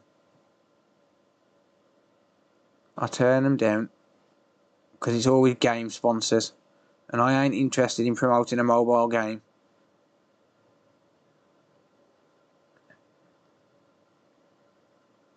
Because it's not about the money. He was on Tech TV, that's where I remember watching him. I can't remember where I was watching him. I'm not sure he was on YouTube on his own account. No more raid ads, I agree. You know what I'm sick of seeing? Fucking TikTok ads. TikTok ads are so annoying. Like, really, like, seriously annoying. Not as in sponsored videos. Like, if someone takes a sponsor from TikTok, whatever, like, take your money. I mean, the repetitive ads that we keep seeing on YouTube. You'd think once you'd seen one campaign, you wouldn't see that ad again. If I ever run an ad campaign, and I've run ad campaigns before, but every time I've run an ad campaign, I always used to select to only show it to a viewer once. One time and then it was gone. If they're not interested, they're not going to click it. Why keep paying to try and push them towards it?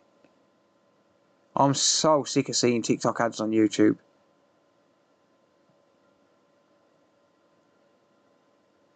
I report the ad every time I see it now. I report it as repetitive.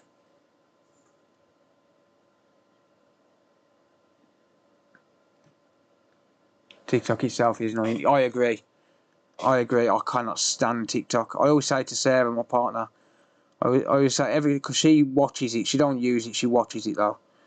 And I always say you're killing 50 brain cells every single time you watch that shit. I don't watch shorts on YouTube either. Shorts are basically TikTok for YouTube. Cannot stand shorts.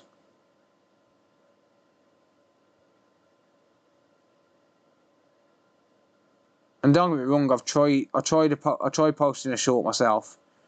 Don't think it did well, so I just gave up and I was like, yep, this ain't for me. Plus, you don't get paid nowhere near as much from shorts. I know some people have built entire careers out around it, just posting 60-second videos. But, nah, it ain't for me.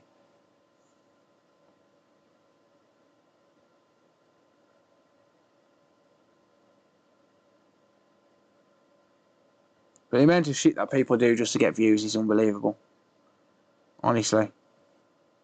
The crap people do to get views.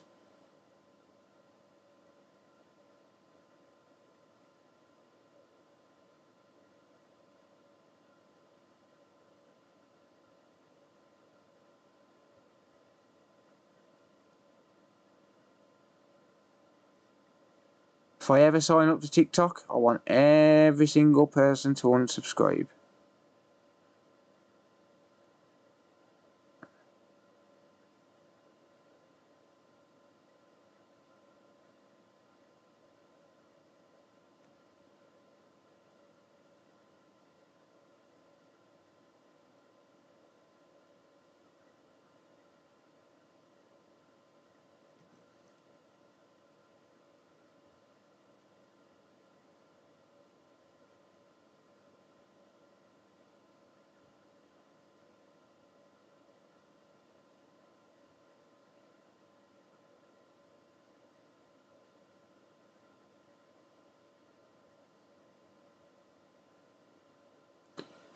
Right, I think we're over halfway through now. I think it's safe to say we're like nearly 2/3 of the way through. So this is not, I wouldn't say close to completion, but it's getting there. And we've still got to solder the chip on afterwards. I say I'm doing all the work, you're just sat there being lazy. Not helping at all. I'm joking. Except for Travis, he's probably just sat there in his underpants. Eating cheesy Wotsits and drinking Red Bull. I don't have an ad blocker because I do understand that creators need it to keep making content, but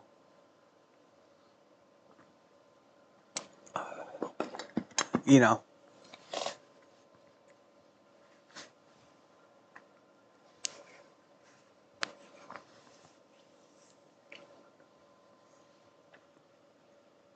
You've got a pie hole on your home server.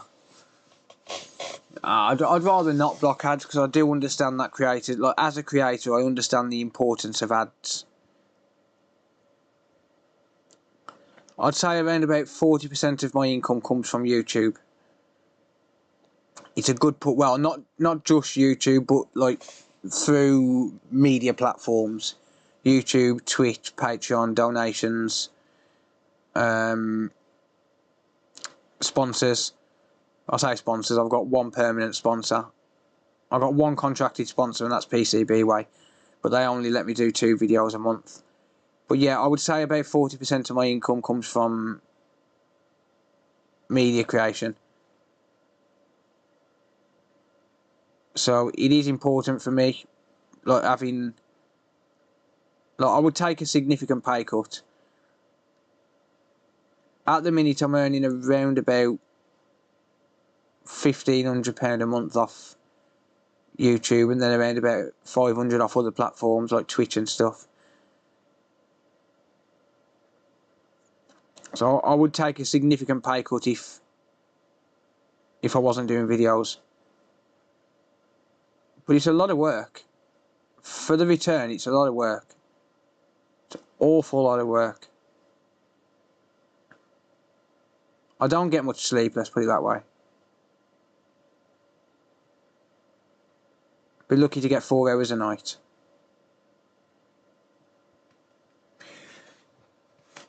Just another 3 hours than ads. Here's the thing as well, you don't get paid for, well, apart from you get donations. Like, donations are a massive help on streams, because people are not served ads on a live stream. Well, you can be, I can press a button, but I don't. And I never will. I tried it a couple of times and it annoyed people. And I was like, no, I'm not doing that again. Like, so, like, obviously the only revenue you get from live streams is, until the live stream's over, is yeah, donations, basically. That's it. I don't do them for that. I do them because I enjoy doing them. I enjoy doing it live and being able to interact with people. It's fun. It really is fun.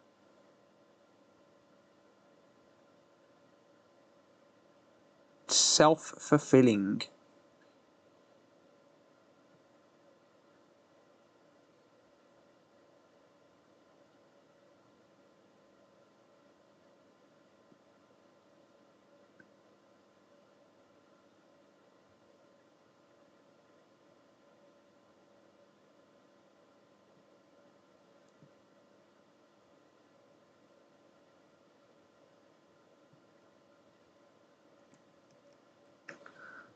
Just about going off.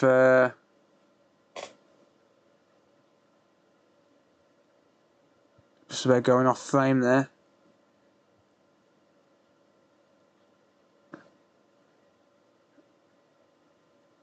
You're friends with someone with 2 million subscribers, man. That's the dream.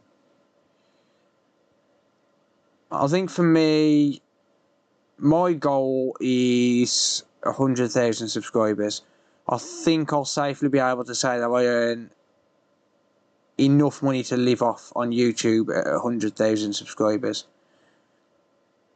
Because the content creators who say, yeah, I'm not earning enough to live off, and they've got like 100,000 subscribers, you know, I know what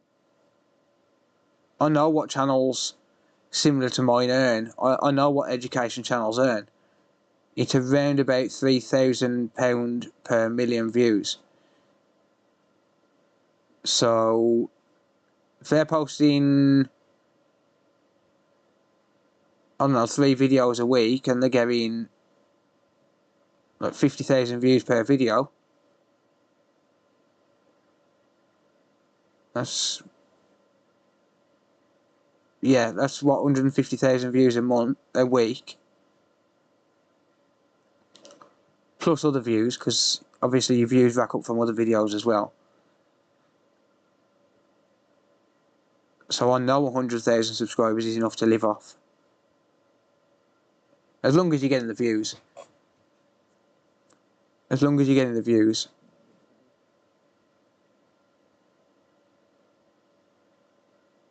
That's the thing, subscriber counts mean nothing really. In the grand scheme of things, you can have no subscribers and become a millionaire overnight. Well, maybe not a millionaire, but you get what I mean. You can become instantly successful in terms of financial. Like, because you think, I mean, you can post a video, it can immediately go viral, get 10 million views, and you've made yourself 40 grand. Genuinely, you can get 10 million views overnight and make 40 grand. That's just the bottom line. Whereas someone with 10 million subscribers can post a video, the channel can suddenly wash up and they get no views. Right, this stuff look easy. I'll try not to. Yeah, that's the thing with YouTube, you just never know. You can't really rely on it, I suppose. That's why you have to diversify your portfolio, sort of thing. You have to try and diversify your revenue streams, like, you know, whether that's merch, whether that's Patreon, Twitch, brand deals, all of that sort of stuff. You have to diversify it because it's just so different every month. Charlie bit my finger. Exactly. Oh man, I love that. I love that. Charlie bit me. Or if you can redirect them, yeah, that's what I mean. Like if you've got like an online store and stuff like that, you know, you can do brand deals, and or like EEV blog, Dave Jones EEV blog. He's got his own multimeter line. It's actually just a rebrand of another one, but he does make money off it. Like you can do so much from it. The amount of reach that you've got as a creator. I mean, my videos are regularly pulling in 5,000 views. That's not a lot. I've had a few successful videos lately that have pulled in like 30, 40, 50,000 views, but most of my videos... Thank you, Gary. I appreciate that, mate. Here's the channel. I bet you're losing your bearings at this rate. Nah, I enjoy it, mate. I'm nearly done. I'm like 2/3 done. Yeah. I forgot what I was saying now. Thanks, Gary. I lost my train of thought. Stopping for a sec anyway. Just having a drink of coffee.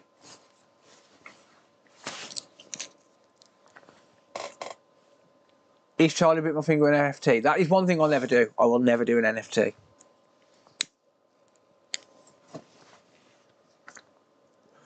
It's a scam. If anyone wants a photo, I'll send you one. It's a scam.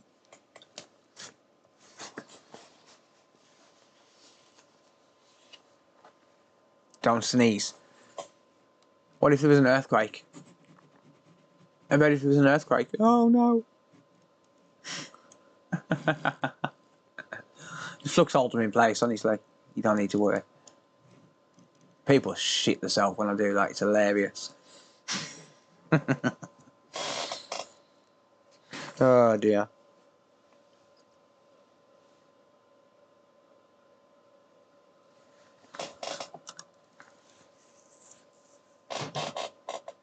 Oh, was it a co-design? Oh, okay, I apologise, yeah.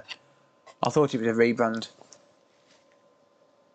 Who was the first YouTube tech repair tech you come across? Lewis Rossman.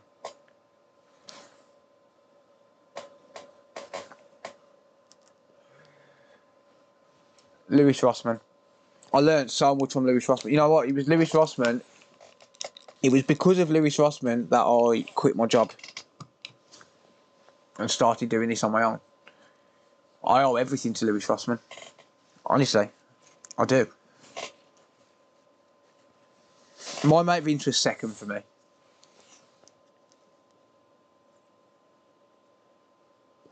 I do a good My Mate Vince impression. Hi there, my name's Vince from mymatevince.com, and in this video today is another trying to fix video. Alright, you weren't that good.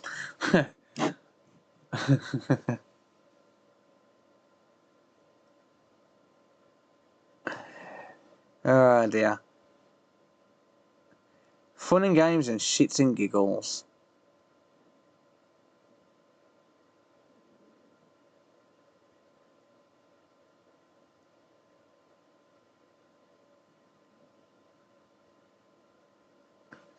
I think I've kind of developed my own intro now, like the way I introduce my videos. Hello and welcome to another repair video.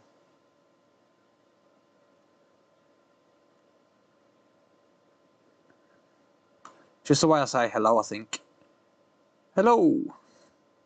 Hi, I'm Troy McClure. You may remember me from such films as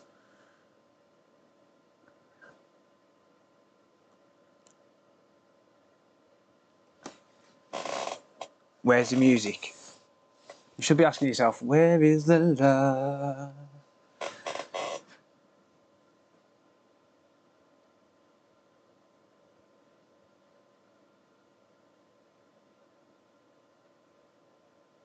This is a no music channel. It's a non-music channel.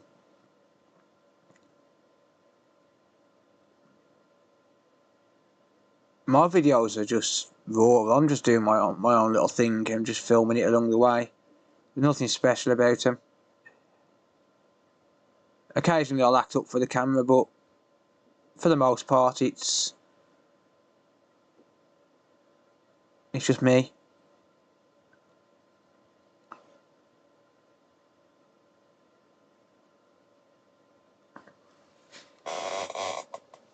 I feel really bored now.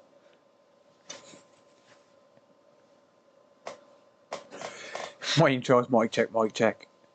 You know what your intro is? Where's my Zimmer frame? Georgie's saying is, back in my day, we didn't have all these PlayStation 3s and colour TVs. We used to have to play with rocks and trees. I'm calling you old if you're wondering, George.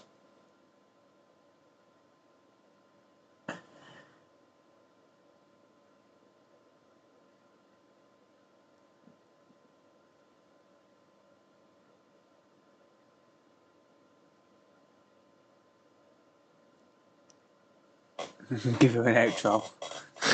Oh, I'm dying.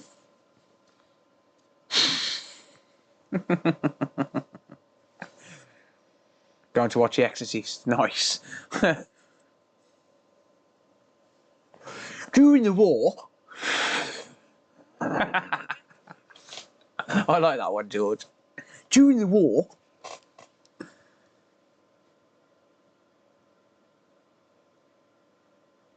George is so old he sat next to God's dog in 3rd grade.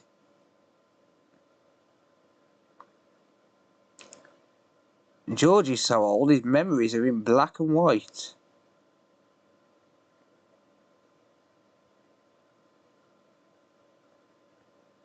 George is so old when he farts, dust comes out.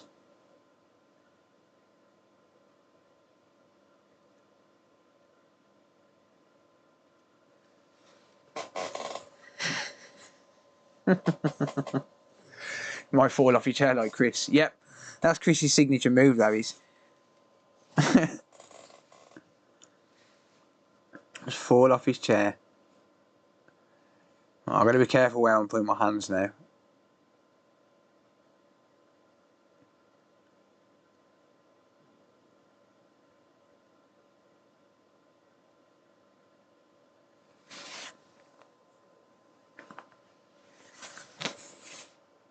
Why don't you buy stencils for this? I've got one on the way. I just never ordered one because I've never had to use one for this specific chip. I've got the other stencils for the PS4, but just not this one. Problem is, there's like 5 or 6 different APUs.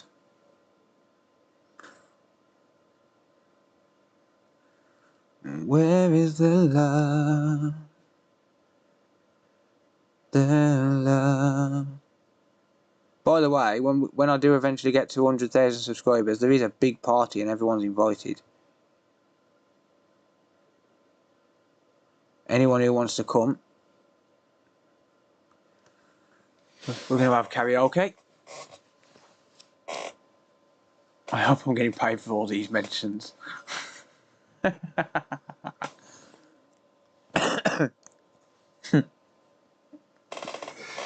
Yeah. There's going to be a big party when I get to 100,000. Live streamed as well. I don't know where it's going to be held yet, but yeah.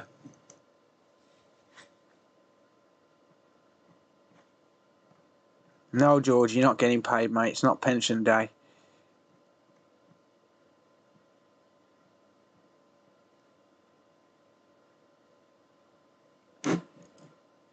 During the war, as long as it's not at Wetherspoons. I don't drink, but there is one day you will see me drunk. I actually hope people turn up. Like it'd be amazing if we got a few hundred people turn up. Because I know that 24% of my viewers are in the UK.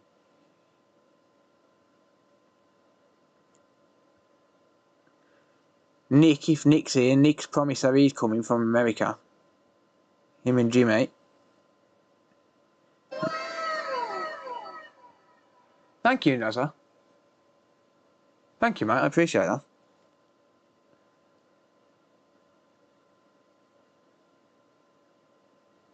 Yeah, Nick's promised he's coming from the US. I'm going to have karaoke live streamed.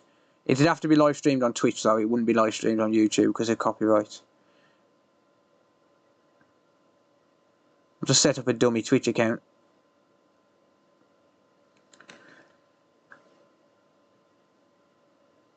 Where is the love? I'm still at it. I am, mate, yes. It's not going to be much longer now.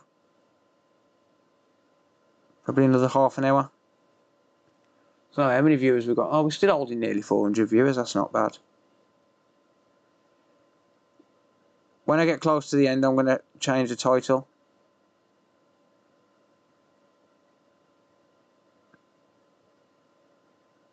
Just to let people know that we're near the end.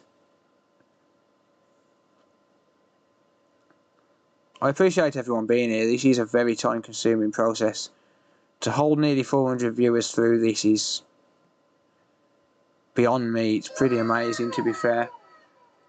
Thank you, Cordius. I appreciate that, mate. Thank you for the support. You already have a Twitch account. Yeah, but I don't want to lose my main Twitch account, do I? And if we're playing music in a bar, then I can't really stream it unless... Well, I could stream it to Facebook. I don't care about Facebook. Where is the love? It's going to be karaoke. I'm hoping Travis is going to come as well so I can kick him in the nuts.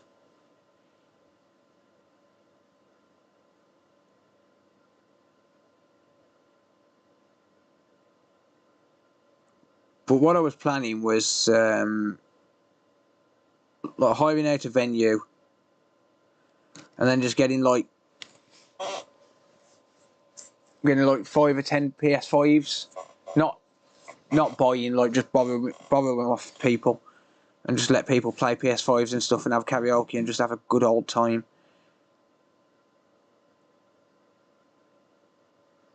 Karaoke, consoles, and booze.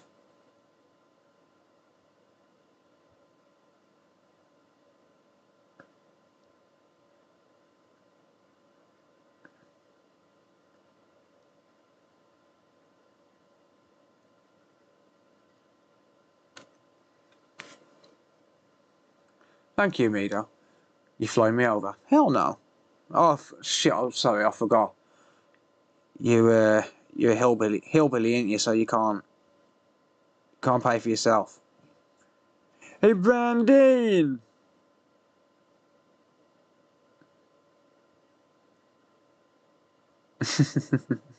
Sorry, Travis.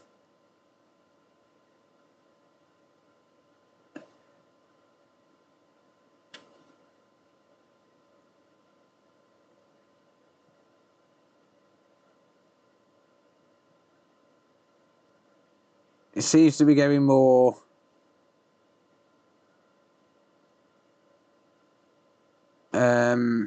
tedious as I'm going along. Like, this is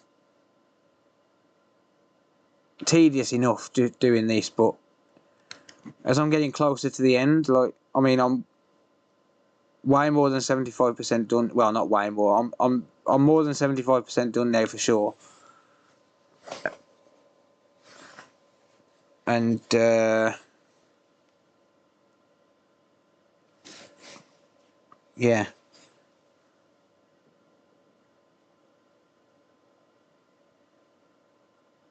It just seems more straining as it goes along, because obviously, you know, when you bear in mind, I mean, it looks pretty good, pretty big on the screen, but you bear in mind, like, these solder balls are 0.5 millimetre each, and there's a 0.5 millimetre pitch between each ball. So when you think about it,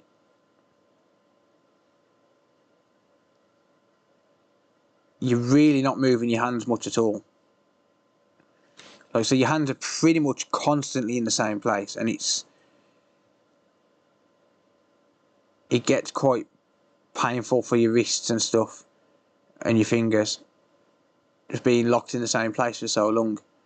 You couldn't do this in one sitting without stopping, I don't think. If you could, you're an absolute nutter.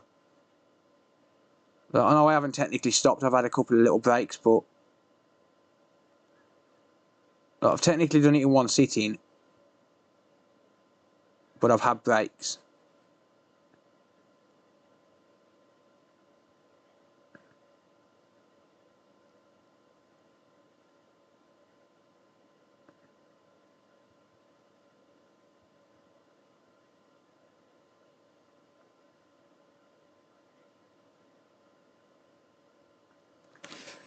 My neck's itching now.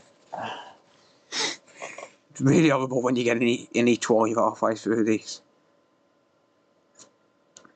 But even worse if the itch was on your balls and you scratched the wrong ones.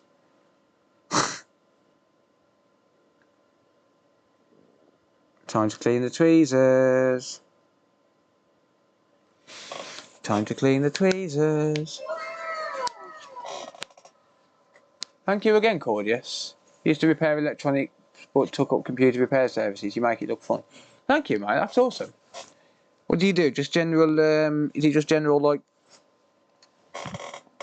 do you do board repair, or do you do, you know, just diagnostics and things like that?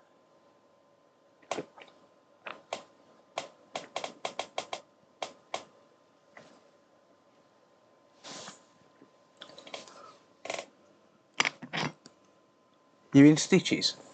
What you done, mate? Cut your arm?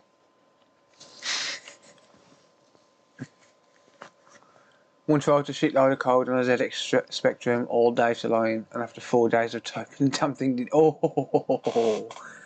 I'm using the scope.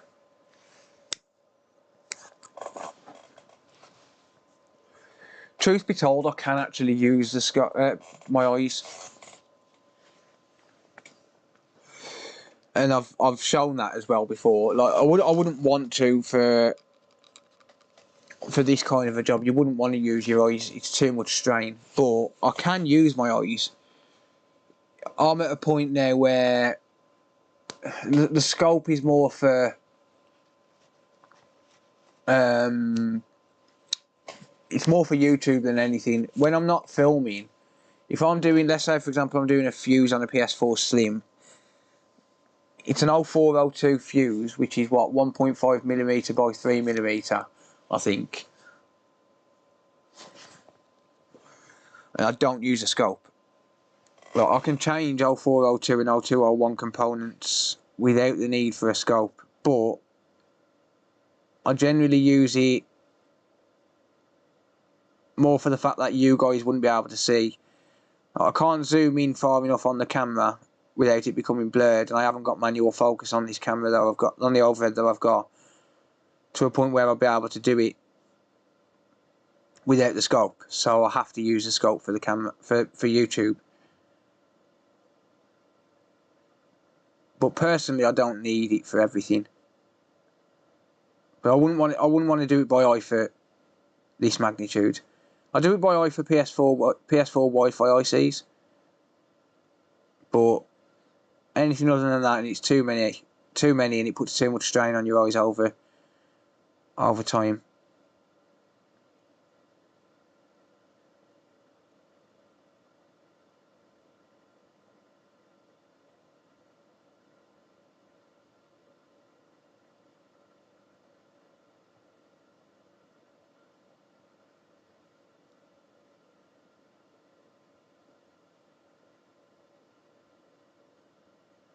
I'm not going in any specific sequence, by the way. I'm just taking out the pads which are closest to the ball.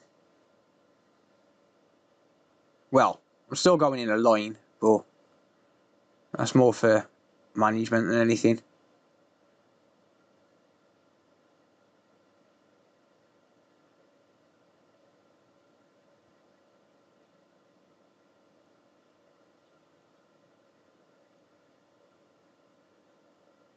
Obviously, you don't want to put one there and then one down here.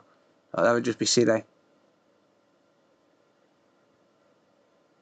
But now that it's there, I'm leaving it.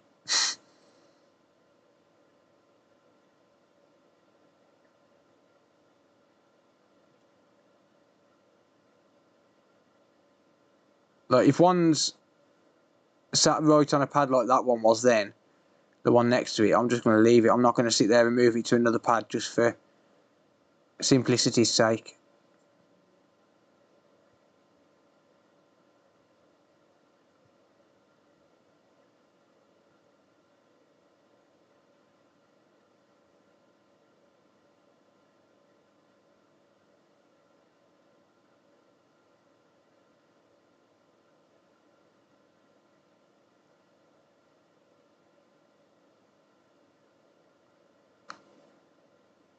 You want to have to do as little as you can to actually get the balls on the pads. Where do you get your balls from? AliExpress. They're like £20 for a tub of 250,000. Sugar metal ball bearings in the middle. Sounds good.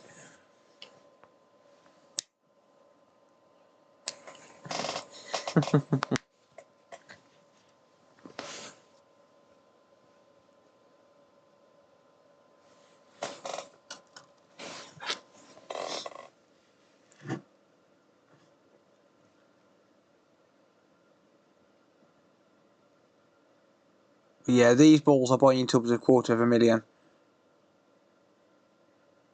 Which is an awful lot of solder balls. They'll last you a long time. My 0.76 million, my 0.76 mil solder balls are, I've still got near enough the entire tub. Because I only use them for PS4 Wi-Fi ICs.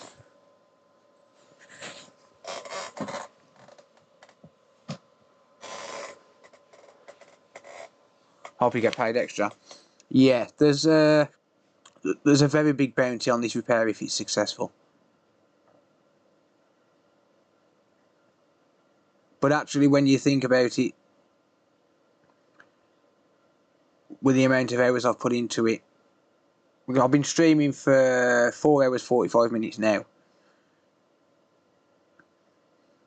So with breaks, I think I've probably been at this for 4 hours today so far. Probably close to 5 hours by the time I'm finished. And I've already put several hours into it trying to get the first board, like trying to get the original board working.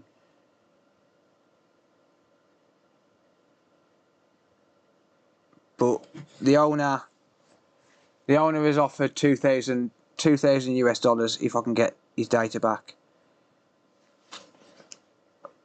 But that's not that significant when you think of the amount of hours I've put into it, because this is probably going to be a 10-hour repair in total.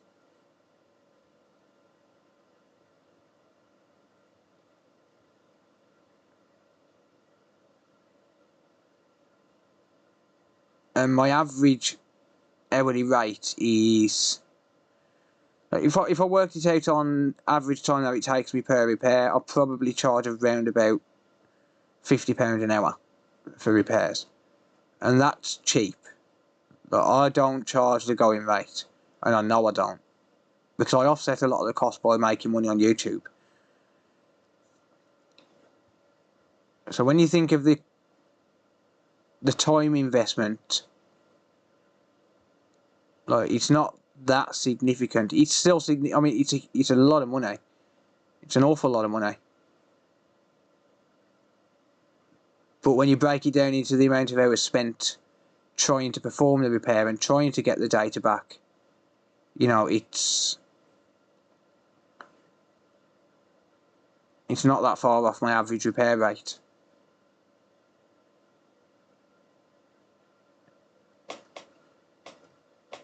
I don't know what he's got on it, to be honest. Still 120 plus an hour. Yeah, it is, yeah, I agree. It's still a significant amount of money. And $2,000 to me, like, or £1,500, however much it is in pounds, it's a lot of money.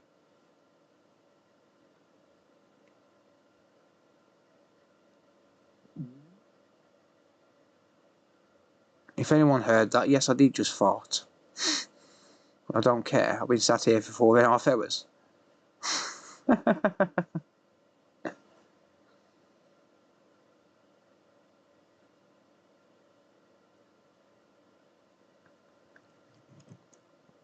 No, it's still a good hourly rate. I agree, like, fully agree. But you imagine the fact that this might not work at the end of it. Like, it could come to where this don't work. Cause I don't know whether this APU is good or not. Because the problem is I couldn't get the board to turn on to check the APU. Because it wouldn't beep or anything like that. But no, £120 an hour is still an amazing hourly rate.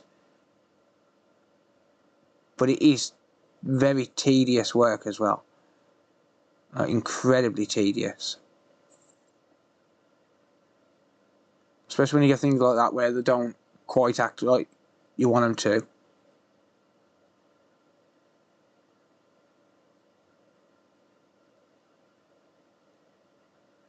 But this will make a fantastic video whether it's successful or not. Just the process. You can get a scalped PS5 with that bounty. I'll pass, I'm not a PS5 person. Definitely not. 1,477. Yeah, it's a lot of money. It is a lot of money.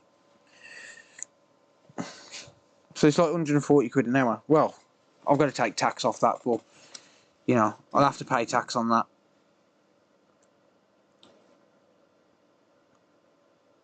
Tax and national insurance.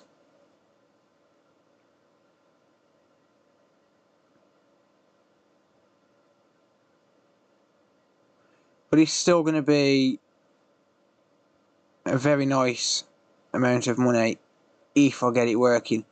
But that's a huge if. If I don't get it working, I don't get paid shit. And I've just wasted 10 hours of my life. Where I could have done 10 to 12 repairs in that time.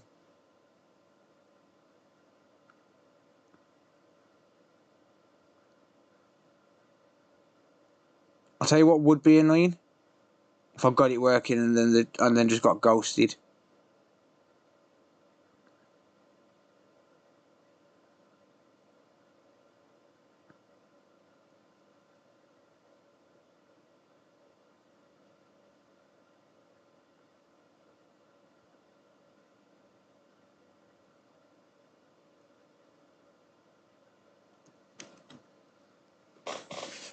If APU is paired, can it be fixed by swapping over the south bridge as well? You don't need to swap the south bridge over. The south bridge isn't paired. The chips that are paired, if you rewind to the start of the stream, it shows you. I'll go over what chips are paired. There's 6 in total. The south bridge can be replaced. There's 6 chips in total what can't be replaced. The other 5 chips I've already transferred over.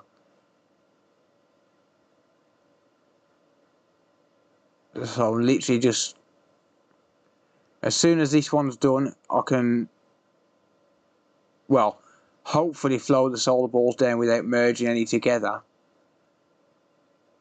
And then after that, it's just a case of soldering this chip on and hoping for the best, pretty much.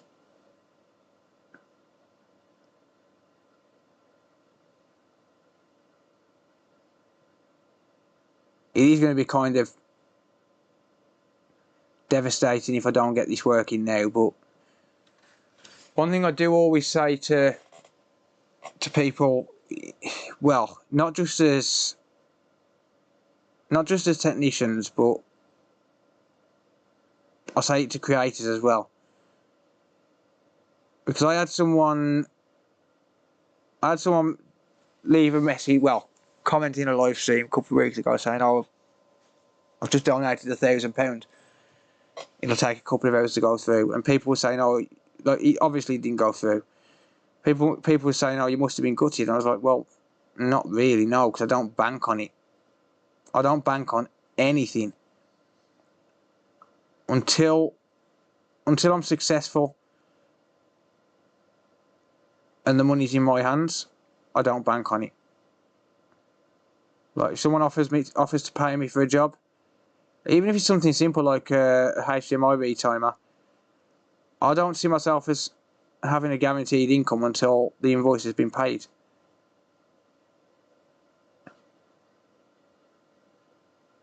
Until that invoice is paid, I haven't got it.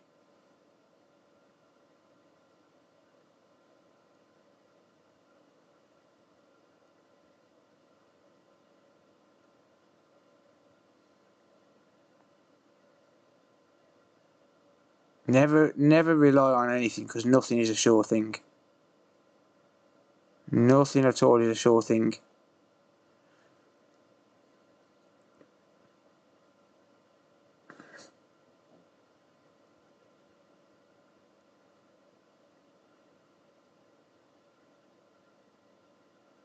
But I have said as well, if this works and I get paid, the next live stream we'll have a brand new boxed PS4 Pro to give away as a thank you.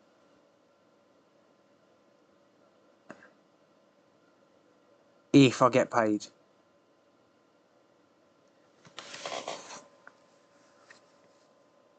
Yeah, I don't take the money till it's done either. Yeah, I don't.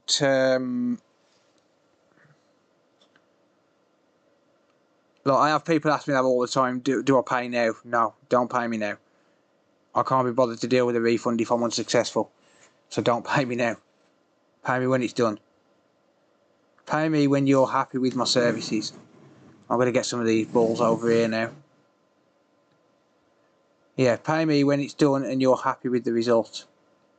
Well, I'll say that. I've actually got a PS5 here, which is unrepaired, but the customer's still got to pay the return shipping fee. And I've had to send him a warning today saying that he's got basically 2 weeks. Otherwise, I'm considering it as abandoned, because the return shipping fee hasn't been paid. I think he completely forgot, because he did message me back straight away and said, "I'll get it sorted this week," which is fine. And it's not affecting me in any way.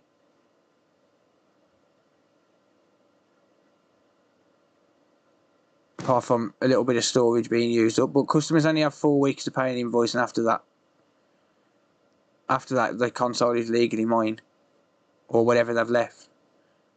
I got 2 expensive graphics cards which haven't been collected since August and October. Granted, them no fix cards, like, I haven't managed to fix them. One of them was badly water damaged, and the other one is a GPU fault. But they're now considered abandoned, because one of them said, the one from August said, can you send it back when I've sent another console? Like, I'm going to send you another console. I'm going to send you a console to fix. Don't worry about sending it back until you've done the other console or looked at the other console. Send them both back together to save on shipping. And I said fine, and he's never been back in touch.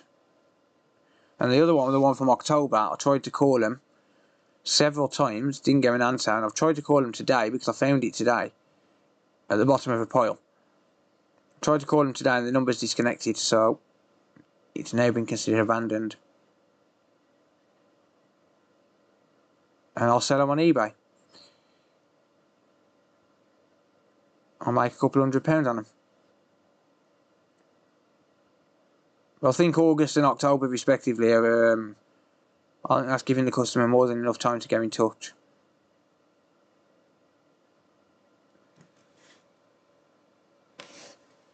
They all need to be the same size CMR. Start mining with them. They don't work, mate. Do you fix water damage consoles? Yeah, quite regularly. Yeah, CMR, to answer that question, mate, they all of the pads need to be the same size, otherwise the chip's not going to sit evenly on the board.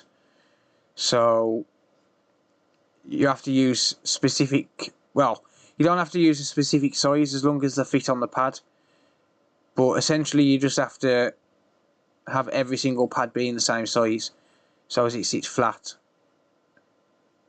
Well, not flat, but straight and level.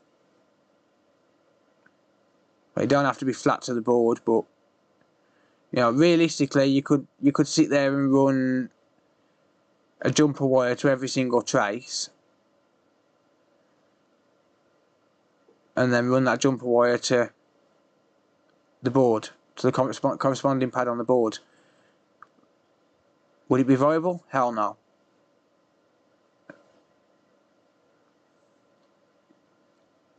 I'd have to be paid 10 grand to do that.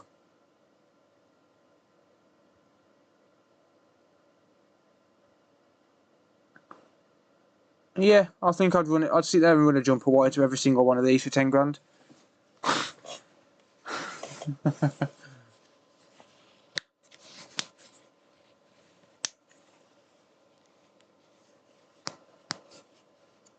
How far along are you? Very close to the end. I've got that to do. That's it. Not far at all, mate.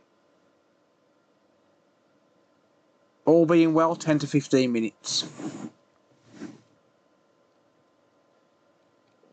I say all being well because I've got the difficult task of working around all these excess solder balls now. I'm going to knock a load of them off though, because I don't need all of them.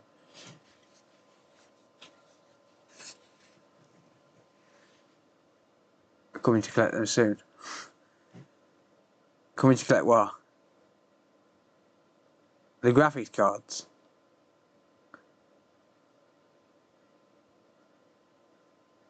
You're welcome to. If you can show me ID to prove they belong to you.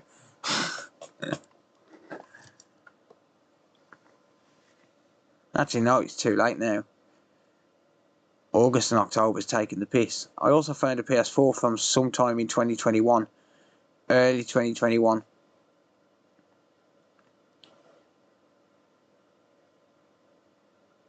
And that was fixed.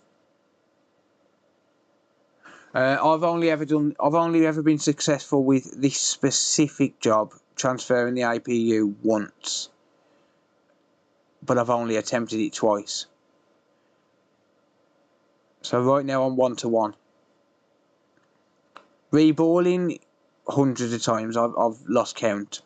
This is basically the same as just reballing, except you're just transferring a lot more chips. But in terms of specifically an APU transfer, I've only ever done it once successfully, but I've only attempted it twice.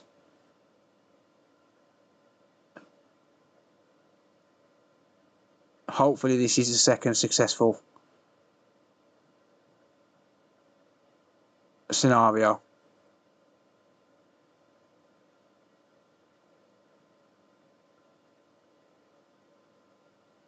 And the reason I say hopefully is because I never make assumptions. Like, you can be the most confident person in the world about the repair, and then something can go wrong.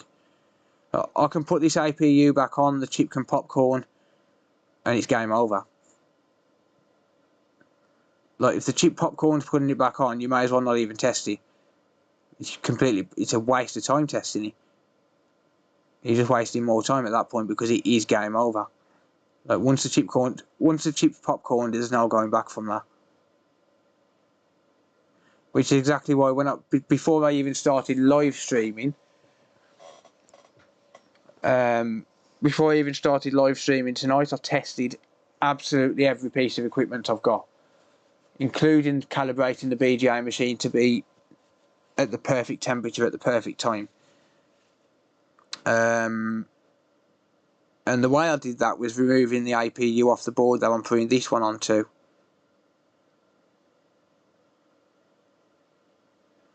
And I made 100% sure that the chip didn't popcorn.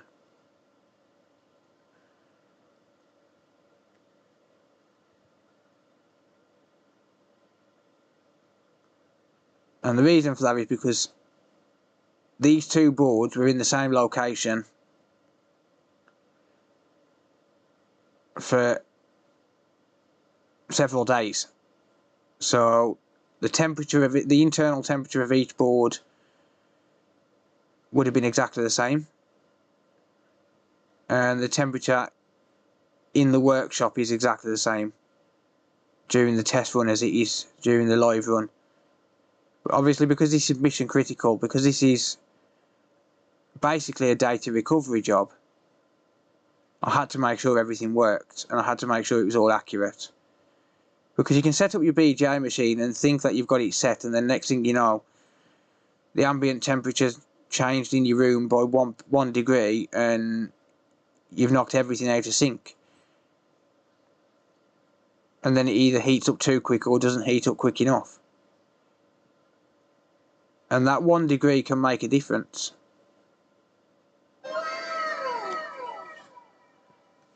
Thank you, Brian. I appreciate that, mate. Thank you for the £10, mate. That is much appreciated.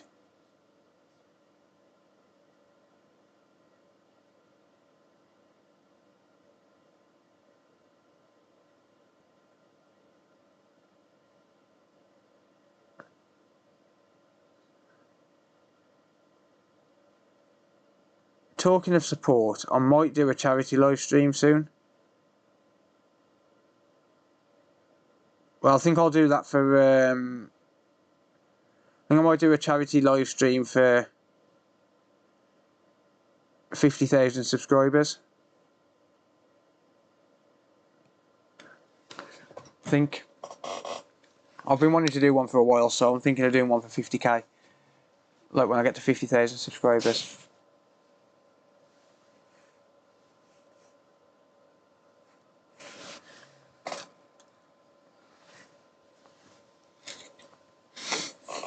Alright, we're nearly there, guys.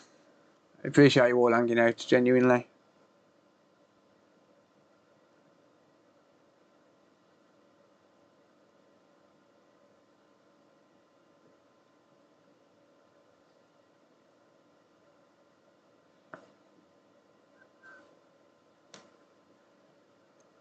Does this mean you're going to wear a red nose?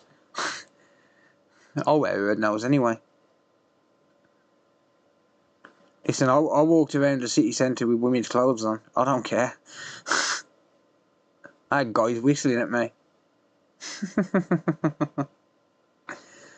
That was to win a £20 bet at work.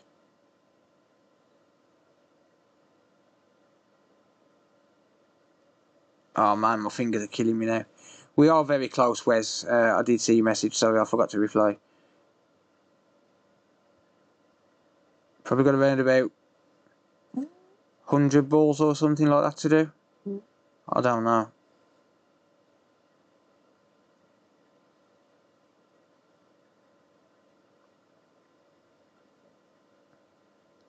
Honestly, it has took me a little bit longer than I expected it to. I was leaving, but I'm still here.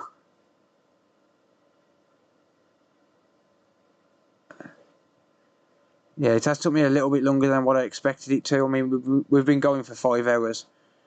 Well, I've been live streaming for 5 hours. I think... I don't know, can someone rewind the stream and find out how far into the live stream I actually started the reball itself? Like, as in, place the first ball. Find out how long I've been doing it.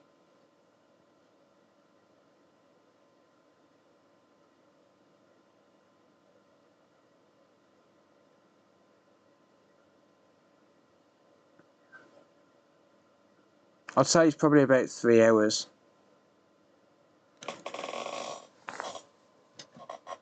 It must have nice legs if they're whistling at you. I actually had my sister, because I was living in Doncaster, and my sister was coming down that week anyway. I used to work at this like telesales company, and every Thursday we used to have this dress up day, where the boss would say, "Oh, dress up as so and so, or dress in a certain colour." Blah blah blah, and whoever does it wins £20. And bear in mind, we're like 18, 19 years old on minimum wage. £20 was was a lot of money. And you get £20 extra in your pay packet. You're like, yes, I'm going to the pub tonight. And the one week, like it was random stuff like dressing red and shit like that. And the one week there was like, right, I want all the women to dress as pirates, and I want all the men to dress in women's clothes. I was the only one that went in women's clothes. The only one. Heard you fart. Good. I don't care. I've been sat here for 5 hours. Hey, listen, we all fart. I try and do it quietly. These mics pick up too much, that's the problem. They can pick up my belly rumbling, so I can't exactly hide a fart. We're all human.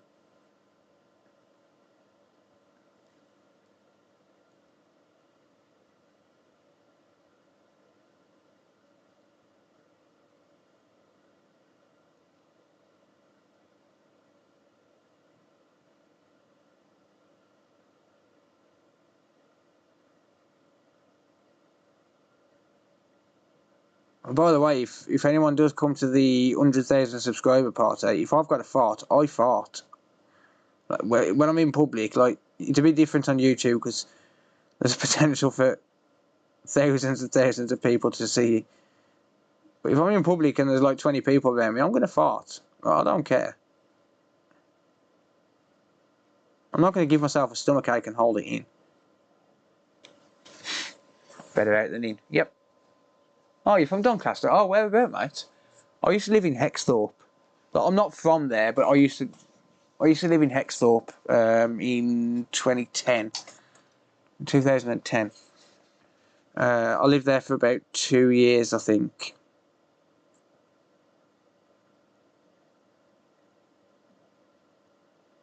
Yeah, a couple of years I think I lived in Doncaster. Basically, my dad has got 10 kids. My mum has only got 4. And my dad's 2 kids from his first wife got taken into foster care. And we found him on Facebook in 2009. And in 2010, my dad moved to Doncaster. No, in 2009, my dad just upped sticks and left and went to Doncaster because that's where they were living. And I moved to Doncaster in 2010 because my dad's an alcoholic and I was trying to get him off beer. That's why I don't drink, by the way. I know I said I'm going to drink on the party, but that's a party, it's different. It'll be a big celebration. Lifelong dream. Well, not lifelong. Fair few years though. But yeah. I moved to Doncaster in 2010 to get him off the beer. I got him off the beer. Took me about 18 months. Moved back to the Midlands. Within a week he was back on beer. So, yeah. Been here for 4 years now. Was in Asken, then moved to Scoresby. Oh, okay. It's not too far away.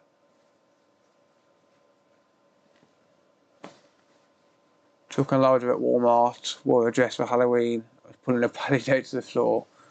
Jack caught it and ripped it right off. Oh, God. Yeah, my dad still is bad. My dad still is bad.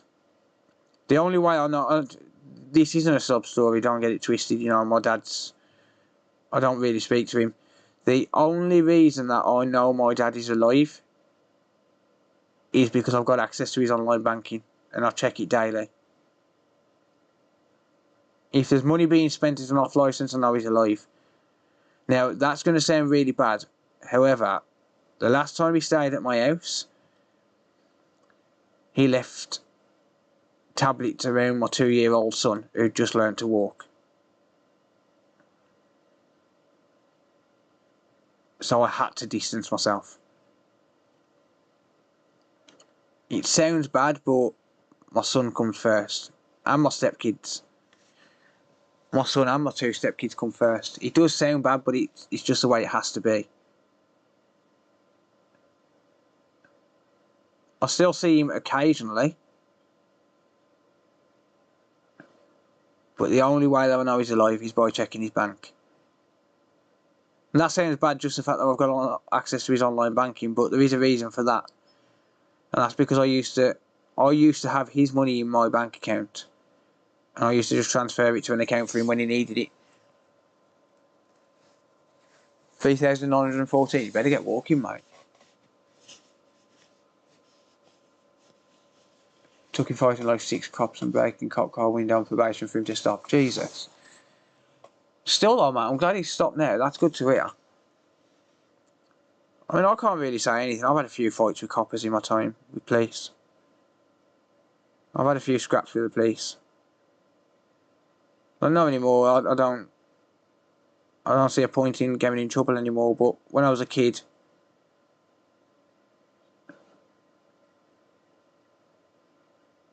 it was a bit different.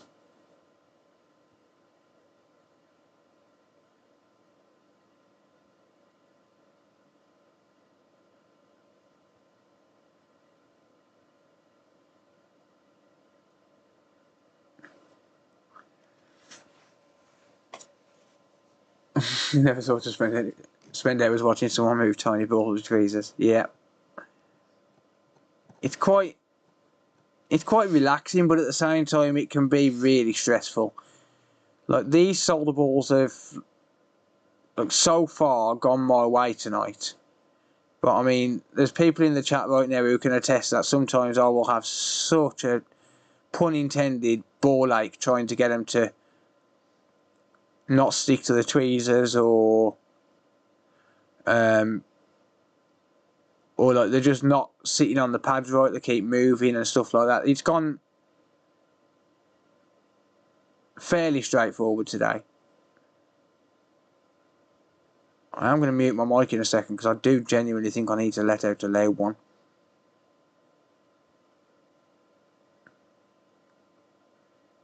I need the toilet, but I can't go now.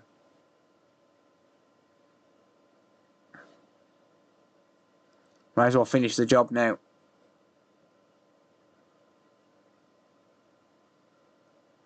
I need food as well. Oh, I haven't eaten yet.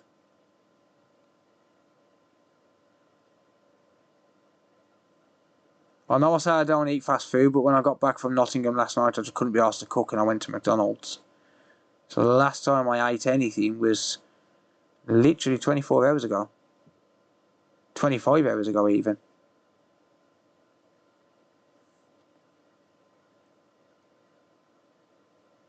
I did go to McDonald's at 1 AM this morning. 1 AM yesterday morning. On the way home. I just couldn't be asked to cook. I was tired, but I was starving.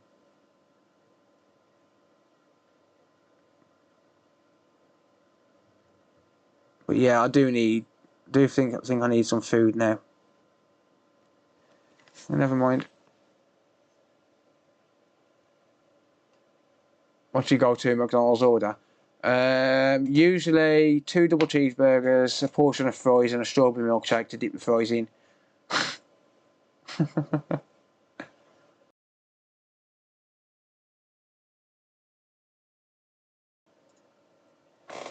I tried to fart, but I'm going to piss myself.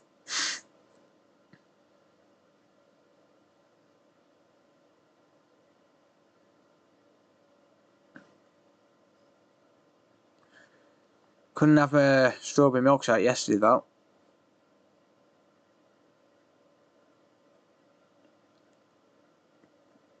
Because they had the usual excuse, sorry, it's turned off at the moment. No, it's not, it's broken and you can't get the parts. I actually said that to her, I said, don't lie, it's broken and you can't get the parts for it, and she just started laughing.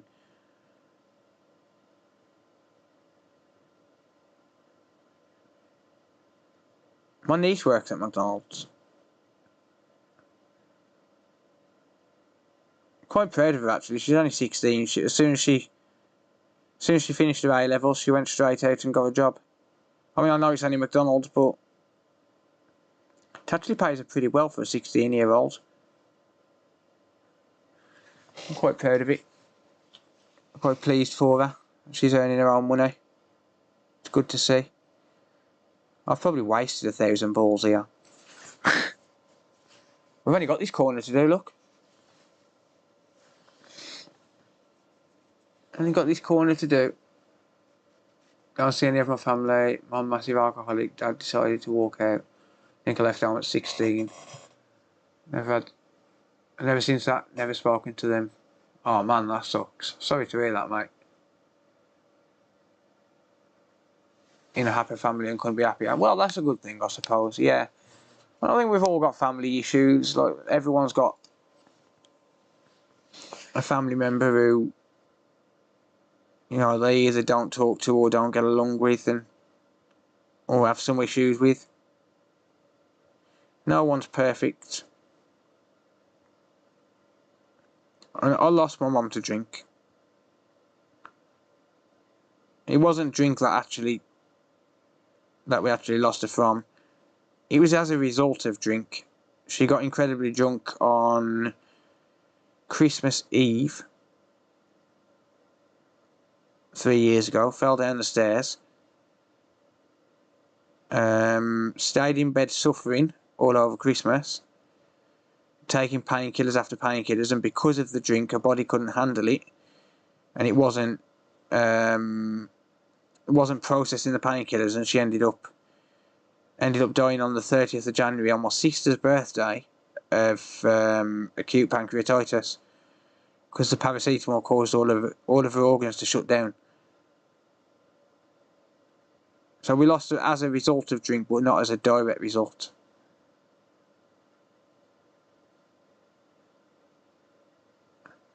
I think that's kind of what prompted me to change my own life. Because I mean, I've obviously got kids,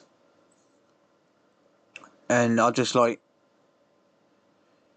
obviously I'm not going to be here forever, and I want them to have a future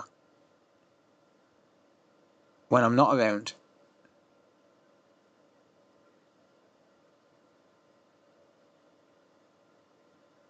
So my aim is to buy my own house by the time I'm 40 and give my kids a bit of financial security. I don't think anyone apart from my nan has ever owned their own house in my family, because we all come from very low income upbringings.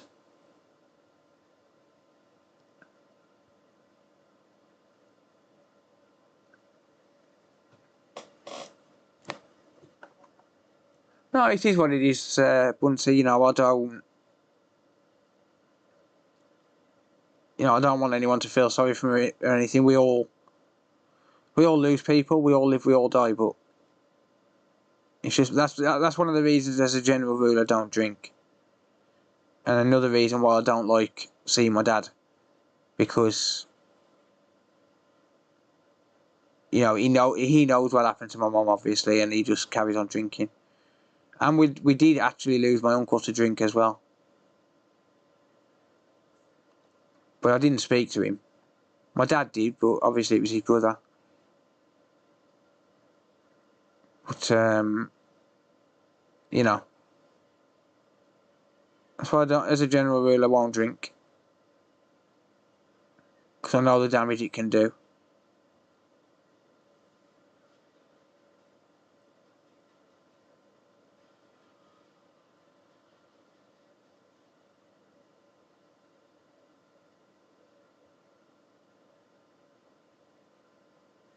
It's my nan I feel sorry for, though, honestly, because she lost her son to it, and she's probably going to lose her other one. Well, I'll say probably. There's a very high chance.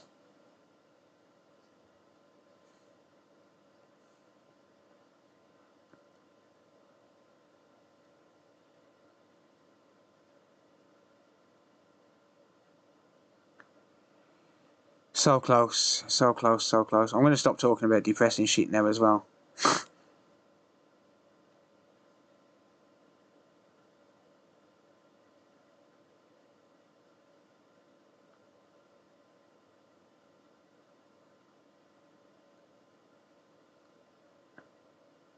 So close to finish.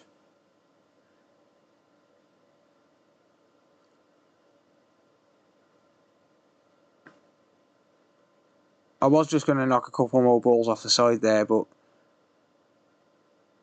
there's such a pain in the arse to put back on if I knock too many off.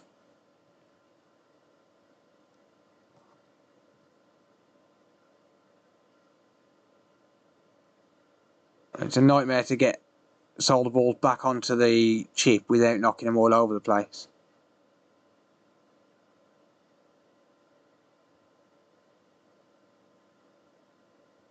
Oh no, I don't need all of them. Last one. Woo! Are we done?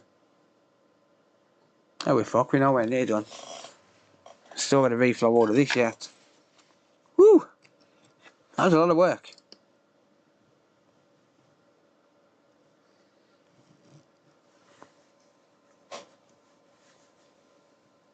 I'm using a microscope, yeah. Thank you, Ryan. Oh, man. Wow! Oh, it all helps, mate. Thank you. I appreciate that. Oh, man. I'm going to rest my fingers for a minute, guys. And roll myself a smoke. Oh, boy.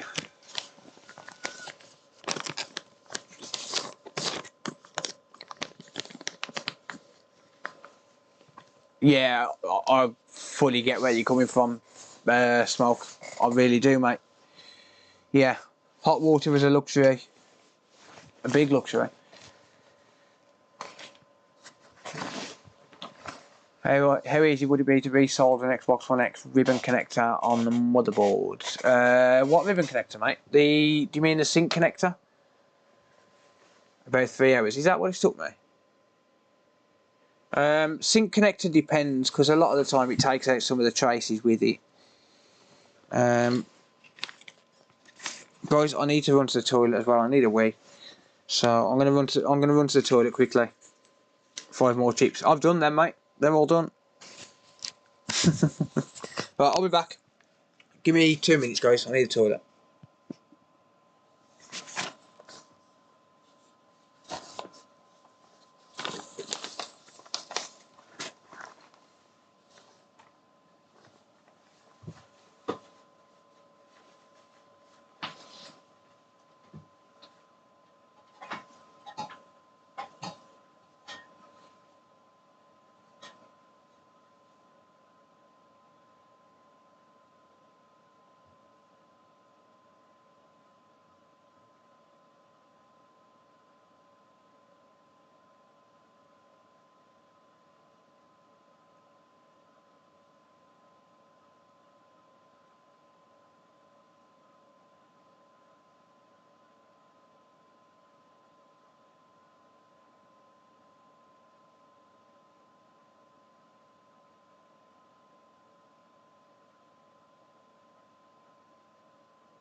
Hello, Maverick. Thank you for the resubscription on Twitch, mate. Right, ladies and gentlemen, boys and girls, uncles and aunties, nans and granddads, George.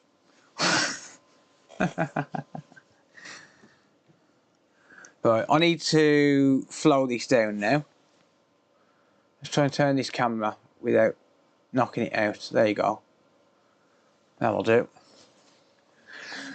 Oh dear. Right. Okay. I need to flow this down. So what I'm going to do,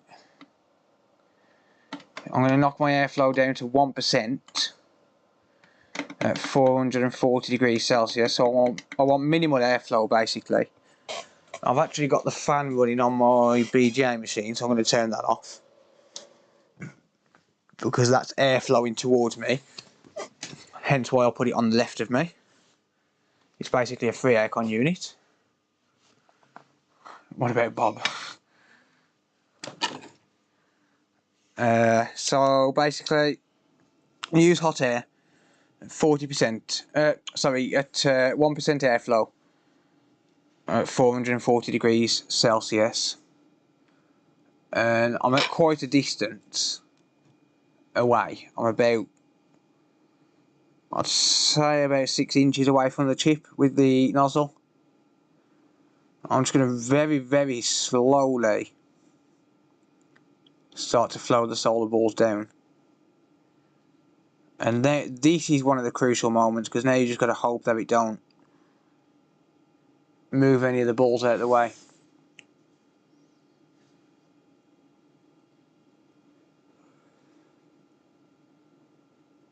Or rather knock any of the balls into each other.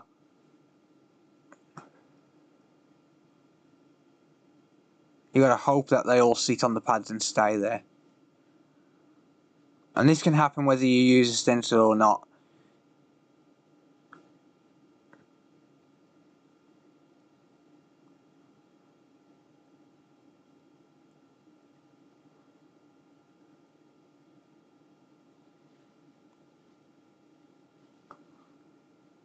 I'm going to be moving the airflow around. So I'm basically moving around the chip with the nozzle.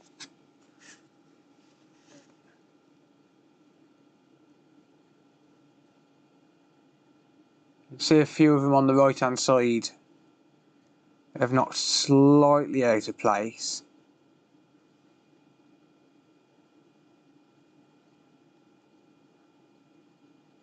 But to be honest, I don't think that I'd be able to see them all anyway, because the chip's too big for the scope.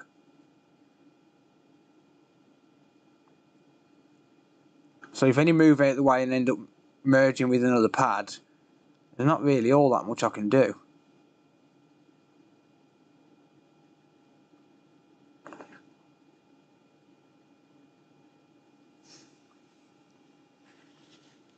Thank you, Soulfire Gaming. I appreciate that, mate.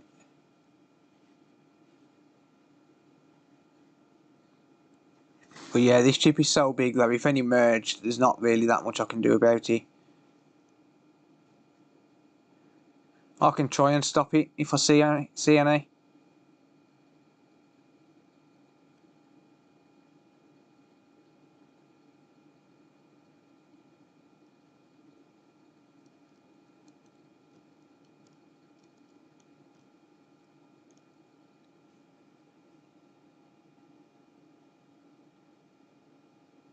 But it's literally just a minimal amount of airflow now, until they've all pretty much locked into place.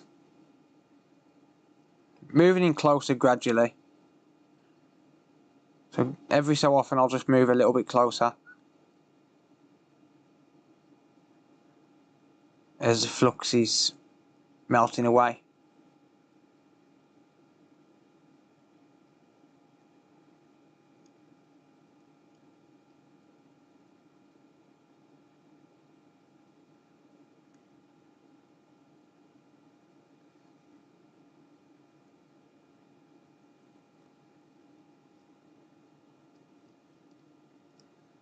But if any merge, you've just got to try and clean them up. If they do end up merging, you just try and clean them up as you go along.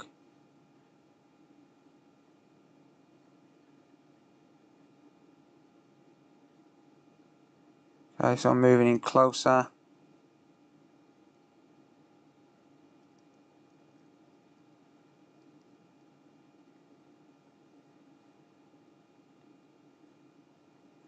Okay, I'm starting to see a few of them move and start to sit fully on the pads.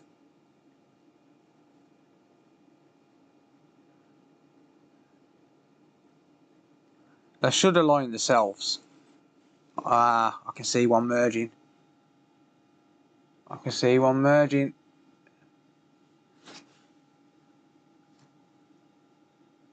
So because I've noticed that, hopefully they're not stuck to the pad.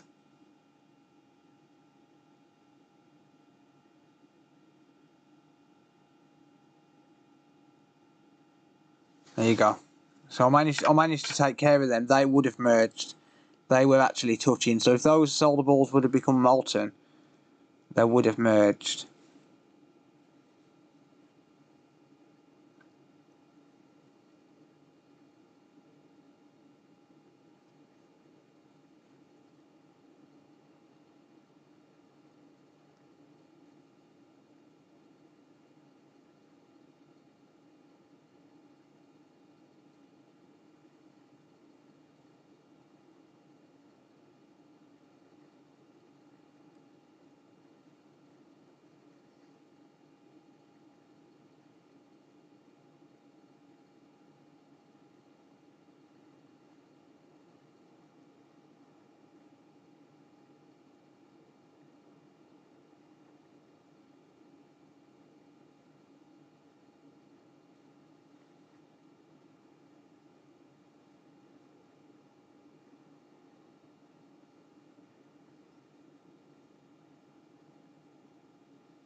Take an SMCV ball any day. Oh, Paul Daniels is in the chat.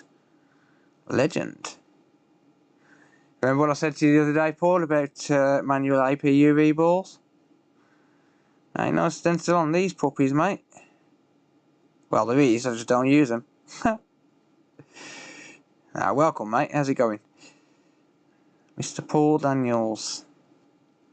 The man, the myth, the legend.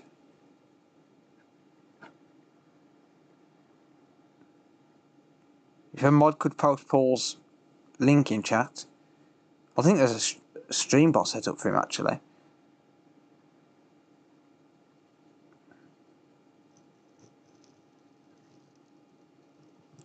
Ow, this is hot.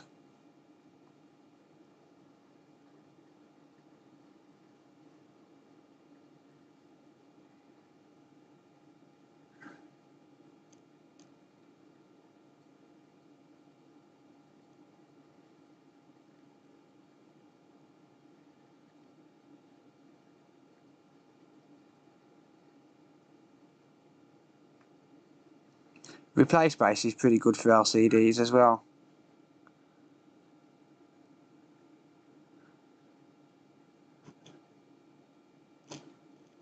Alright, I think it's probably safe to say that all of them balls are probably sat nicely on the pads now. Should be able to increase the airflow. I'll increase to, let's go 6%. Thank you, Chris. Yeah, there's a link in chat for Paul Daniels' channel, if anyone wants to check him out. He's the proud creator of Flex Board View and Open Board View. He's also a MacBook specialist.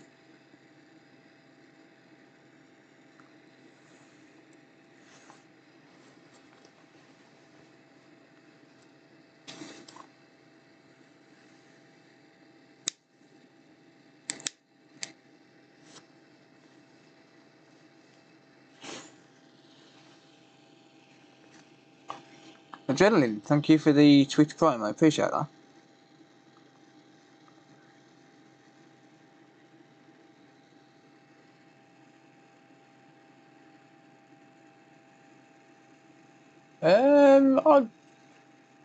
I'm not sure because the APU is pretty big. I mean, I'm on a 0.5x Barlow. The APU is fairly big. I don't know if a reflow oven can cut it, to be honest. I mean, I've got the BJ machine. So I've got that. I've got the HDMI Pro SC. I mean, it's pretty big. The BJ machine barely covers it. So, I mean, it's might be a bit big for the oven, to be honest. Well, maybe with enough time. Well, the APU on its own, probably, but not. I don't think you'd be able to get away with the board. I was thinking of buying a reflow oven.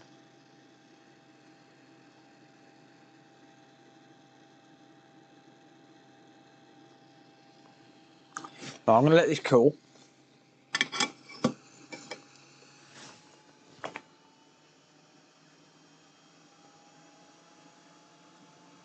Stress for you watching this.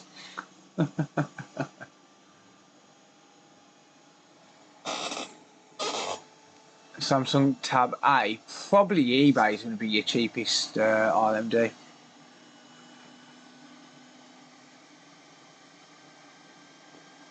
Yeah, so I'm going to let this cool and I'm going to add some more flux, I think. I need to check these solder balls and see if they're all nicely locked in.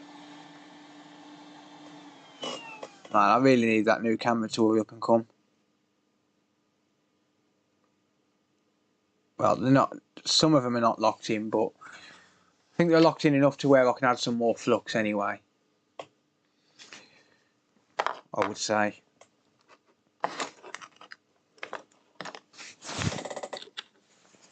Looks like madness. Yes, indeed. This is a scary part. And Paul just said he'll take an SMC any day with his measly 80 solder balls. That's for pussies. 80 solder balls. Laugh at 80 solder balls. Laugh at 800 solder balls.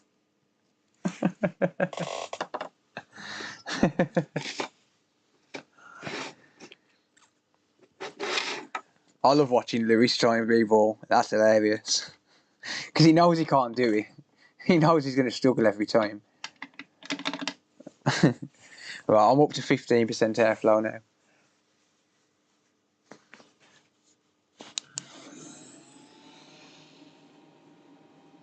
Have you gone back to Windows 10 yet? No, I'm planning on... well, I've got a desktop down by the side of me with like 64 gig RAM and a 10 core processor. It's got a P4000 graphics card in it, but I can't run it yet because the drivers don't work with OBS. But there's two graphics cards which were sent in for repair and they've been pretty much abandoned. One of them's a Vega 64. I mean, it's October was the last contact with the customer, so thinking about giving that another shot at repair. And hang on, I've got a ball missing here. Where's that gone? I'm thinking about giving one of them another shot at repair, and if I can get it working, then I'm going to use it. The hell are you two doing? You three even? Oh shit, there's a few down here.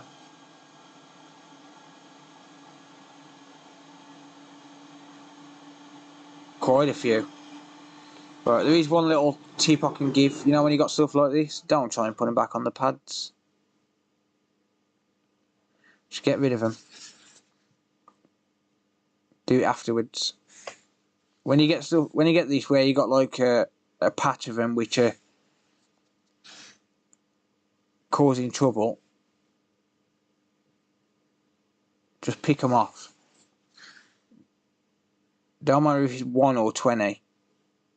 You're going to have much more trouble trying to place them all back down, especially when you got flux on there. See, these ones in this corner haven't stuck down properly, that's the problem. So, there's a group of them here, I might as well just wipe them out and just do them afterwards.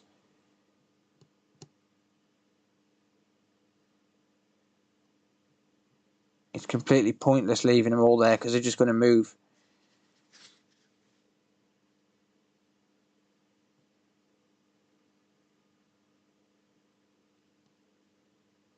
So just get rid of as little of them as possible until they stop moving. We may as well get rid of the group of them. Because none of these in this corner are going to be solidified and stuck. We may as well just get rid of them all. It's like, what, 20 balls? Something like that.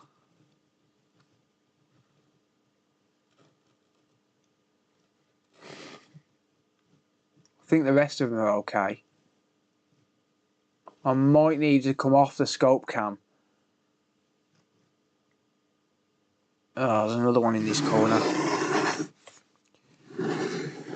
Yeah, I might need to come off the scope cam and just do it with the airflow going straight up.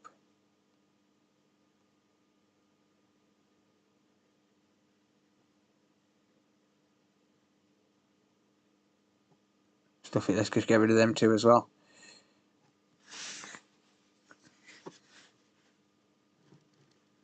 Any more for any more? Any more want to cause trouble? Because them ones have just blew it. They've got no chance of being part of a beautiful PlayStation 4 now. I think that's it.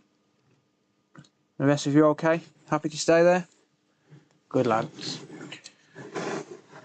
Good lads. Right, let's come off the scope cam.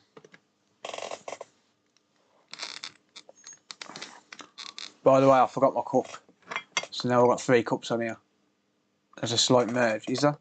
Let's have a look. On the border. Let's have a nose. That's why I like live streaming. More where you were. What, in the corner?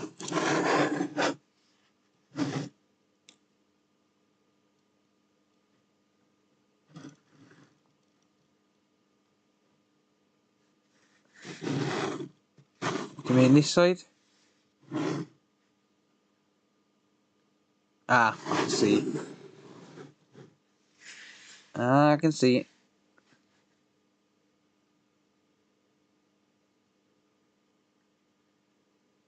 That one should actually stay there. That should be fine.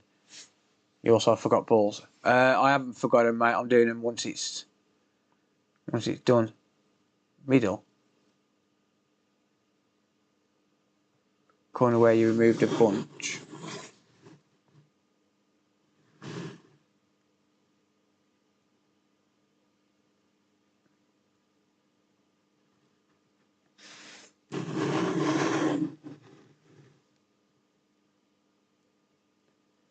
I'm not seeing anymore.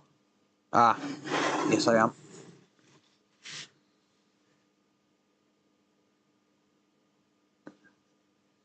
Yeah, there's a couple there not stuck.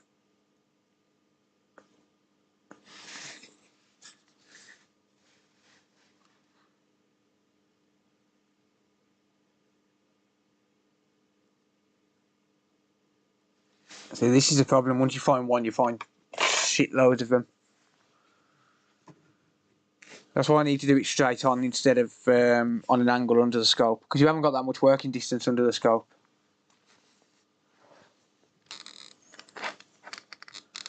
You haven't got that much working distance under the scope, that's the problem.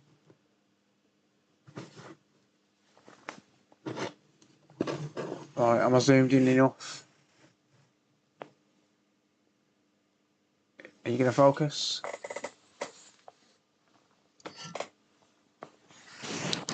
Right, I'll drop my airflow down. Back to 5% should do it. I'm about to kick my screen.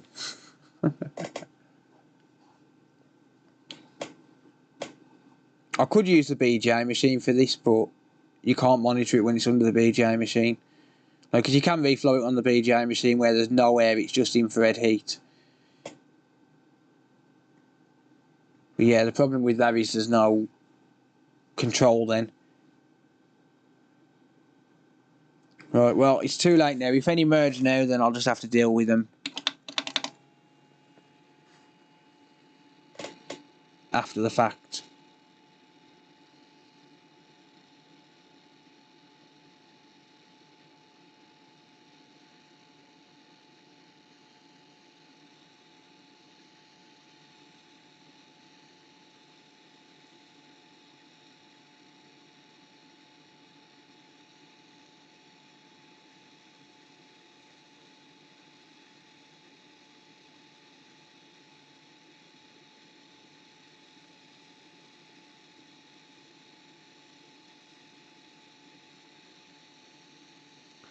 Think I can see one merging.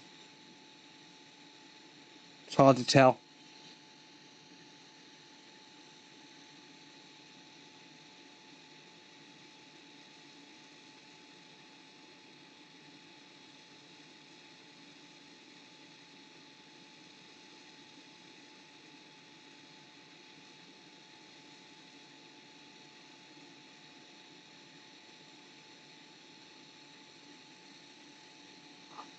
Problem is you can't keep on moving them all. If you move them all, then you're going to knock them all out. You'll be there forever. You just have to hope and pray.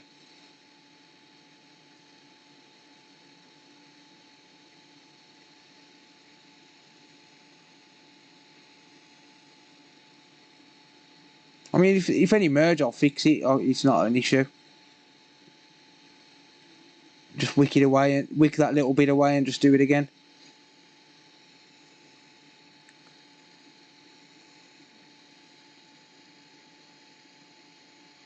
Problem is as well is you get the reflections off the flux as well, so it can look like they're merging but they're not, and it can look like they're not merging but they are.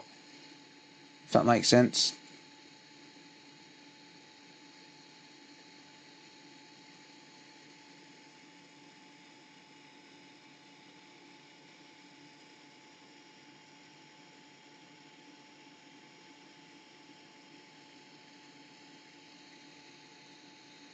Oh, I think I've just had a bunch of them merge down this side.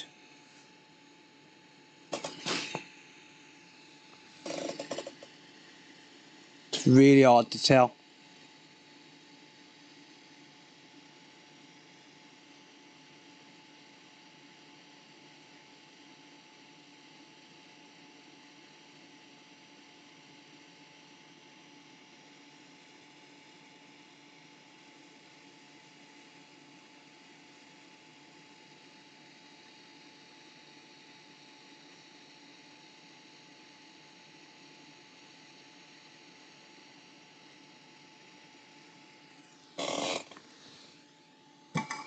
Yeah, I think there's a few merged there.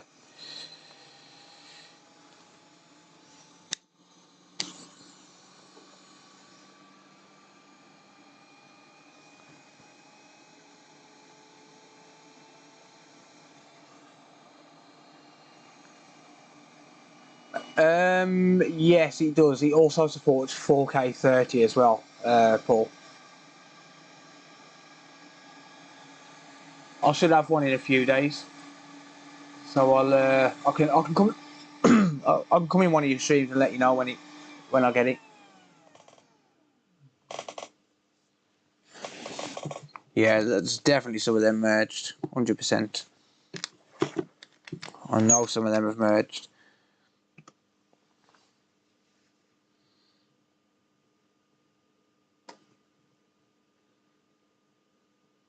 Yeah, it's not so much about people watching in 4K, Angel. It's more the freedom of being able to edit a video and yeah, see, there's one there merged. I need to wick them away.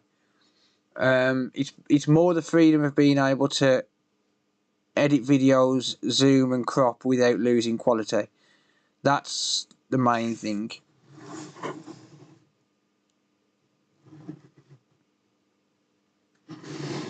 Right, let me just clean this flux away and I can find out exactly how many have merged.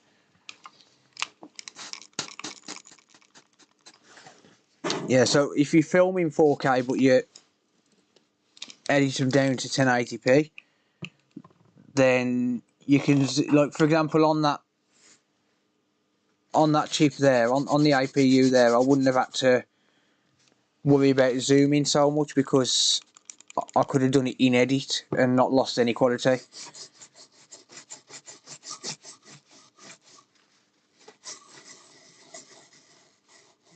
So I think Paul wants it for the same reason as well, because it gives him that freedom during editing.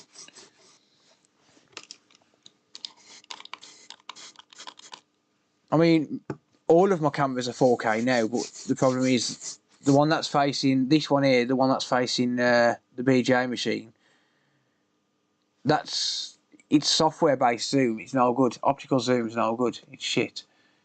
Sorry, not optical zoom. Software-based zoom is no good. That's the wrong camera. Whoops.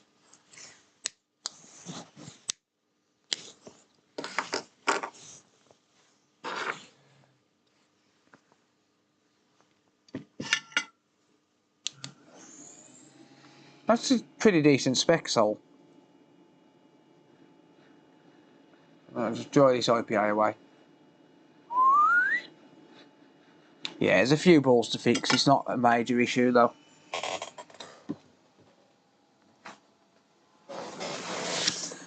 Take it one step at a time.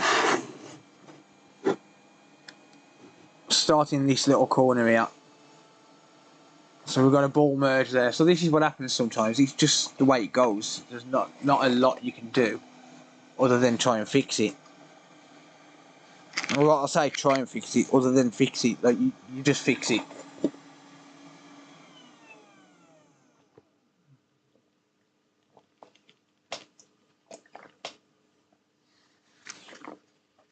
Everyone's saying as if the gold. Yeah. Welcome, Nick, by the way. Yeah, I saw it, Jess, don't worry, I'll fix it. So basically what you do here, just add a bit of flux. Oh, by the way, you use Amtech, don't you, Paul? You know Kingbo does exactly the same job and it costs 1/10 the price.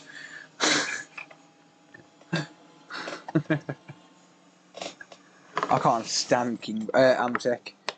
It's just way too overpriced. And it's safe on the board, it's now clean. Yeah, so what you do here, you just literally just gotta try your best to wick it away, taking out as little as you possibly can.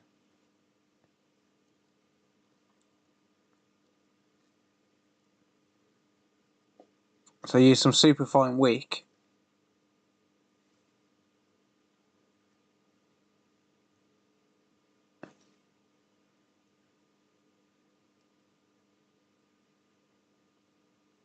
And just take out as few balls as possible. Like that. And then you can just add more solder balls afterwards. See, all of these ones here, they're out of position, but once I add some flux and go to a full airflow, like 30–40% airflow, they'll fix itself. That ball in the middle is actually not a problem.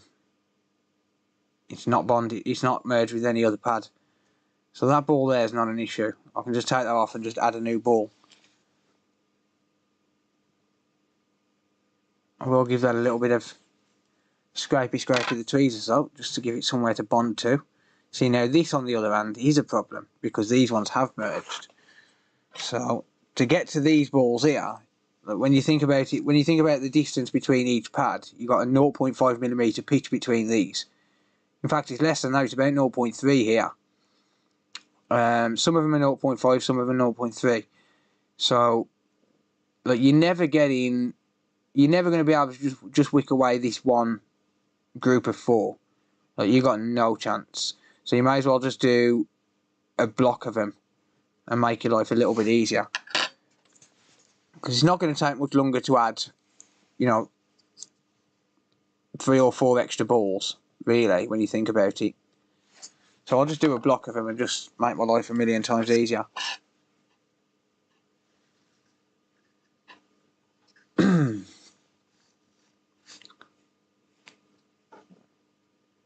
So I'll just go like that. I'll stop there because I don't want to touch that ball there. But because I've gone past this ball here, it's going to have taken a little bit of it. So I'll just get rid of it.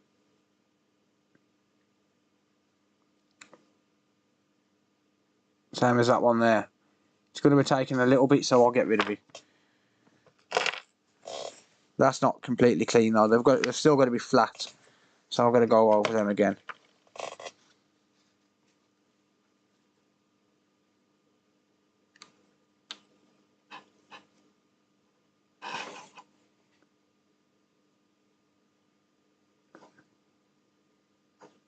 I'll just take out as few of them as possible. And that's why it's important to use really fine braid. This is 1.5 mil.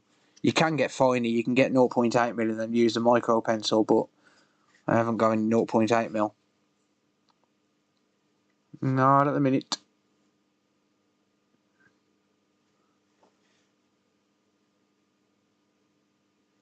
So yeah, there's not that many balls there.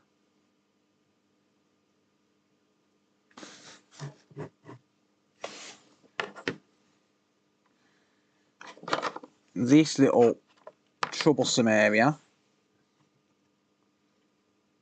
those ones are all fine. They are flowing with a little bit of flux. That's got to go, and that's got to go.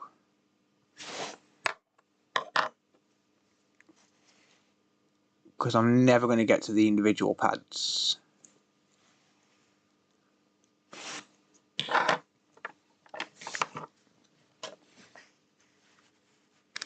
You probably could if you had a knack for doing it with just braid and no soldering iron. You could probably get like 2 or 3 of them. But I can never seem to get that knack with the braid where I can wick away with just braid and hot air. I don't know why, it's just something I can't do.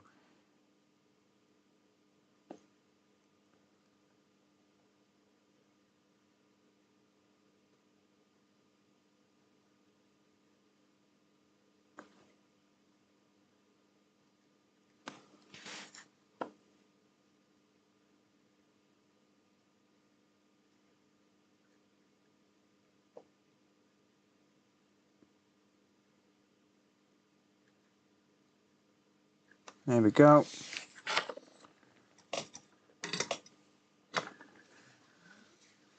Basically like Lego. Yep.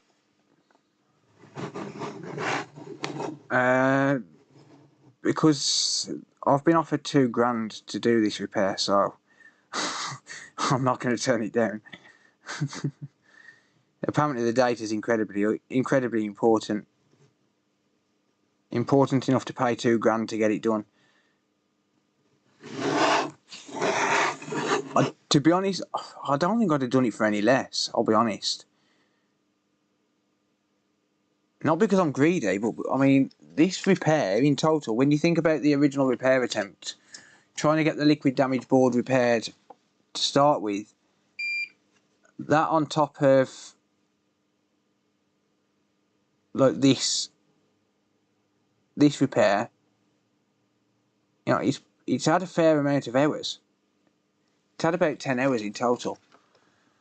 So it's still going to be around about twice my normal hourly rate, but it's not that much more than the hourly rate, if that makes sense. Like, it's not like I'm being paid 10 times my normal hourly rate. But I'll take it. If I can get this working, I'll take it. This is the last chip that I've got to do, so once I've done these balls, I can solder this chip on and hopefully get to the data. That's if the chip's not dead. But if the chip's dead because of the liquid damage, then we're screwed. We can't get the data. But you know, such is life, and we have to try. I'm honestly not sure what is possibly on here. 2K is about right for this job. Yeah, that's what I mean, mate. It's not exactly you know, it's not mega money, is it? For the amount of hours I've put into it, it's not major money. But I'll take it. I mean,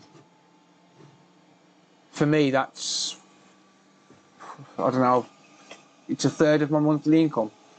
But I don't make that much money, really. Or maybe just over a third of my monthly income. So, yeah, I'll take it. But the problem is, if I don't get the data, I don't get paid. That's another issue. So, yeah, if I can't get this data, I've wasted 10 hours of my life. That's the problem. I'd love to see Lewis do this. That would be something I'd have to sit there and watch. Like, I've seen him try and reboard an SMC. How much for the attempt? Absolutely nothing, mate. I don't charge if I can't fix it. Doesn't matter what I do, as long as there's no prior repair attempts, I don't charge to try and fix it. There was a prior repair attempt on this, but I've got a little rule: if they tell me first, then I won't charge. If I'm made aware and I know what I'm going into, then I won't charge. So this is what I mean about this, though. This is, you know, solder balls merging. If you're used to doing it manually,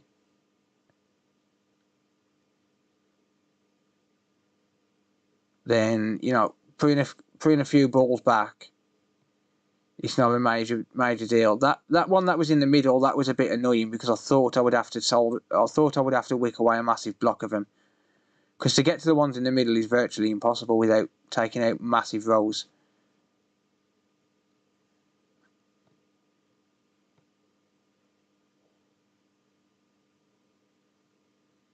Unless, like I say, you've got the knack for doing it with just solder wick and hot air.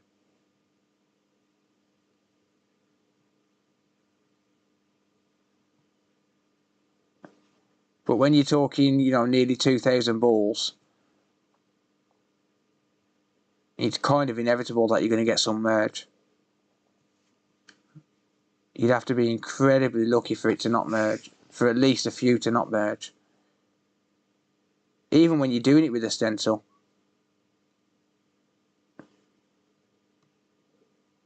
I did order the stencil for this, it just hasn't come in time. I need this job done. I need it out the door. I've had it for a few months. Seems like a long time, but I was trying to source a working board to actually do the transfer. The problem is I can do a transfer onto another board, no problem. That's not an issue. The issue is having a board that I can sacrifice. Dimensions, 0.5 millimeters. Yeah, I don't think you can get... This chip's a bit too big to use solder paste on, to be honest. Yeah, it'll still be the PS4. It's still the PS4 Pro, yeah. It's going back onto a PS4 Pro board. It's just sourcing that board was the problem.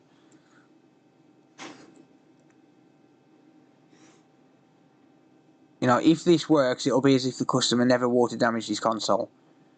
Because the board he's going onto, the only thing I could see that was wrong with it was a disk drive issue, but it had got some rework around the disk drive motor controller IC, the BD7764 MUV. So it had got some work around there, some rework around there, and then declared dead. So I can only assume that it was a dead Renaissance IC, because they're married to the board. It's one of the chips that you have to transfer over. So a dead Renaissance IC, you know, it's nothing when you're using it as a sacrificial board. Don't you dare fucking merge again, I swear.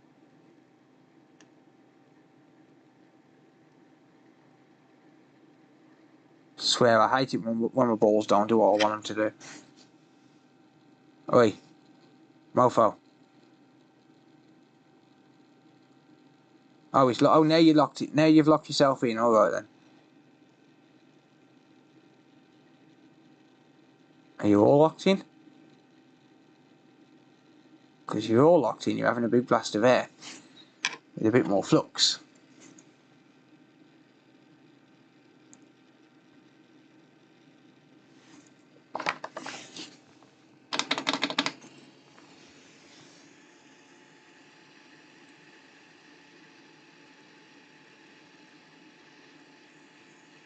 What did surface tension say to the solder balls?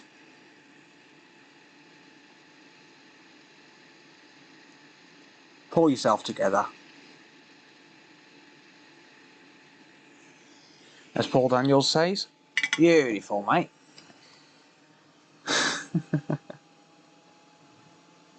Next.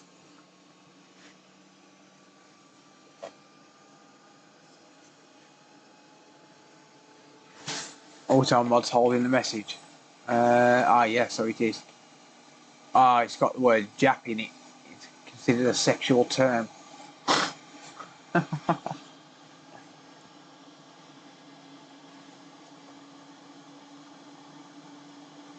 Alright, take a bit of flux. There you go.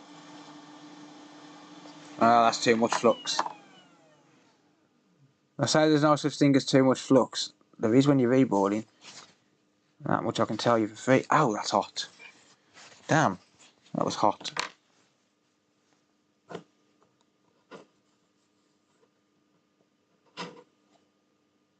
Morning, Victor. How's it going?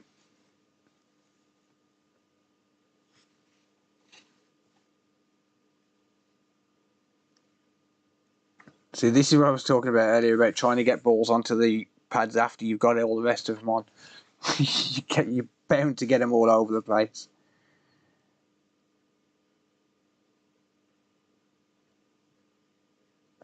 It's impossible not to.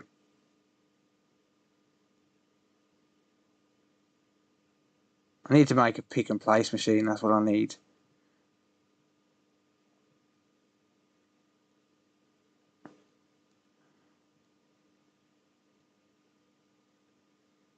I've got a wicked little attachment for smaller chips.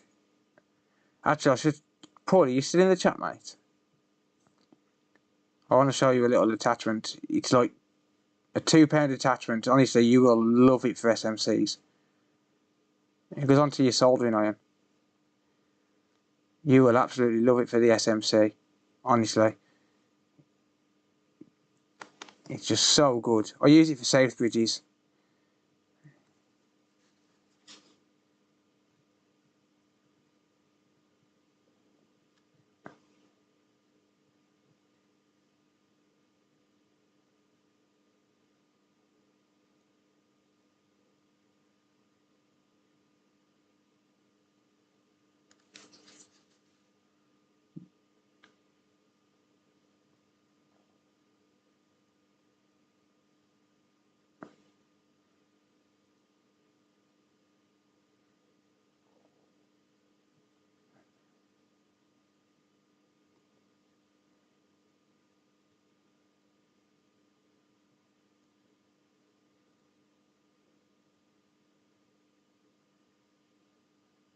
Yeah, you're still there. I'll show you this quickly.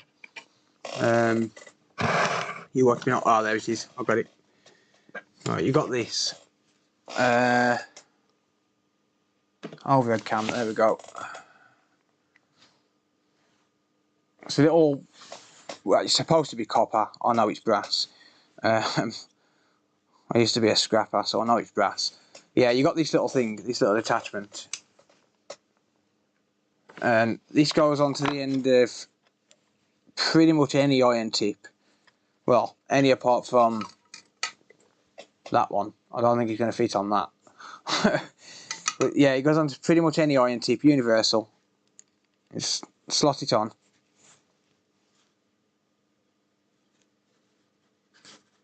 And then just screw it in. Turn your iron on. And then just drop your chip on top of that. With the solder balls on.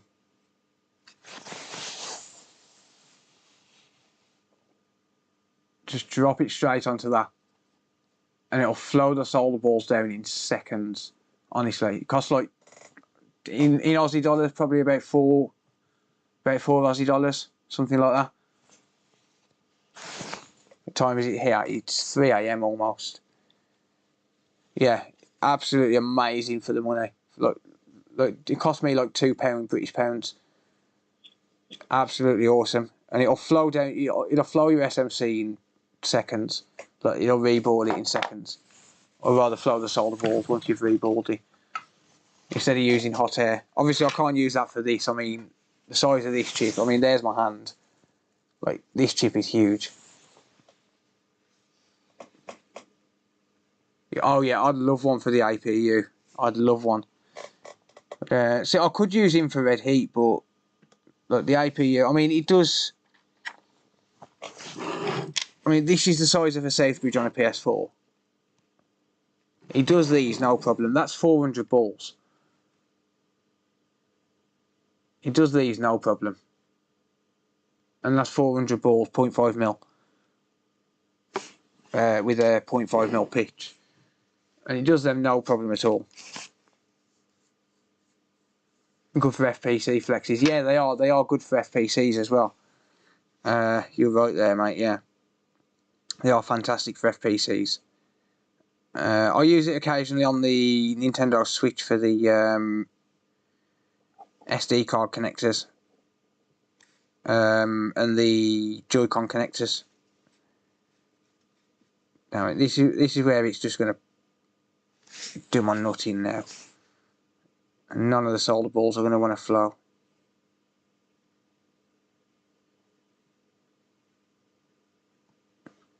Not flow. None of the solder balls are going to want to sit down.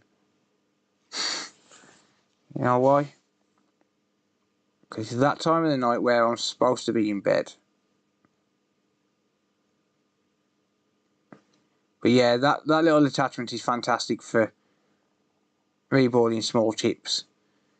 I suppose you could get one machined, but the problem with that is, I mean, the amount of power you'd have to put out on your Hacko to...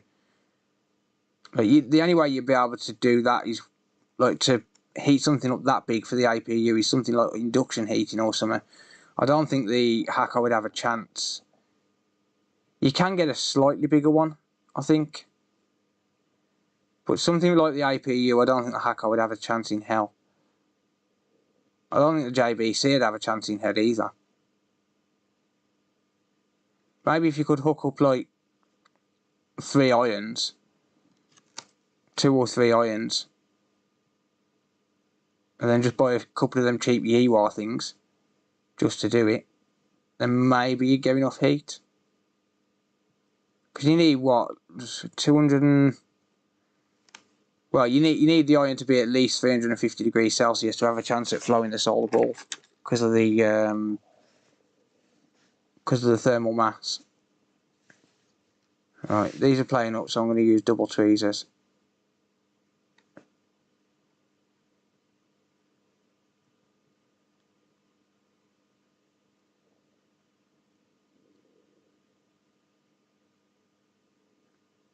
The only problem with that is the only other tweezers I've got to hand right now, I've got pubes all over them. Get on your pad and stay there. Get on your pad.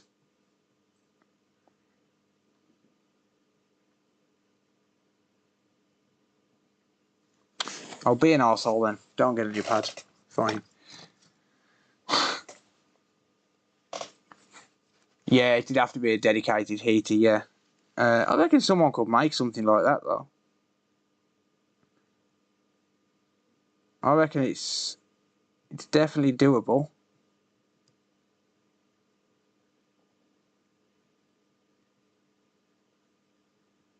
But yeah, something like that for this would be awesome. See, APU reballs on PS4s are really common as well because they had an issue, I don't know if you're aware of it, but they had an issue with manufacturing. On the PS4 original mainly, but they had a manufacturing defect and over time the solder balls crack. And you can usually tell whether it's an actual APU issue or whether it's a solder ball issue because you can put a couple of washers under the heatsink clamp. Damn it, yeah, they really are going to act up now. I just need to clean these tweezers. You can put a couple of washers underneath the APU clamp and add extra pressure onto it. And if it boots up with extra pressure on it, then you know it's a solder ball issue. If it don't boot up and you still get a blue light of death, then it's basically a guessing game. unless it's a 2-second blue light to death, and then it's either one or two things: the APU, solder balls, or the power supply.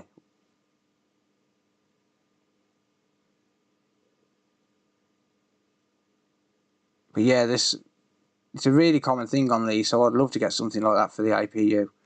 It'd make it so much more simpler. Right, I'll put way too much solder balls on there then. Stay on your pad, damn it. I've got to get all these off now.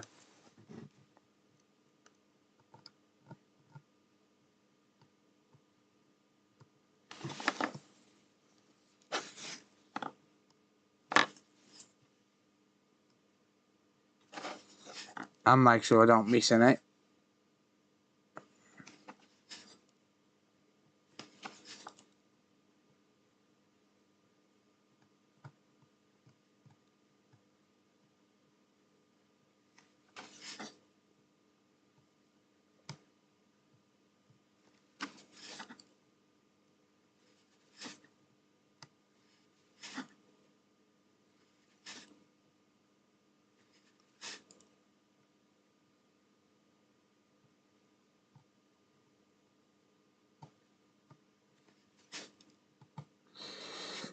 This is the part I hate.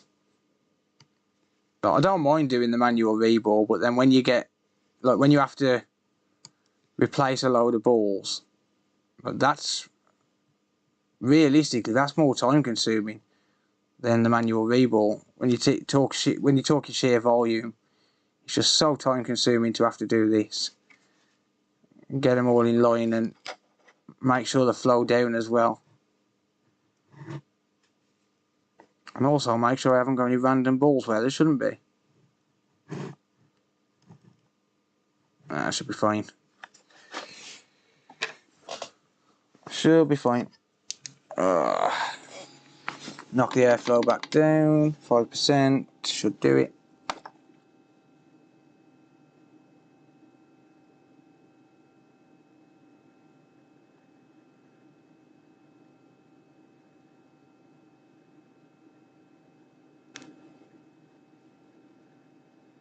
How are you finding the atom pool?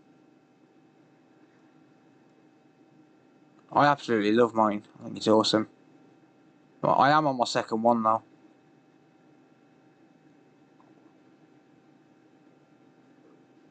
My replacement, my first one, I bought a replacement heating element, and it kind of exploded in my hand. I replaced the heating element. I turned it on and it just went pop. And it knocked some sort of sensor out, so I've still got it, I just haven't had time to fix it. The problem is, to repair something you need a hot air gun, so if you're repairing a hot air gun you need your hot air gun to fix it.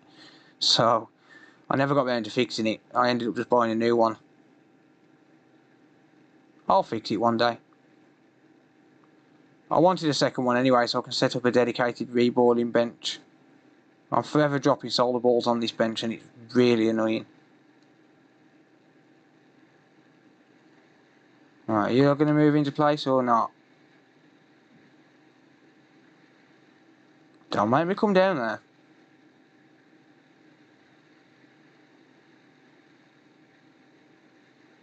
I think they're probably locked in now anyway. Should be able to add some flux.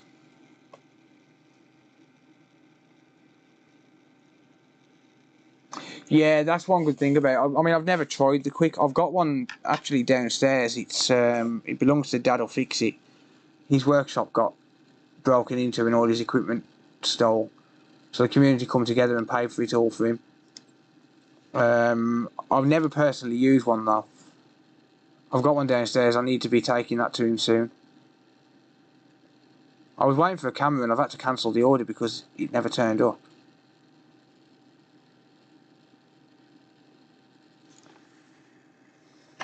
Well, I was waiting for a microscope camera for him. But I've never personally used one.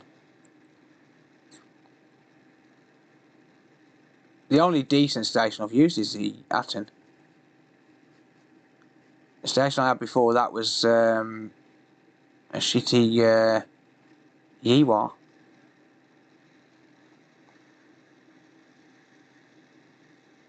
Cheap £50 AliExpress.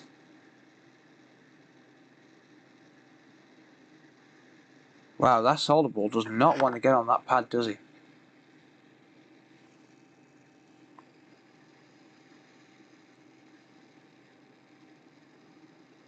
Come on. Don't make me blast you with 60% air.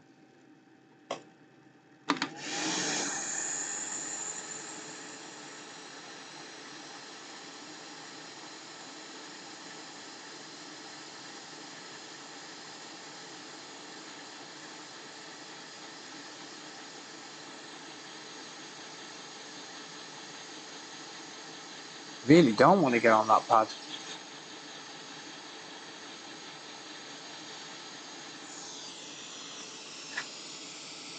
The problem with trying to nudge it into place is very tricky.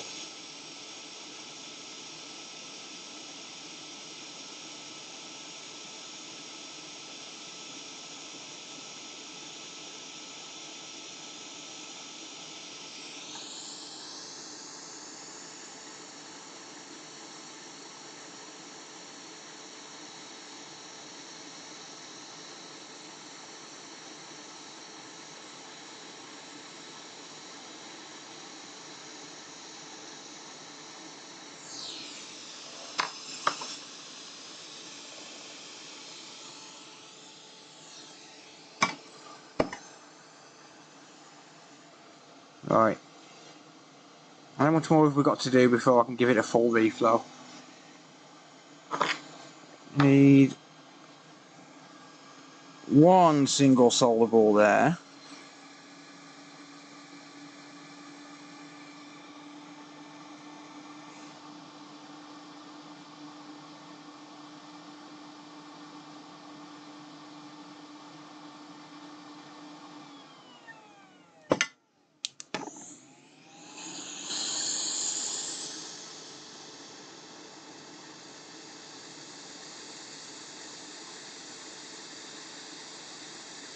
Keep it on 40% airflow and be a gangster.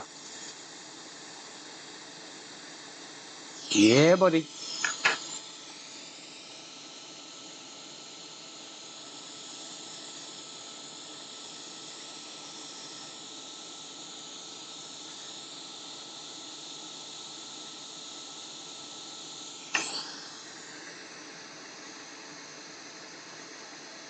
Now flow.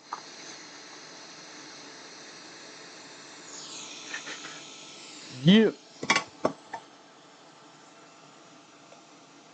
Alright, what else we got?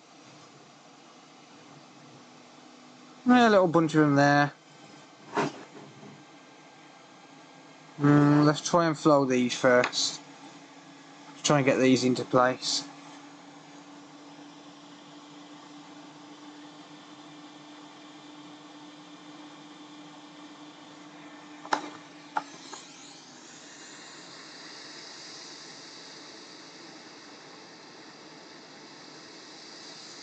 Yeah, buddy.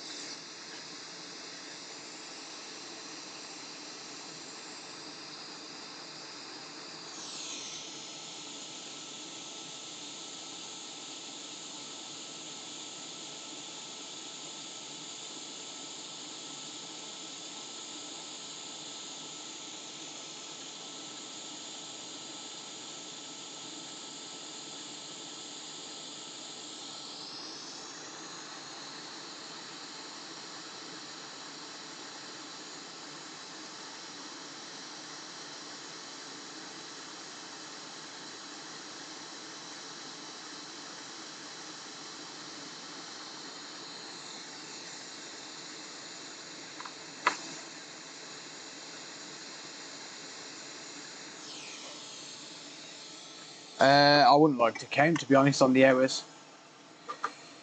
Honestly, I wouldn't like to count. I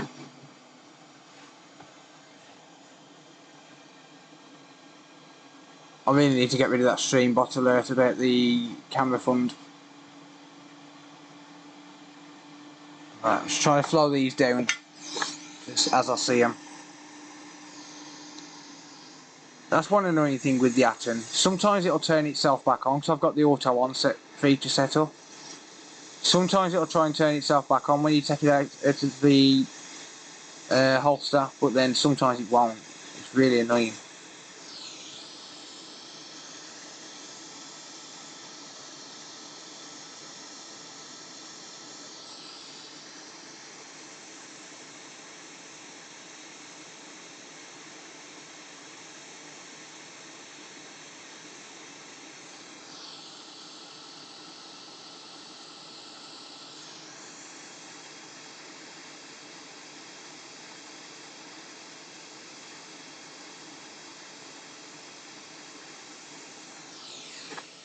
Right.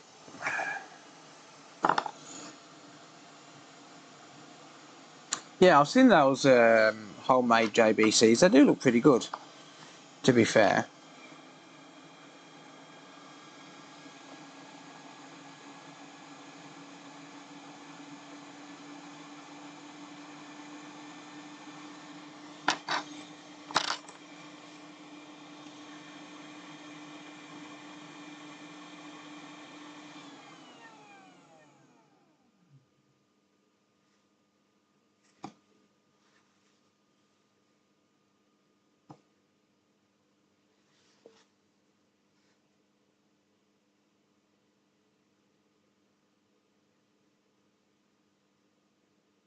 Anyone who thinks you need steady hands for this, you really don't.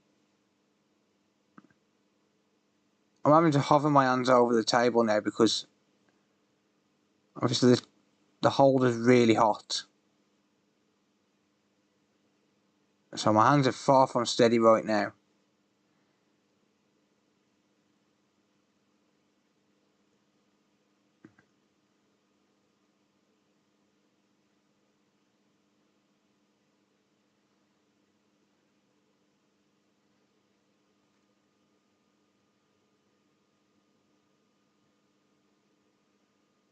But no, you don't need major steady hands. Just a bit of confidence. Get off. Alright, fine. Don't go there then. Go there. Just relocate ya. Either way, you are being part of a PS4.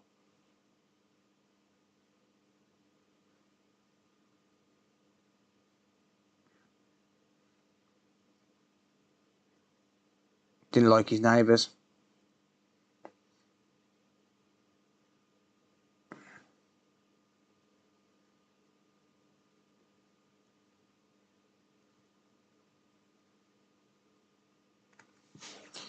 Didn't like his neighbours.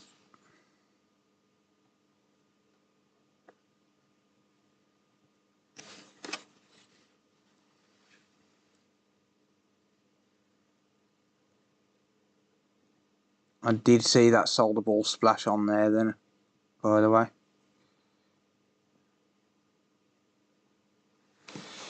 I saw ya. You can't remove it. You can't remove it with a heat gun, mate, no. The chip's too big to remove this with a heat gun.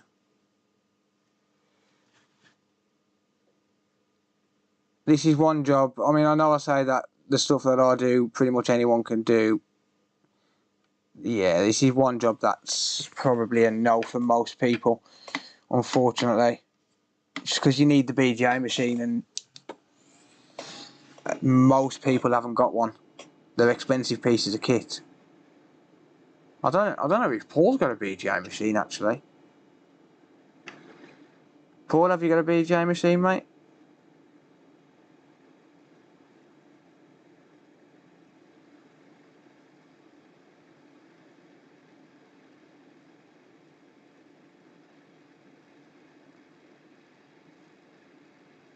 Don't you dare jump onto that next pad, I swear I'll fuck you up. I'll hit you so hard your next door neighbour will feel it. You better move back onto that pad.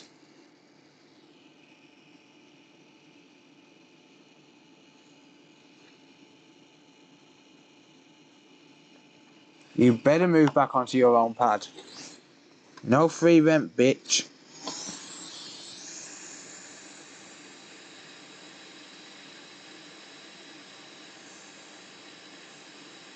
No free rent, bitch.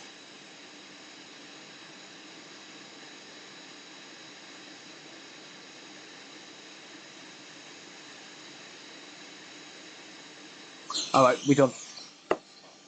We're done.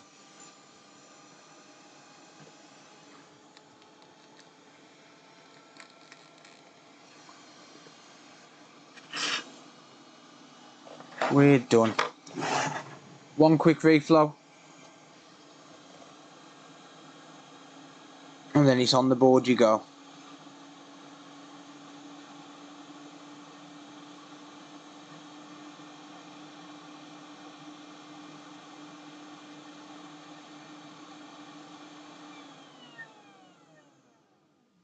Quick reflow and it's on the board you go. They are together. They're not. No, they are not.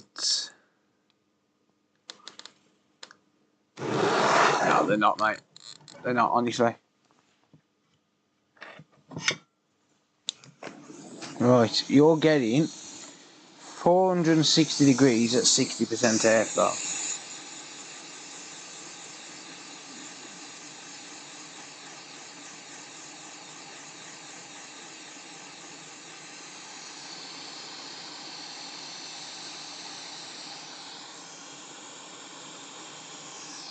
Let me have a look.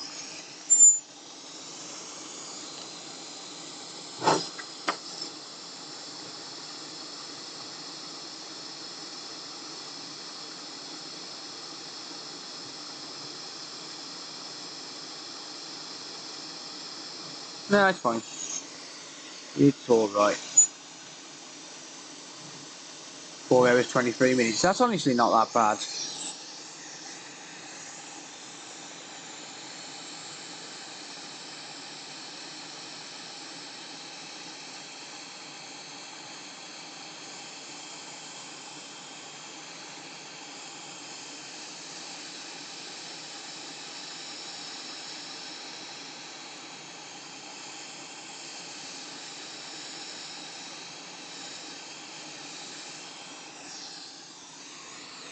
Cool, that's a lot of smoke.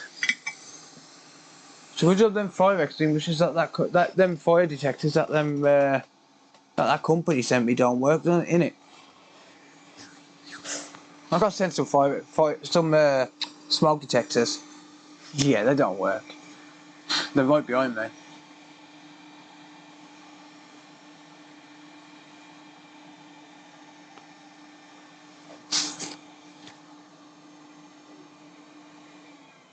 Right. Let's quickly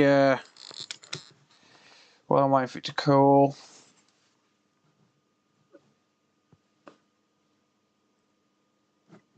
I'm gonna leave the flux on there.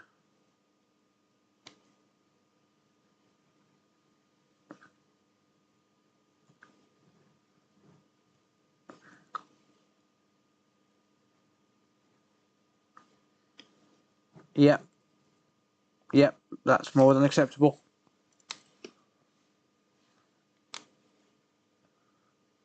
More than acceptable.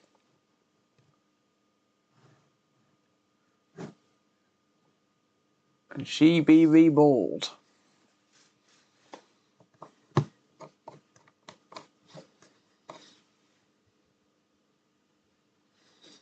Ow, ow, ow, ow, ow, ow, ow. She be hot as well.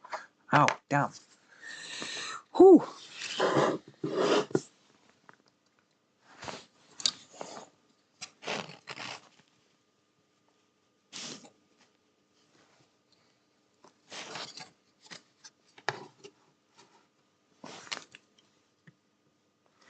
Right then, ladies and gentlemen.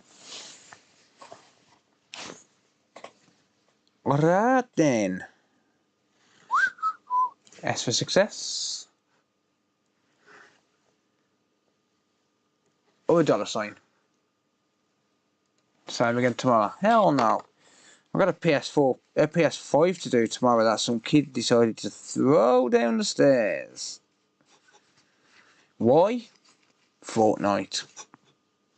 No, I'm doing that for a video though, not a live stream. It's going to be a fun video.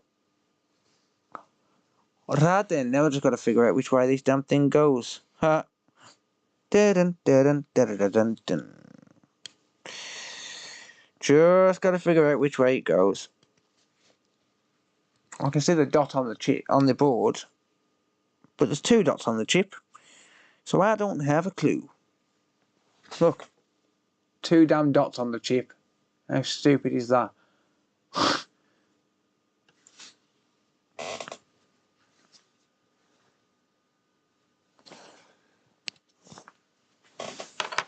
Yep.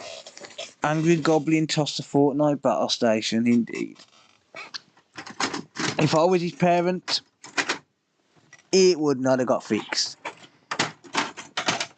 Even as a YouTube technician, I wouldn't have fixed it. Not even for content. But if they want to pay me £200 to fix it, then I'll take it. What the hell not? Right, let me figure out which way this damn thing goes. So let me just do your game. Very rarely. I don't really get much time, to be honest with you, mate. I'm always doing crap like this and torturing myself.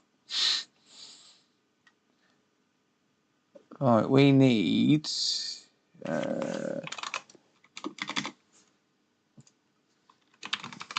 Google Images. What board is this? NBA 001.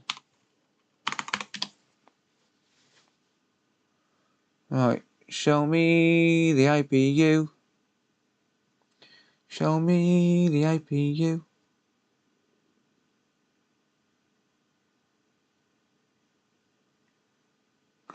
Damn you, motherfucker.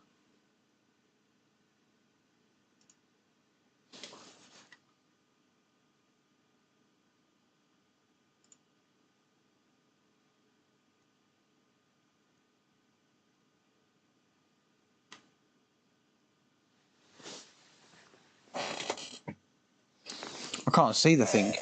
I'm trying to figure out which way it goes.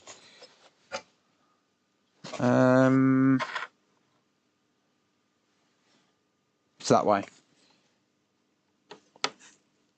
It's that way. Yep, there you go. Got it.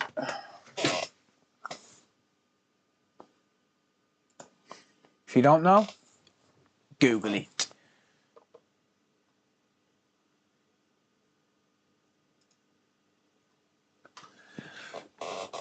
Cordius, thank you for the channel sponsorship, mate. I appreciate that.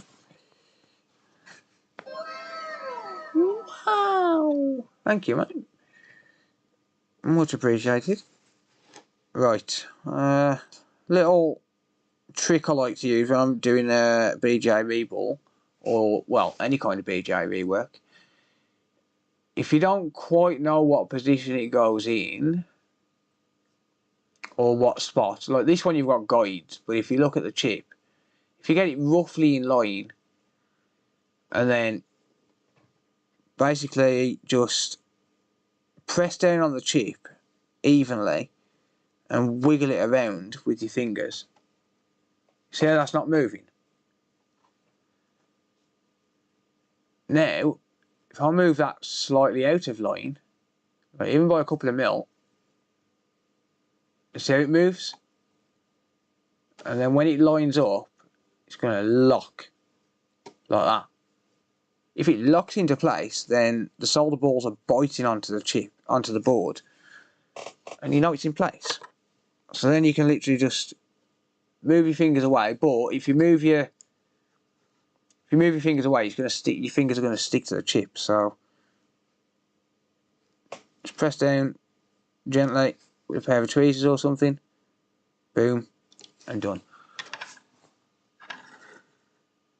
Perfectly aligned.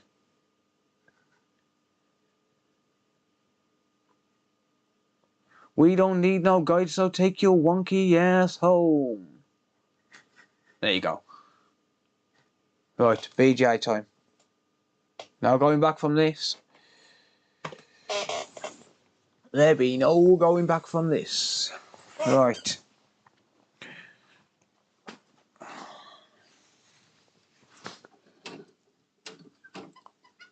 Right then, ladies and gentlemen.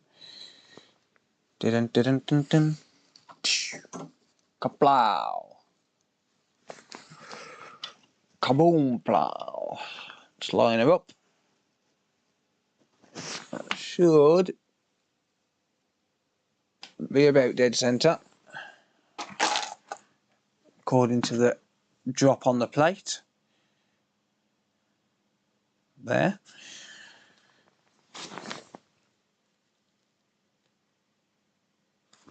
Should be right. Should be good.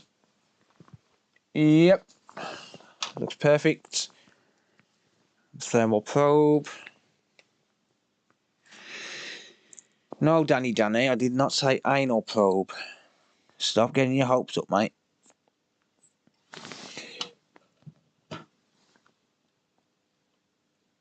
I'm going to drop that close to the proximity. Bring it down and run.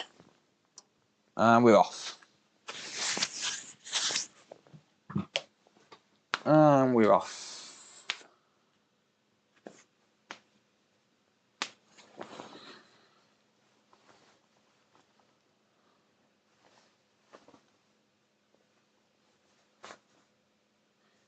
She'll be right, mate. Yeah, see, this is what I mean with digital zoom. Look at how distorted that picture is. That's the best picture I can get you, sorry. The camera cable's not long enough. If it was HDMI, I could just extend it, but it's USB 3, and it's already extended to the max. Oh, I agree, Dad, I'll fix it. I do. Well, you've probably seen it on the streams. I've had the kids break their Nintendo Switches and I've left it a month. How long time? I've been streaming for almost 7 hours, mate. And this repair has probably had 10 hours by the time it's done. But this is the last stage. This is home run. So if it don't, well, after this is reflowed now, it's either working or it's not. It's not going to get a second chance. If it don't work, it won't get done again. It's not going to be. It's not going to be. Oh, we'll revisit it another time. It's going to be nope. Send it back to the customer.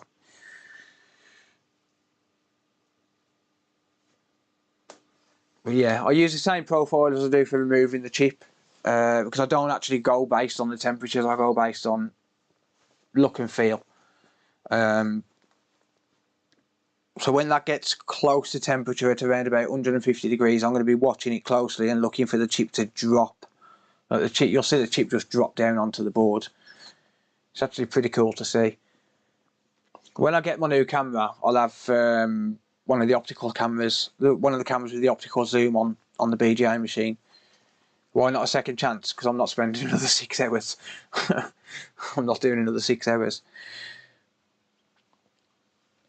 But when you think about it, I mean, the chips that I put on earlier, like, bear in mind, this is what I've had to put on. This is off the donor board. This is off the board I've used. This group of chips. Look, these chips are not the problem. Look, there's a QF. No, is it a DFN? Yeah, there's a DFN. There's a couple of QFPs and 2 small BJs with like 70 something balls on them. Look, they're not a problem. It's this one, and if it don't work, then I'm not going to reball that chip again. It's just not worth the time. Even for that amount of money, it's not worth the time. These are LED. No, these are. I think these are LED 3 balls. No, the 6337, they're leaded. Yeah, these are leaded.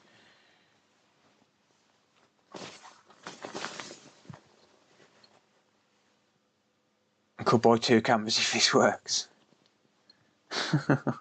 Well, I've promised the streamer PS4 to give away if it works. But yeah, I've sacrificed a working board for this repair. Oh, like I removed the battery. Oh no, it's going to bang. It's not. It's hanging over the edge of the machine.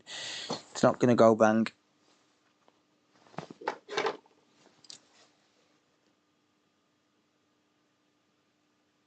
It's not getting fixed anymore. If I want it fixing, I can pay for it with their money. Michael, thank you for the channel sponsor, mate. Can you get a stencil? Yes, I've got one on the way. But China. China, that's all I've got to say. So, yeah, I have got one on the way, but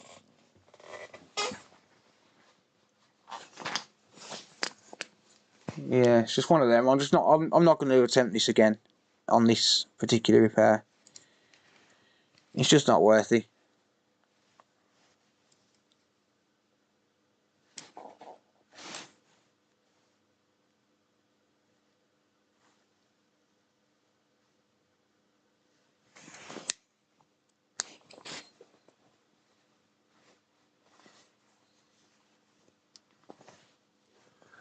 The wire is a thermal probe just to monitor temperatures. The actual temperature around the APU right now is 111 degrees Celsius. So that thermal probe is monitoring temperature close to the proximity. So you got, this is the bottom plate. I can touch here because that's not part of the plate. The plate is back there. So you got the bottom plate, and then you got, that's on 220 degrees. That's dead set, controlled. And then this top plate, the plate itself is on 38 degrees right now, but the actual temperature of the board is measured by this thermal probe here. And I need to keep an eye on the board so I know roughly when it's going to be soldered down, or roughly when it's going to be close to being soldered. So we monitor the temperature, and then when the actual board temperature gets to around about 150, 160 degrees Celsius, and I know it's going to be fairly close to being, I know the solder is going to be fairly close to being molten because it's leaded solder. And then I can just basically lift that up and then just keep an eye on it and watch for it to drop, because the chip's going to drop down onto the board. Or it should. That's the plan. So I'll keep a close eye on it.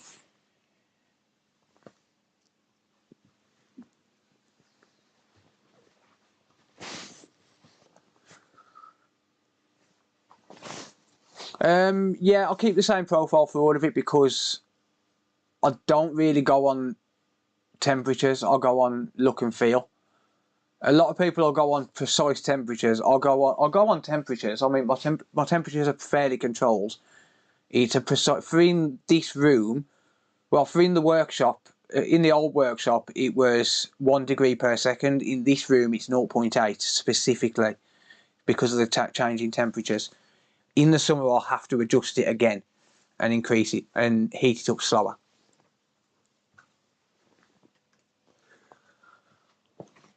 In the summer, I will have to adjust it again.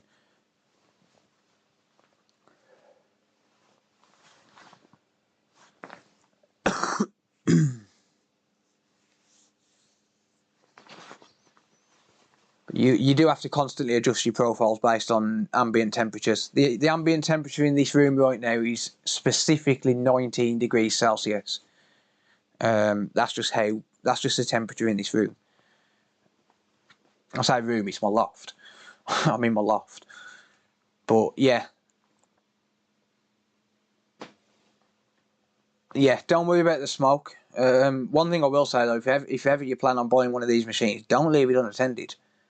Computer Booter can attest for that. I don't have a fume extractor in this room, Paul. I have got one, I just haven't had a chance to fit it. I really should. I really should. But I just haven't had a chance to fit it.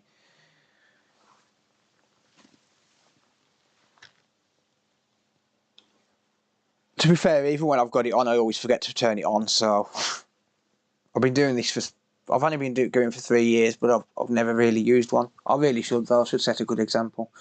Yeah, it's still live, mate. I'm still going. Smoking a cig. I'm actually not. I'm just waiting for this to do. This is how controlled this is.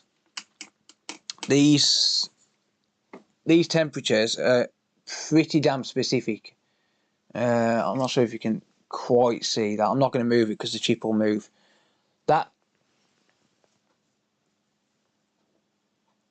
The actual board temperature is 134 degrees, 135 degrees, and the top plate is just heating up to 155. So it's not far off being dead accurate. That will hold on 180 degrees and it'll allow the actual board temperature to catch up. Problem is I can't get this camera any further, so I can't actually show you directly in front of it. And I can't turn the BGA machine either because, well, I'll end up knocking the chip out of line. So I'm not going to chance that. Not going to chance it.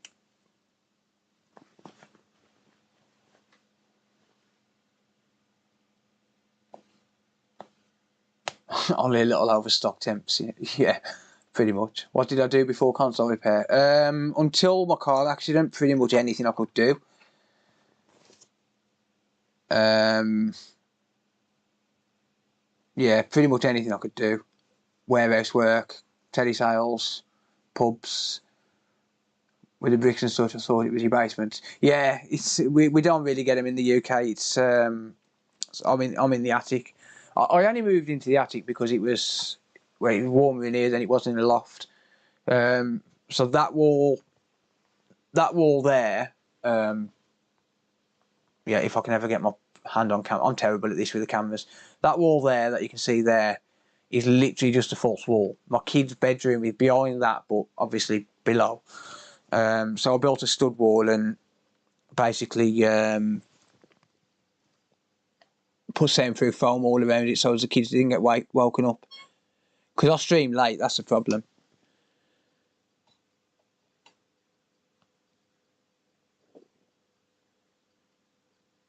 Right.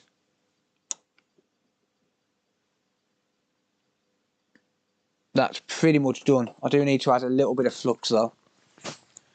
There's not going to be quite enough flux on there.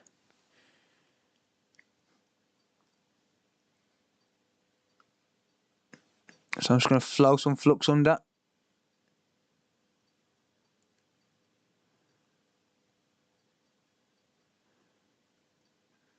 Don't want too much flux, but I want enough.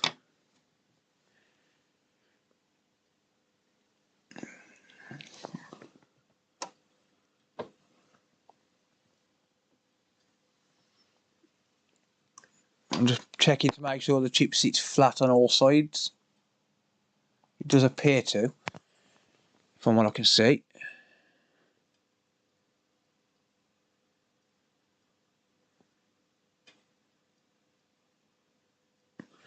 Surface tension's pulling the chip back in. Little word of advice, if you're doing a PS4, make sure you lift this up so as it goes past the probes for the power supply. I've manually reballed one of these before, not lifted it up far enough, and let's say it's sitting down like that over the chip. I've not lifted it up far enough, I've gone and I'm not joking you now, not just the APU, every single capacitor around it, they just went flying. They went absolutely flying off the board. I had to replace the board, it was too much damage. I had to replace the customer's board. It was genuinely too much damage. There was too many components gone. And I ended up giving my own PS4 Pro away. So yeah, just make sure you lift it. Thank you to the anonymous donator. I appreciate that.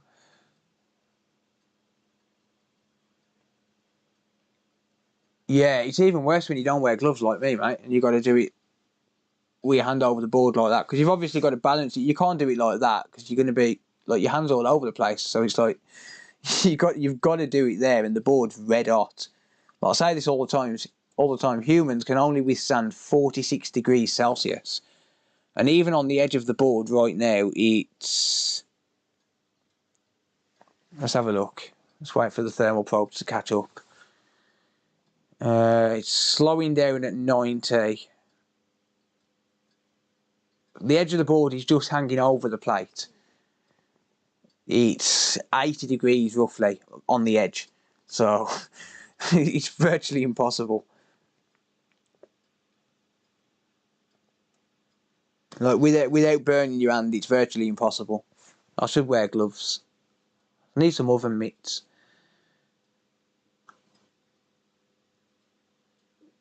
So I use foil and an air gun. Yeah, I mean, some people do use an air gun for a proper fume extractor. Thank you, mate. I appreciate that. I have actually got a fume extractor. I really should put it back in. I appreciate the donation, though. Thank you.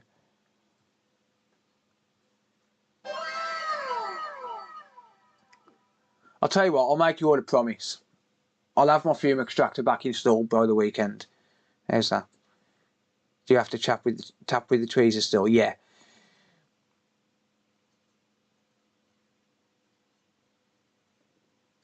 Yeah, so now I'm just going to literally... It's a waiting game now. I've got to wait for this board to cool down.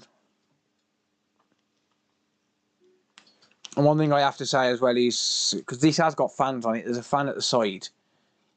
And then there's another fan on the top plate. Don't use this fan until your temperature's lowered a little bit, because you can potentially cause thermal shock. You can cause the internal traces to rupture. You can cause the solder balls to crack. You can cause the board to warp. But you don't want to use any kind of cold air blowing across the board until it's cooled down a bit. This is on 103 degrees right now, actual board temperature. But I bet the APU is hotter, like the centre of the APU. The centre of the board is 100 degrees, but let's probe the centre of the APU. Oh, it's actually not. It's 90 degrees. Alright, well that's probably fine to use. Probably fine to use the air now.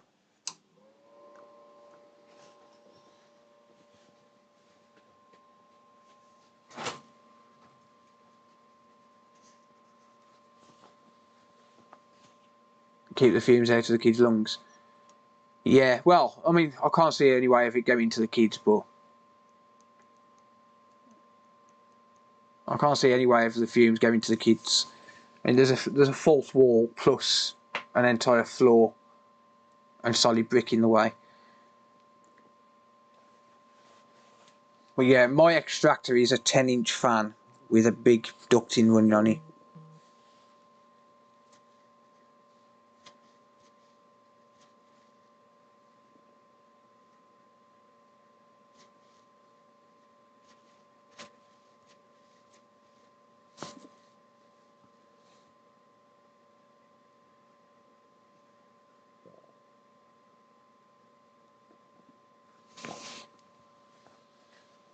I've got a thermal cam, yeah. I've got the Flare 1 USB-C version.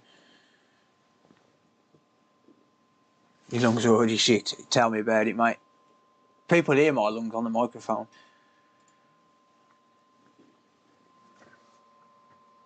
Smoke rises. I'll just cut a hole in the roof. Let's cut a hole in the roof, why not? Yeah, I've got that thermal camera. The Flare 1. Covered in flux, but never mind. Still waiting for Paul to make me some software. Did we win? I don't know yet, mate. I don't know. Right. We are about to find out. Dun. Yep, that's cool enough. If I can touch it, it's cool enough. If I can touch it, it's cool enough. Right.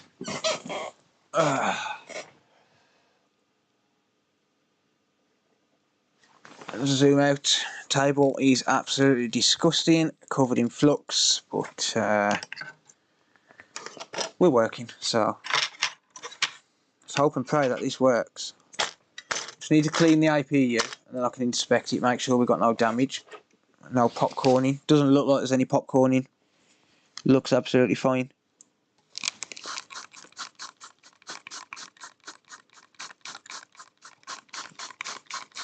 We've got no HDMI port on this as well. So if it turns on, I need to pop a HDMI port on. Or shall I pop the HDMI port on first? It'll take me like 2 minutes.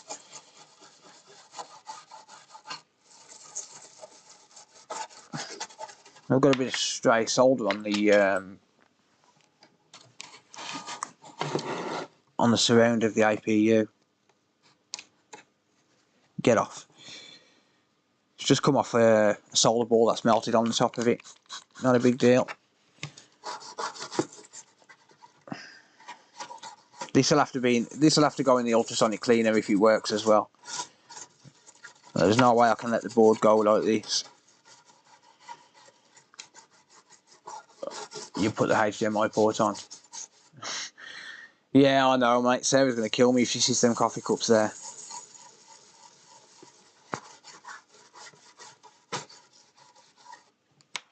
Put the HDMI on first. Yeah, it's probably best, isn't it? What are we on? Jesus, it's nearly 4 AM. It's a good job Sarah's out tomorrow. I can go back to bed in the day. I've got to be up for the school run in 3 hours. I'll have to sleep in the day. It's worth it. I just want to inspect the APU, make sure we've got no damage. I can't see any. I did say it'd be a long job though. That looks beautiful. That looks perfect.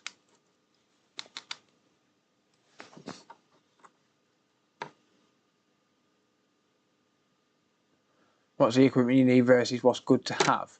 I mean, it depends on what you're planning on repairing. I mean, something like this, something like a PS4 board or a MacBook, Xbox board, the thermal mass is really, really high. So you need a fairly decent soldering iron to be able to do it. Same as the hot air. Like if you try and change an encoder on a Xbox One X with a cheap hot air station, you're going to have a hell of a hard time. If you're serious about doing it, I would suggest buy decent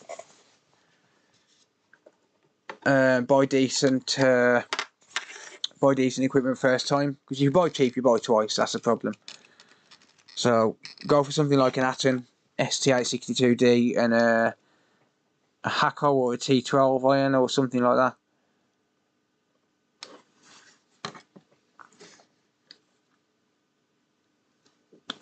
It's difficult to see the balls when they're on the APU. Well, when it's the APU, very difficult to see the solder balls underneath.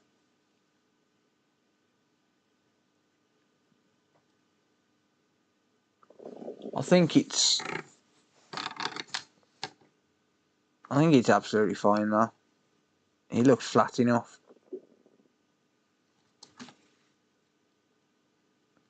Doesn't look warped in any way.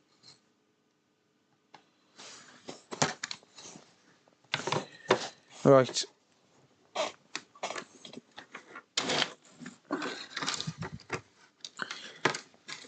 Let's see what we can do with the HDMI port. Damn it, you stupid microscope. God damn it. Bear with me. Hey, microscope.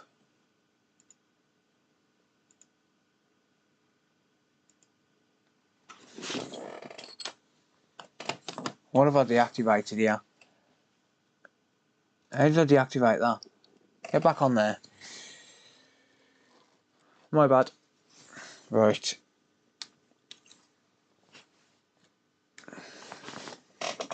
Time for a really quick HDMI port install, because this hasn't got one on. It was a donor board. I actually used this for a video the other day, because I didn't know if it worked or not. I used it for a video comparing low melt solder That's why it's got no HDMI port on it. It's all good, it doesn't take long to put an HDMI port on. I use the drop method.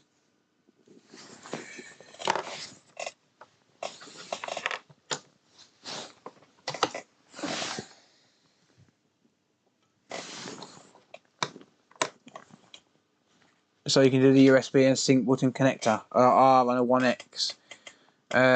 Yeah, they're really thick boards. They're probably thicker than the PS4 Pro, to be honest.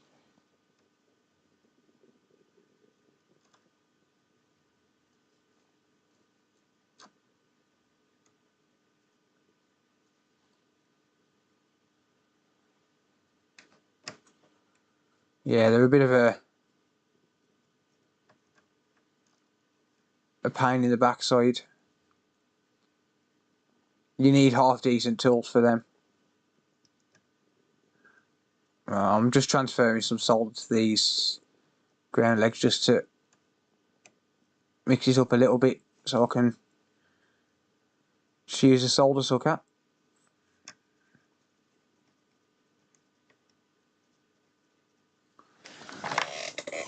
I'll clear the ground legs out and then I'll use the drop method on the port itself. I'll heat up from the bottom. Makes it a little bit easier on myself.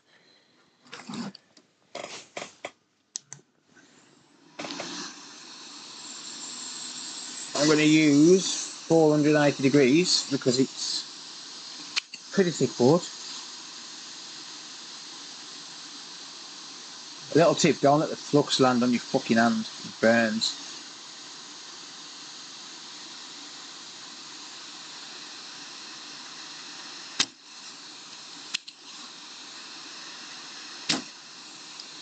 I don't understand why Lewis Rossman has trouble with the solder sucker.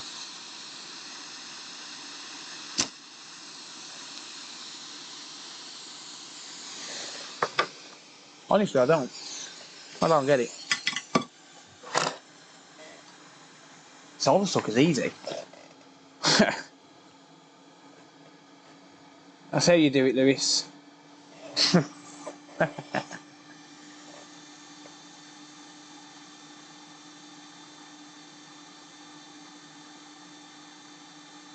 Now, Lewis says he can never use a solder sucker for some reason.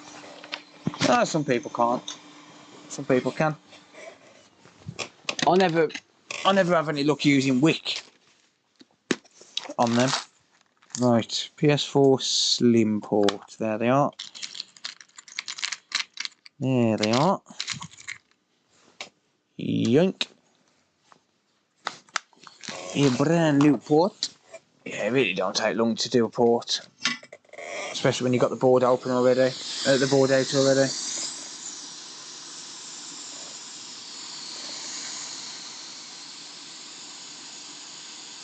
Holding training properly. I think they've designed these HDMI ports in... no, sorry, the PS4 original HDMI ports were definitely designed in Australia. Because they're upside down.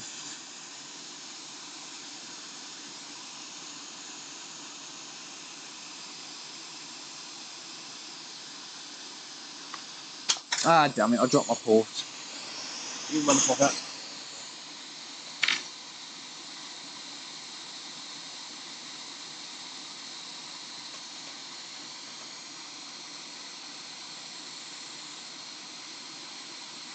Come on, solder. Thank you.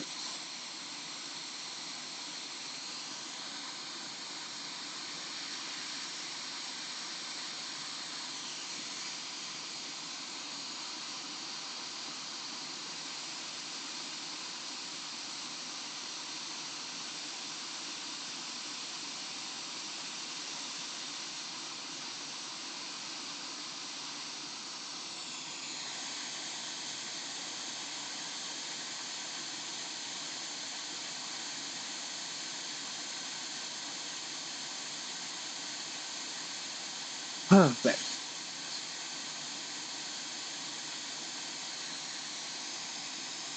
Oh no! Didn't solder.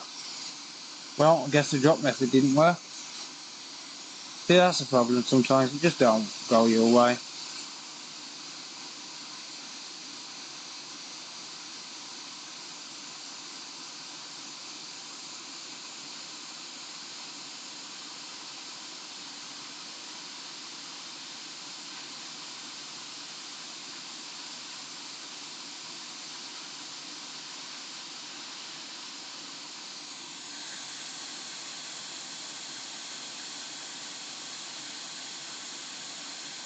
I hate the sucker with a vacuum desoldering gun.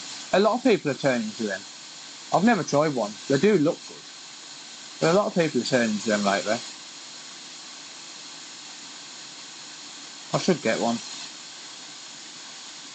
Wow, that really doesn't want to... What the hell is going on with that? Is it just not sitting in there? Alright. I guess I'm doing it manually. Stuff it. I ain't wasting no time. No.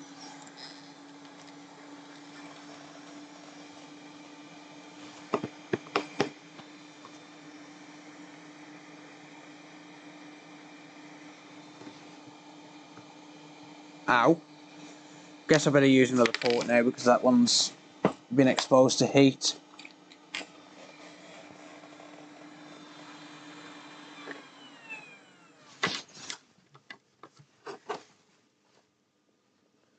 Probably best to use a bit more, a new port.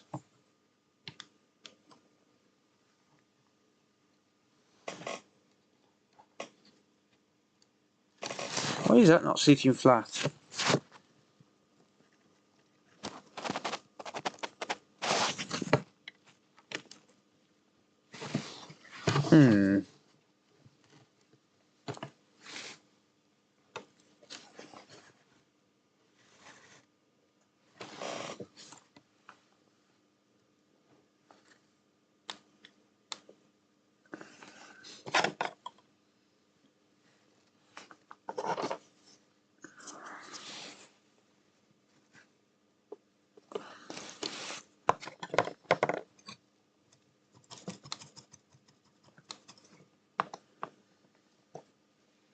HDMI port's like, fuck you.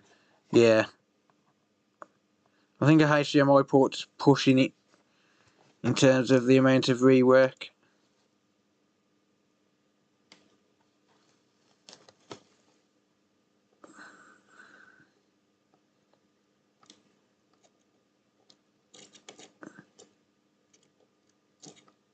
But then I'll just add a nice big blob of solder instead. And then tell the port I'm the boss.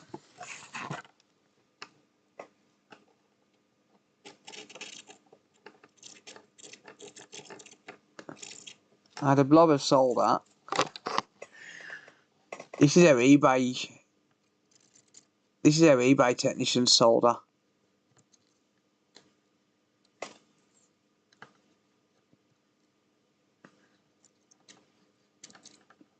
And they're definitely leaving it like that and sending it back to you. Definitely leaving it like that and sending it back to you. It's just standard procedure. Like, yep, your port's soldered. You good? Every £30, please. And £30 for a HDMI port.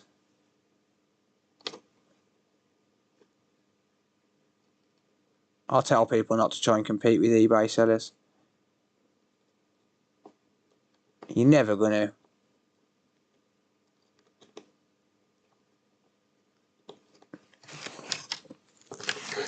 You're never gonna compete.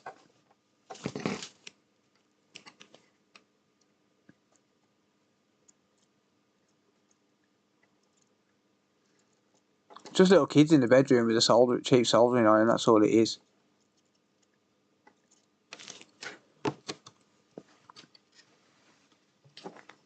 That's mint.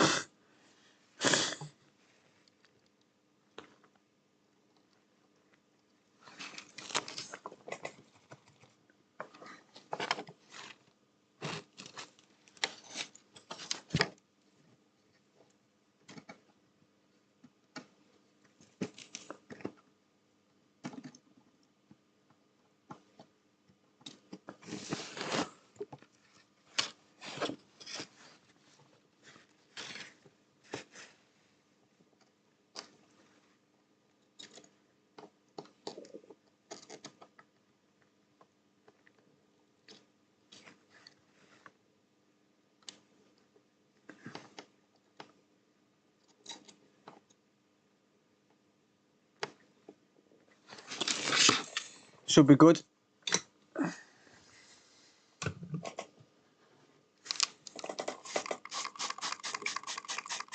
Definitely needs an ultrasonic clean. I'll do that tomorrow. I think someone asked what fluid I use in my cleaner. I use deionized water and isopropyl alcohol on a 70-30 mix, roughly. You never want to put... See, we can't get Branson EC in the UK. You never want to put pure isopropyl alcohol in because it's got a combustion rate of around about 60 degrees Celsius, I think, 58 degrees Celsius. So as soon as your ultrasonic cleaner starts to heat up, it's going to catch fire. But if you dilute it, it's a lot safer. This definitely needs to go in there. Definitely needs to go in there.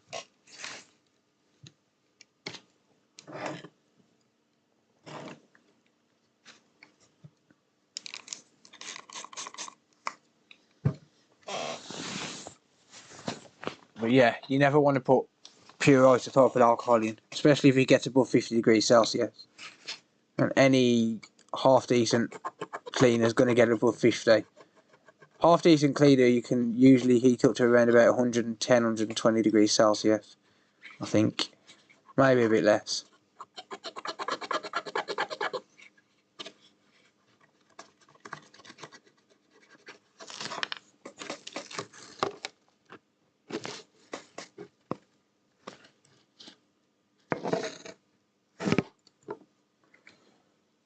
Right.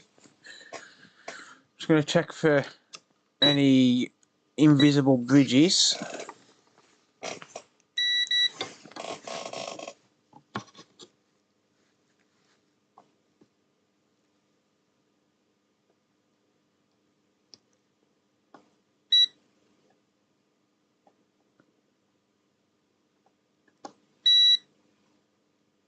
Just make sure I haven't got any bridges that I can't see. I don't want to end up blowing the encoder.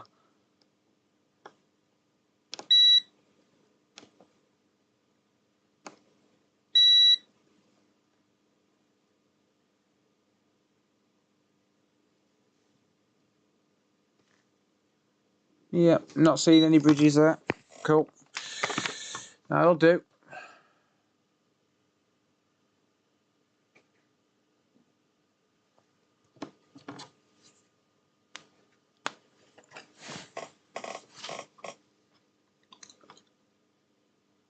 Is an APU connected to all stuff around it? Yes, mate, it's all been transferred.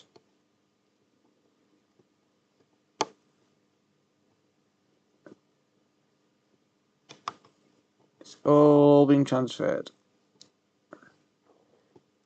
Just going to test these pins, make sure they're all soldered. You test now, it's going to save you having to come back and try and figure it all out later when you've got no display. Or when you've got a blown encoder because you've bridged the pins and not realised. It's just easy to test it now. While you've still got the board out, you may as well test it. It just makes sense. It just makes sense.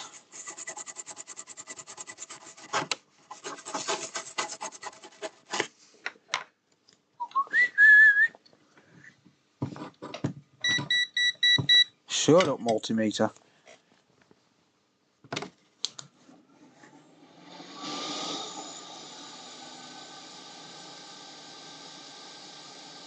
Yeah, I know it's 4 AM, mate, yeah. Don't worry. I'll be fine.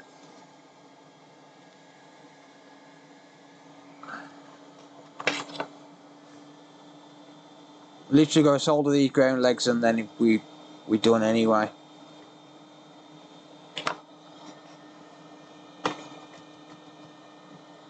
I don't even mind like the ground legs and stuff not being perfect because I'm going to take the board back out tomorrow anyway. Number one, I haven't got the customer's case here. The customer's case is still in the old workshop.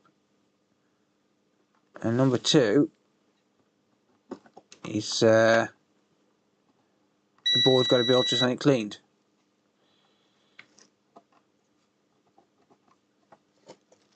So if I have to do any more work to it, then it's not really a major issue. But I haven't got the customer's case to hand. I've got the hard drive and the board, and that's it, and then I've got my test case.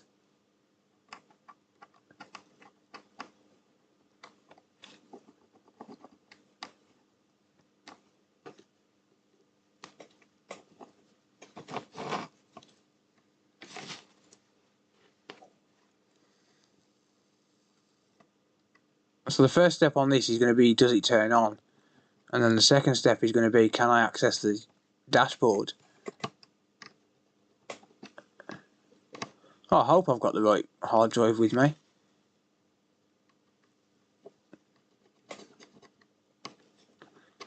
It's one of two, because I had two consoles together. One was the customer's, and one was one that I was originally going to use as a donor. That turned out to be dead. Just look at them solder joints, that is beautiful. So yeah, I ended up just leaving them together. I knew which board the customer's was. I had it marked. And the board is what is important. Well, that and the hard drive. The coals, yeah.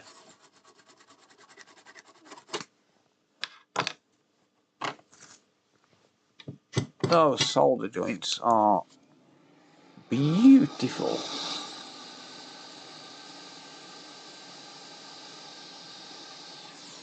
Can't tell me they don't look pretty darn sexy. Let's be reasonable for just a minute.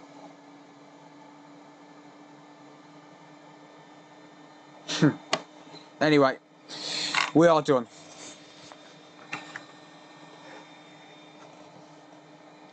Bet the shed's blown down. No, I went in there earlier. It's still fine. Electric's still running in there. Cameras are still active. Still got equipment in there. Right, we're done. Time for some moment of truth. Bit of thermal pasta. Ain't she pretty? She's had a brain transplant. Right.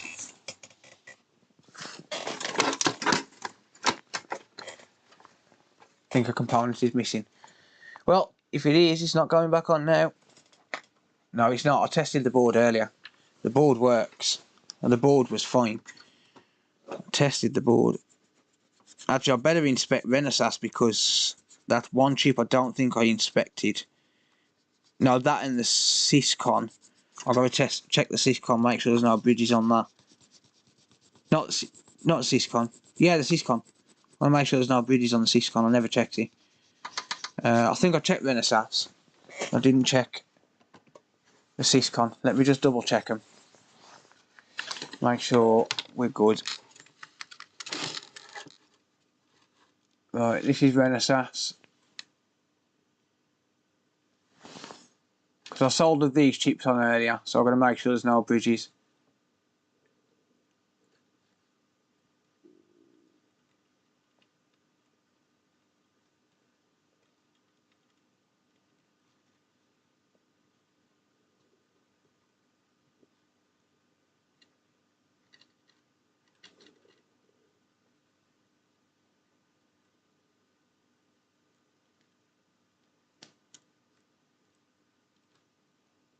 Yeah, Renesas is good.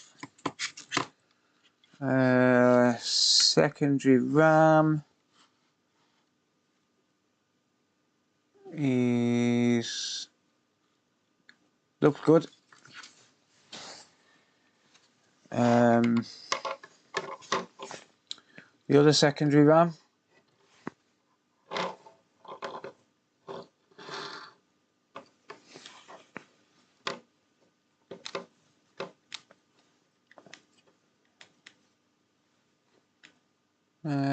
that looks lined up, yeah. No flash ROM or EFI chip, BIOS chip, whatever you want to call it. Yep, good. And Syscon. The Syscon is what I didn't confirm that there was no bridges on earlier.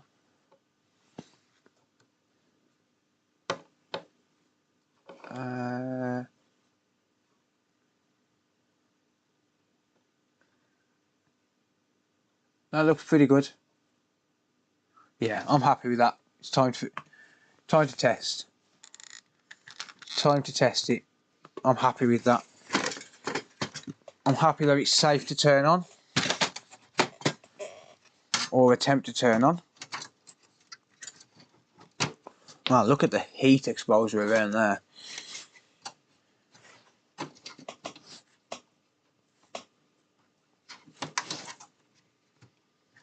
That's a lot of heat.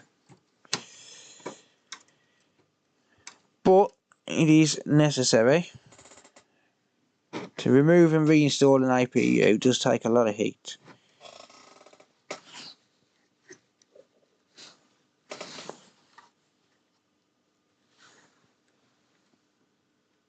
Like I said, this area around the Blu-ray drive is a little bit concerning in terms of functionality.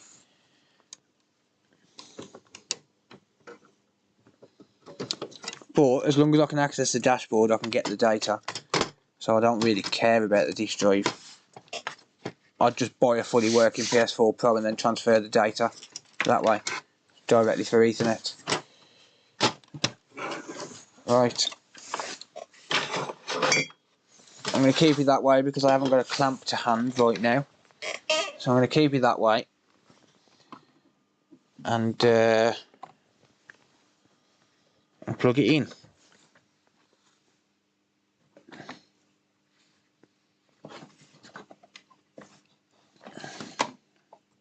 Well, when I get a power cable, a nice IEC cable.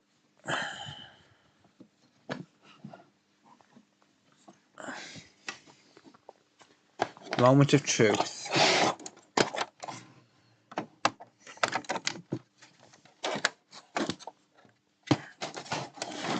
Is the fruits of my labour going to pay off?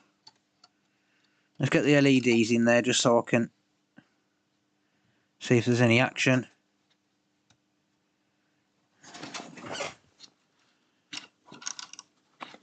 Why is my LED ribbon not going in?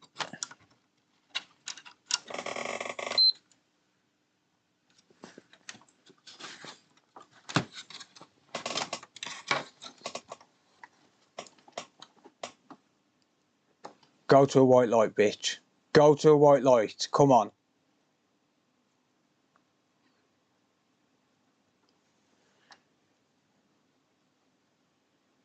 Come on. Boot to a white light.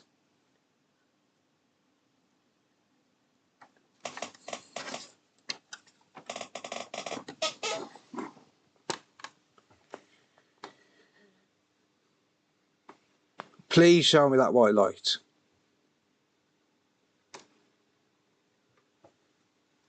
Let's fucking go. Let's go. Let's go. That's what I'm talking about. We've got a white light. Please display. Please fucking display. I swear to God, please display.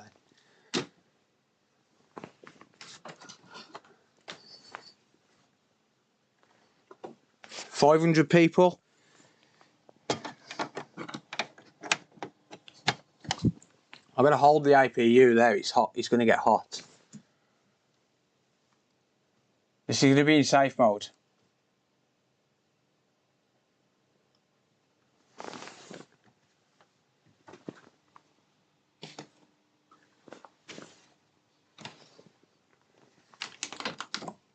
Shit.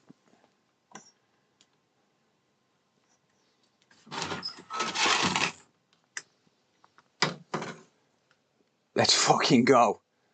That's what I'm talking about. APU swap. Boom. Full APU transfer. Data is going to be accessible. Let's go. 10 hours of work to get that going.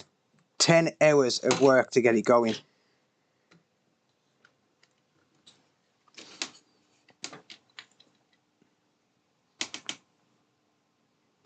Let's get that data, baby. It's overheating. I need to get a clamp sorted.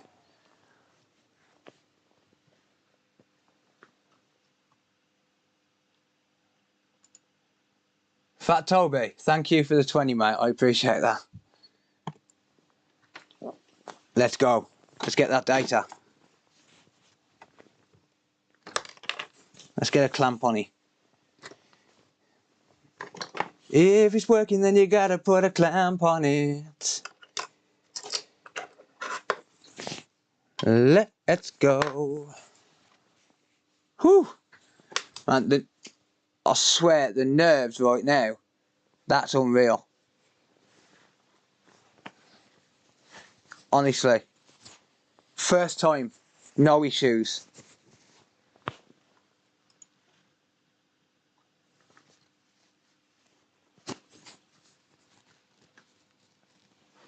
Let's get that data. Just sorting a clamp out for it. Oh man, that's awesome. That's some good shit right there.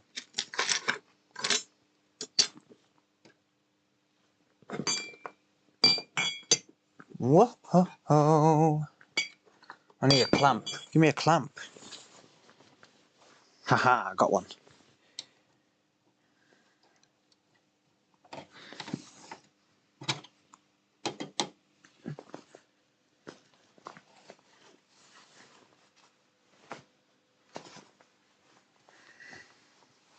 I need screws now.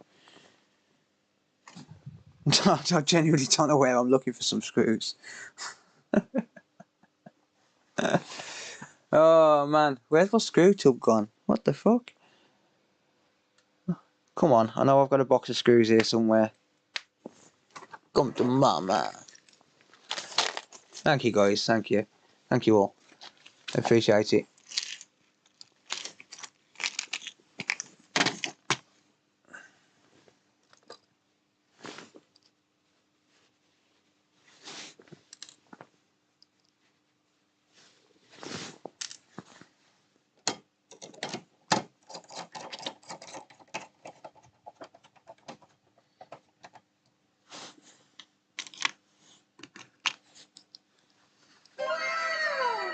Thank you, GD. I appreciate that, mate. Thank you, buddy.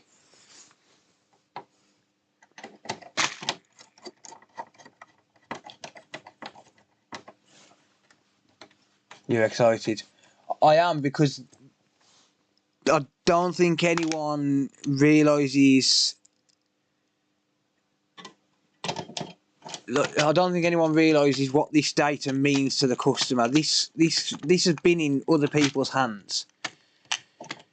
It's been in other people's hands in America, like in the US. It's been in other people's hands. No one could get it to boot. I couldn't get it to boot. 10 hours of work and I couldn't get it to boot. And I've just managed to get it to boot. Well, it's booting to safe mode. I haven't actually got it to boot yet. We're not out of the woods yet until I see the dashboard. Until I see the dashboard, I'm not out of the woods. Give me that hard drive.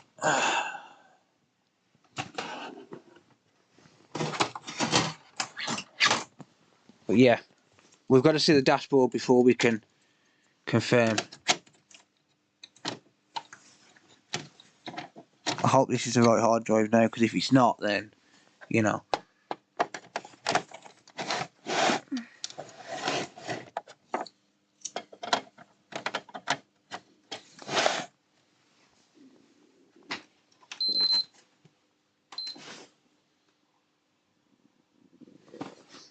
Booting.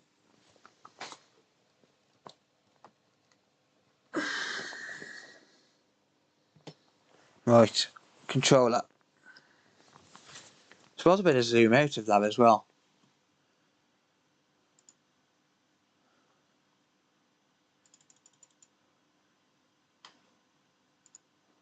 I know it's on a bit of a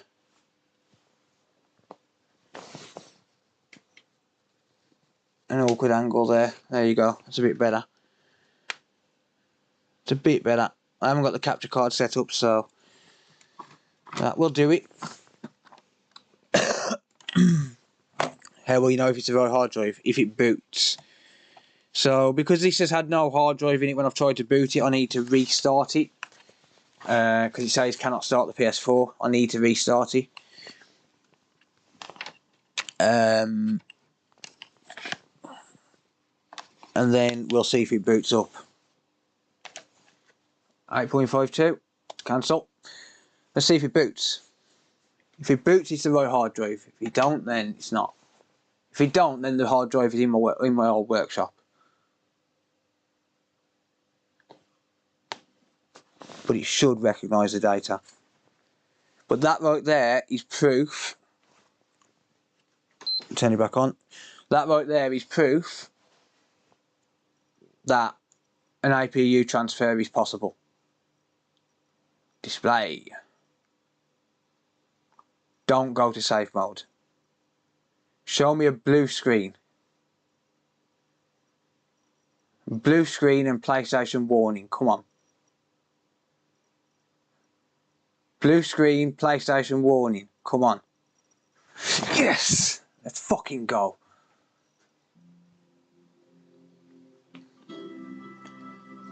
That's what I'm talking about right there. That is the fucking shit. That is a full brain transplant. And that's working.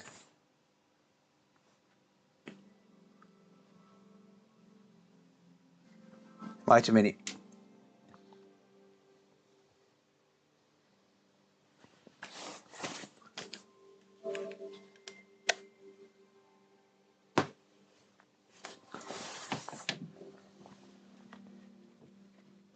John, if you're watching, mate, because I know you probably are, you've been waiting for this.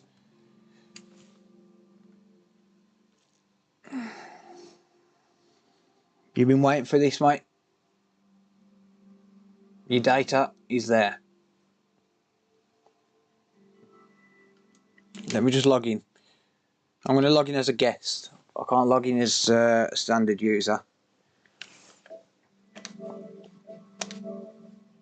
Don't sign in. Nope. We're not going to connect to the internet. We're not going to do nothing.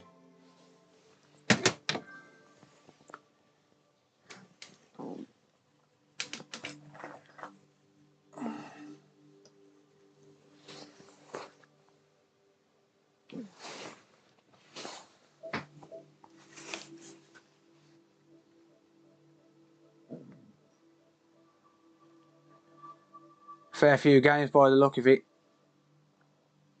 Looks like the games are on his external hard drive, but you can't access them unless it's on this console. That's why he wanted this working. 7:02 PM, is that when it died, mate?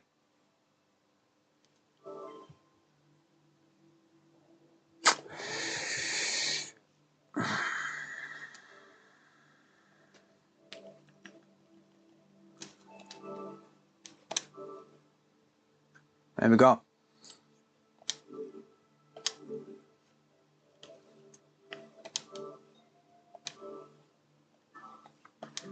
And we should be in 4K.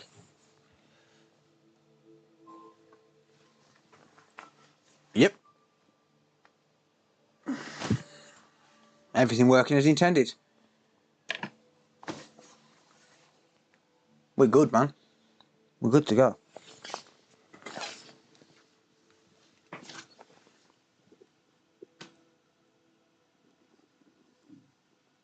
For the games, yeah, it is.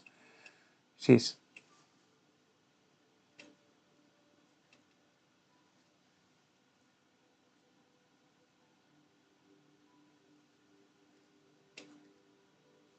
Ladies and gents,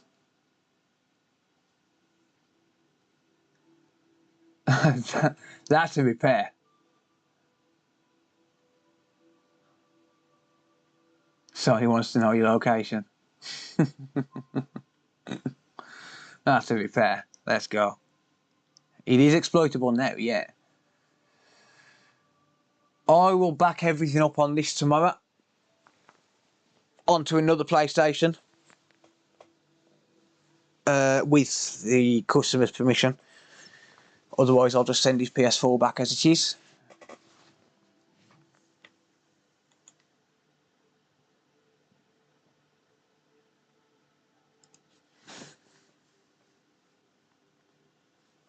I honestly don't know, John.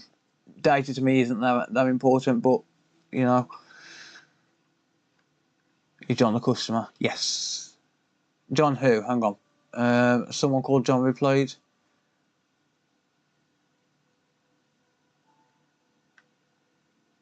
I'm here, Phil. Is that you, Good Vibes? Thank you, bro. Thank you for the 20.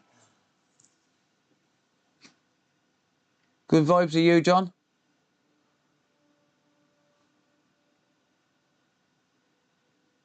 Are you ending? Yes, mate. It's 4 a.m. It's 4:30 a.m. Yeah, see, I've got customers' full names. I don't have usernames, so.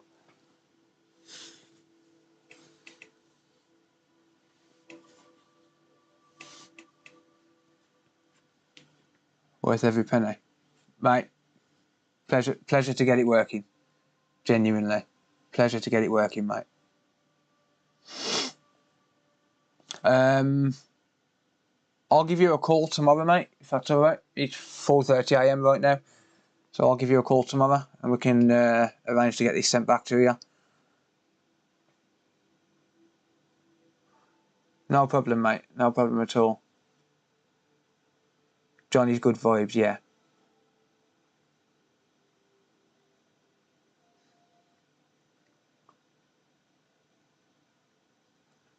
I didn't move the RAM. I moved the secondary RAM. The secondary RAM has to be moved. Oh, that's awesome, Pack. Yeah, ladies, gentlemen, thank you so much. We beat some records tonight, done the impossible.